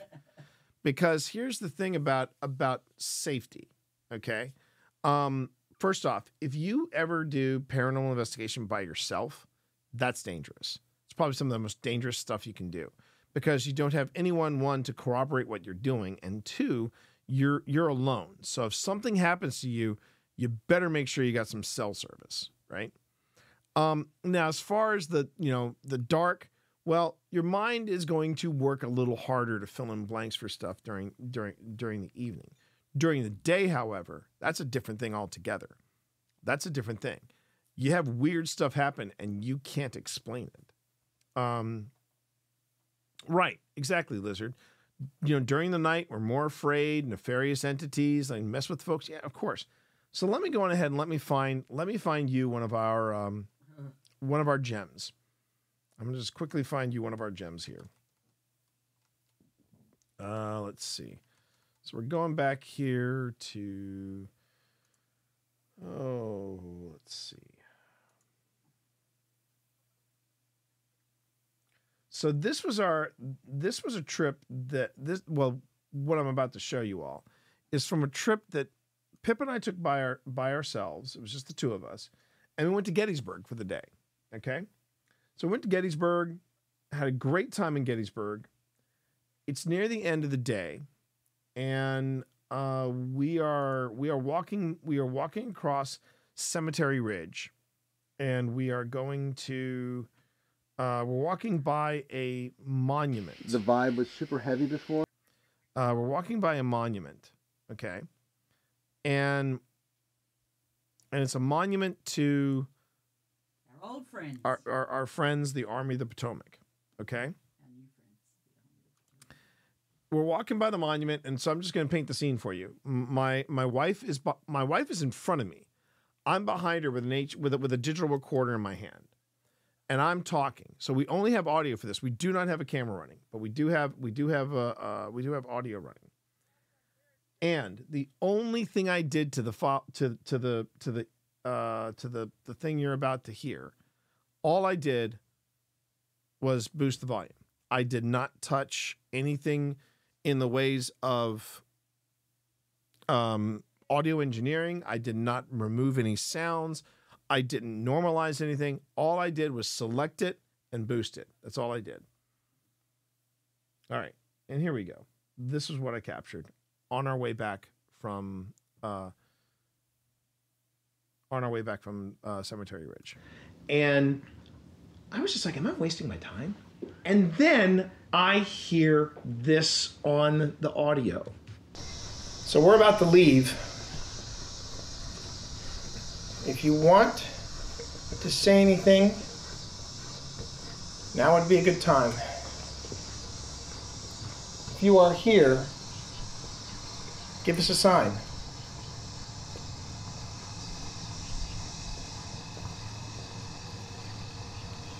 Speak with us, please. Anyone from the Army of the Potomac? Still here? The first time I heard that, I screamed out for Pip.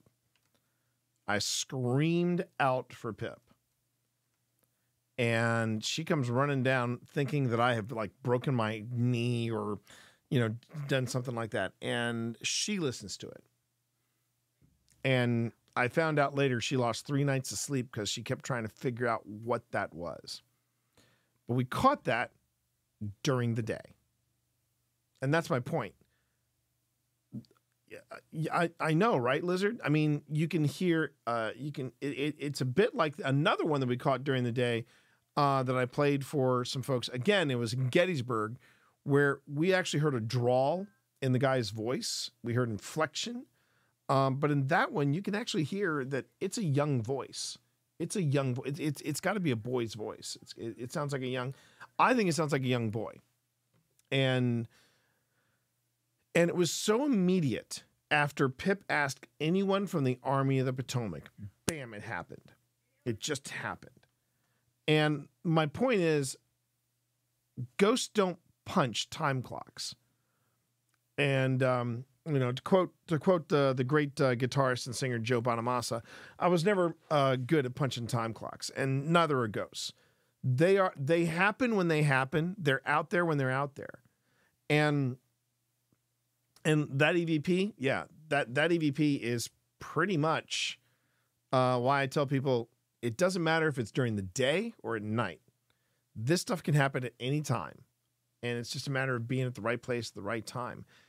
The hard part, and this is going to always be the hard part about paranormal investigation, science, and this is why sometimes people dismiss parapsychology and parascience and things like that, is that science is based on, well, can you do it again? And every time we go back to that spot, we always try to see if we can get that voice or get anybody to respond to us in that spot again. And we're still trying. Because, again, ghosts don't keep a time clock.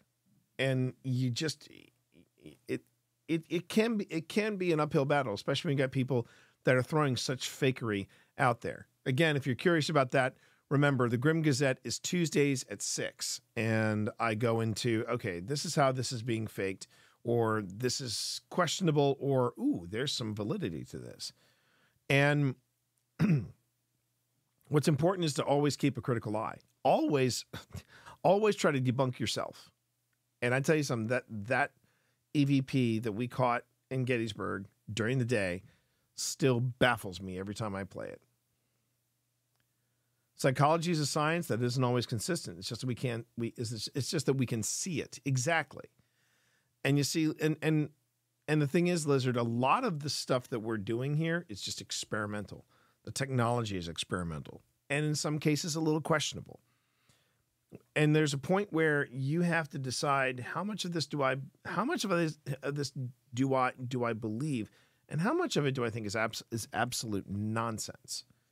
And we talked about this. We talked about this on the last Grim Gazette. It's easier for me to believe in UFOs than in cryptids. I truly believe we have been visited by people from other worlds. Do I believe in Bigfoot? No.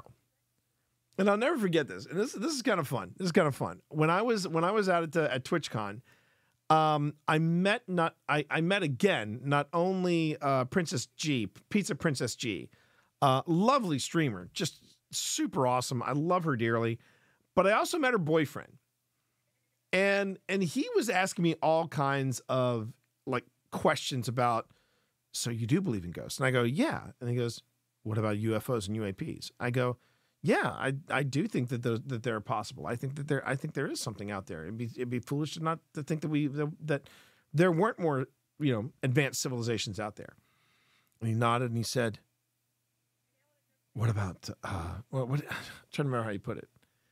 He said, I think he said something like, do you think the election was rigged?" And I looked at him. I said, no, I don't think the election was rigged. No, I do not think that the government was trying to kill JFK. Yes, man landed on the moon. And I had to run down all, and he was like, oh, okay. So you believe in this stuff, but you're not crazy. And I looked at him like, wow, bro, wow. And bless him. No, Goth, bless him. Because that's the problem. There are people in paranormal circles that think, oh, you believe in ghosts, so obviously you also believe that aliens are among us, and we should be wearing our tinfoil hats. And no, I mean, there are lines. I have met people that, you know what? A perfect example. The stereotype. Let's sigh. Yeah. But here's another thing. I remember Selena Spooky Boo put it best. She was doing I think it was either a TikTok review or a video review of something that somebody sent her, and she was talking about a woman who married the ghost of a pirate. And when this woman introduced herself, Selena freaked out, and she's like, okay. So there are people in the paranormal circles, and I love them all. They're all great people. But then there are those people. You know what I'm talking about? Those people. and Selena admits she's a little goofy. But the way she said, then there are those people. It's like, yeah, I hear you. So when this woman married this woman married the pirate ghost, what did she have as the not trigger object, but sort of the object that was supposed to be symbolizing this pirate? Yeah, it was Johnny Depp as Captain Jack Sparrow. And I'm like, yeah, okay. And Selena's right. The Karen's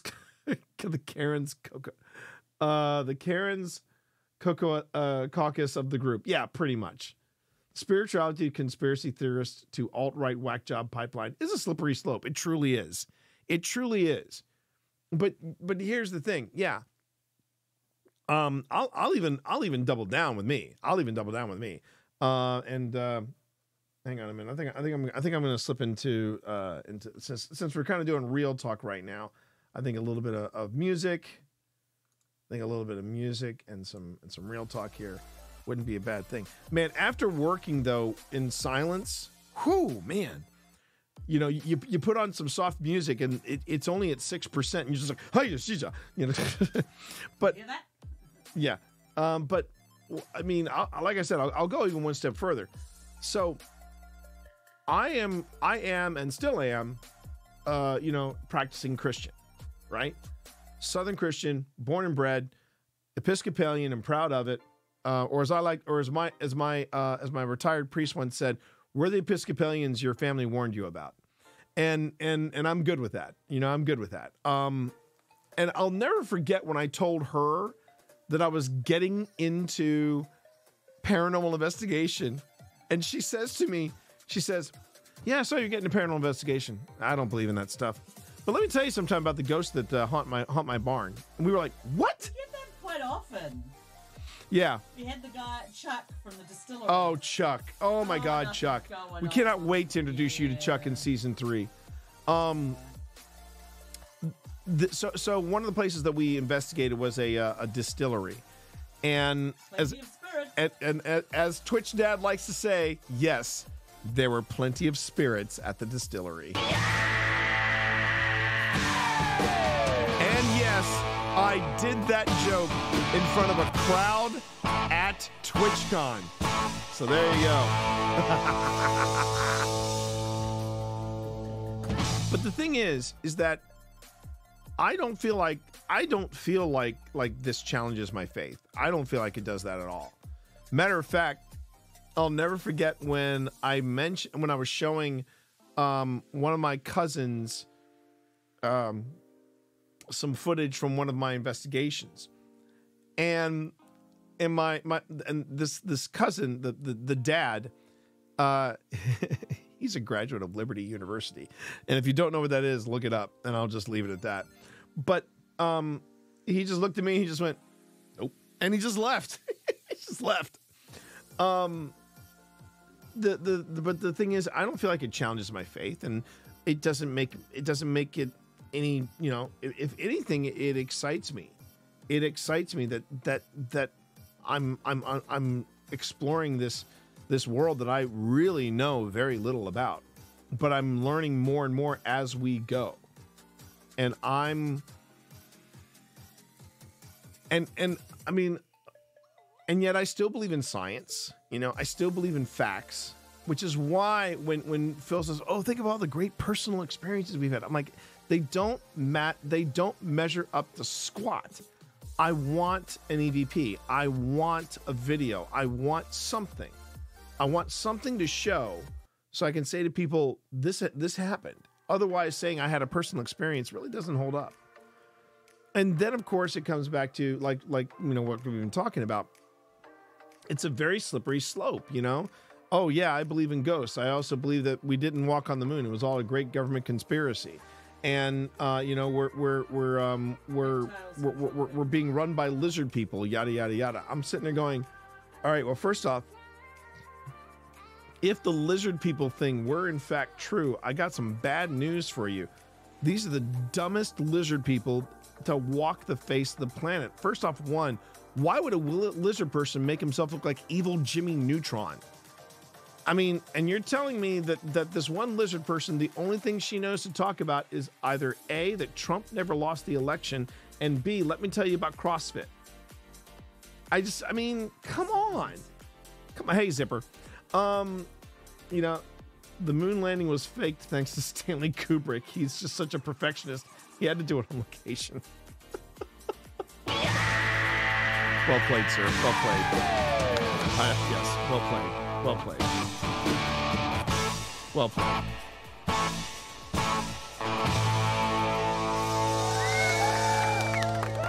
Well played, sir. Well played. Well played. And so, you know, so much Christianity and religious belief is based around the afterlife and spirituality, and being things beyond our understanding. I think paranormal belief and investigation is very compatible, and it is. And it is. I mean, well, it's a bit like, it's one of my favorite moments from one of the early Hellraiser films. There's this moment where Terry Farrell comes running into this Catholic church, and she basically says, you know, this is when Pinhead, and I can't remember the other two Cenobites, but it's Pinhead and the two main Cenobites are following behind him, and they're just turning everybody into demons. Like there was the one where the DJ got turned into a giant CD player. I remember that one. That was kind of rad. But there was as chintzy and as silly as Hellraiser 3, Hell on Earth was. They did have this one ridiculously brilliant moment in the film where, you know, she's telling him, she's trying to tell the priest what's going on, and he goes, my child, you must calm down. And he goes, you gotta understand, demons aren't real. That's just an allegory that we tell people. They don't exist. Then the doors explode open, and then backlit walks in Pinhead and the two Cenobites, and she says, then what the hell is that? I freaking love that. Not as good as the original. I still think the original is the gem. The original is the gem and always will be the gem. Who you calling Pinhead? And you know, and I remember I think at that point that's when Pinhead goes, time to play. I mean, that dude was ridiculously good as Pinhead. Ridiculously good as Pinhead. So you know, I think I'm just gonna wrap up. I'm gonna wrap up tonight's. I know it didn't feel like we got very far. We got about 20 minutes in, which actually is pretty good. And you know, with all the discussions and all the questions, thank you again. Oh my God, this is what I want the review sessions to go. You know, you asking questions, you getting into it. I mean, and it's hella fun. It's hella fun, man. Hella fun. Obviously, I will be moving a lot faster with this when I'm not, but it also helps with. It's a bit like when I do, well. When I did, I should rephrase that. When I did, oh, you going to bed, Cam? Okay, you take it easy, Cam. Sorry I missed so much, but it sounded like really cool. The parts I caught were dope. Oh, hey, well, you know what, Zipper? The good news is we got the VODs, baby. We got the VODs. So you know, you can always jump in on the VODs. Please do. So tomorrow, let's talk a little bit about tomorrow. So tomorrow, everybody, we are coming back, and we're coming back hard. Ghost Hunters playing Ghostbusters Spirits Unleashed. For those of you who have never seen Ghostbusters Spirits Unleashed, that's happening tomorrow at 7:30. I will be going live at 7 just to do a quick catch up, a little chit chat, welcome everybody in, and then 7:30 we're going to be doing Ghostbusters Spirits Unleashed, maybe with the same crew, maybe with some new people, I don't know. But I know that for a fact it's going to be me and Twitch Mom. Look at that. 636. Thank you very much for the follow. Do appreciate that. Twitch Mom and I will be there. We will be going ahead and getting our proton packs on. And then around 9:30, we're going to switch gears and I, for the first time, am going to be playing Lethal Company with the Phil Rossi Scream Team. I do not know if Phil Rossi will be joining us, but Walking Bard should be there. He's got to be there. He's the guy that gifted me Lethal Company. And real quick there, John, you're going to have to probably ping me sometime tomorrow and walk me through what I need to do for the mod. Where can I get the mod? That kind of thing. Also, sir, is there a tutorial that I have to worry about? Is there like a solo tutorial thing that I'm going to be running, or is that not a thing? I don't know anything about mods. Yeah, okay, Brohim. I see what you're doing. There's no tutorial. Silly me. I want to talk to Sin. Oh, I want to talk to Sin. Okay, yeah, we're going to talk to Bob or Sin. I'll talk to Sin then. But thanks, everybody. Thanks for being here. So that's going to happen Friday, and then Saturday, my normal Monday programming has been moved to, at least for this week, to Saturday. I'm going to be not playing. I will not be playing Destiny. but I will be playing Dead Space 2, Electric Boogaloo. This is the sequel to Dead Space. I played Dead Space earlier, absolutely fell in love with it. Getting into Dead Space 2, I'm digging it.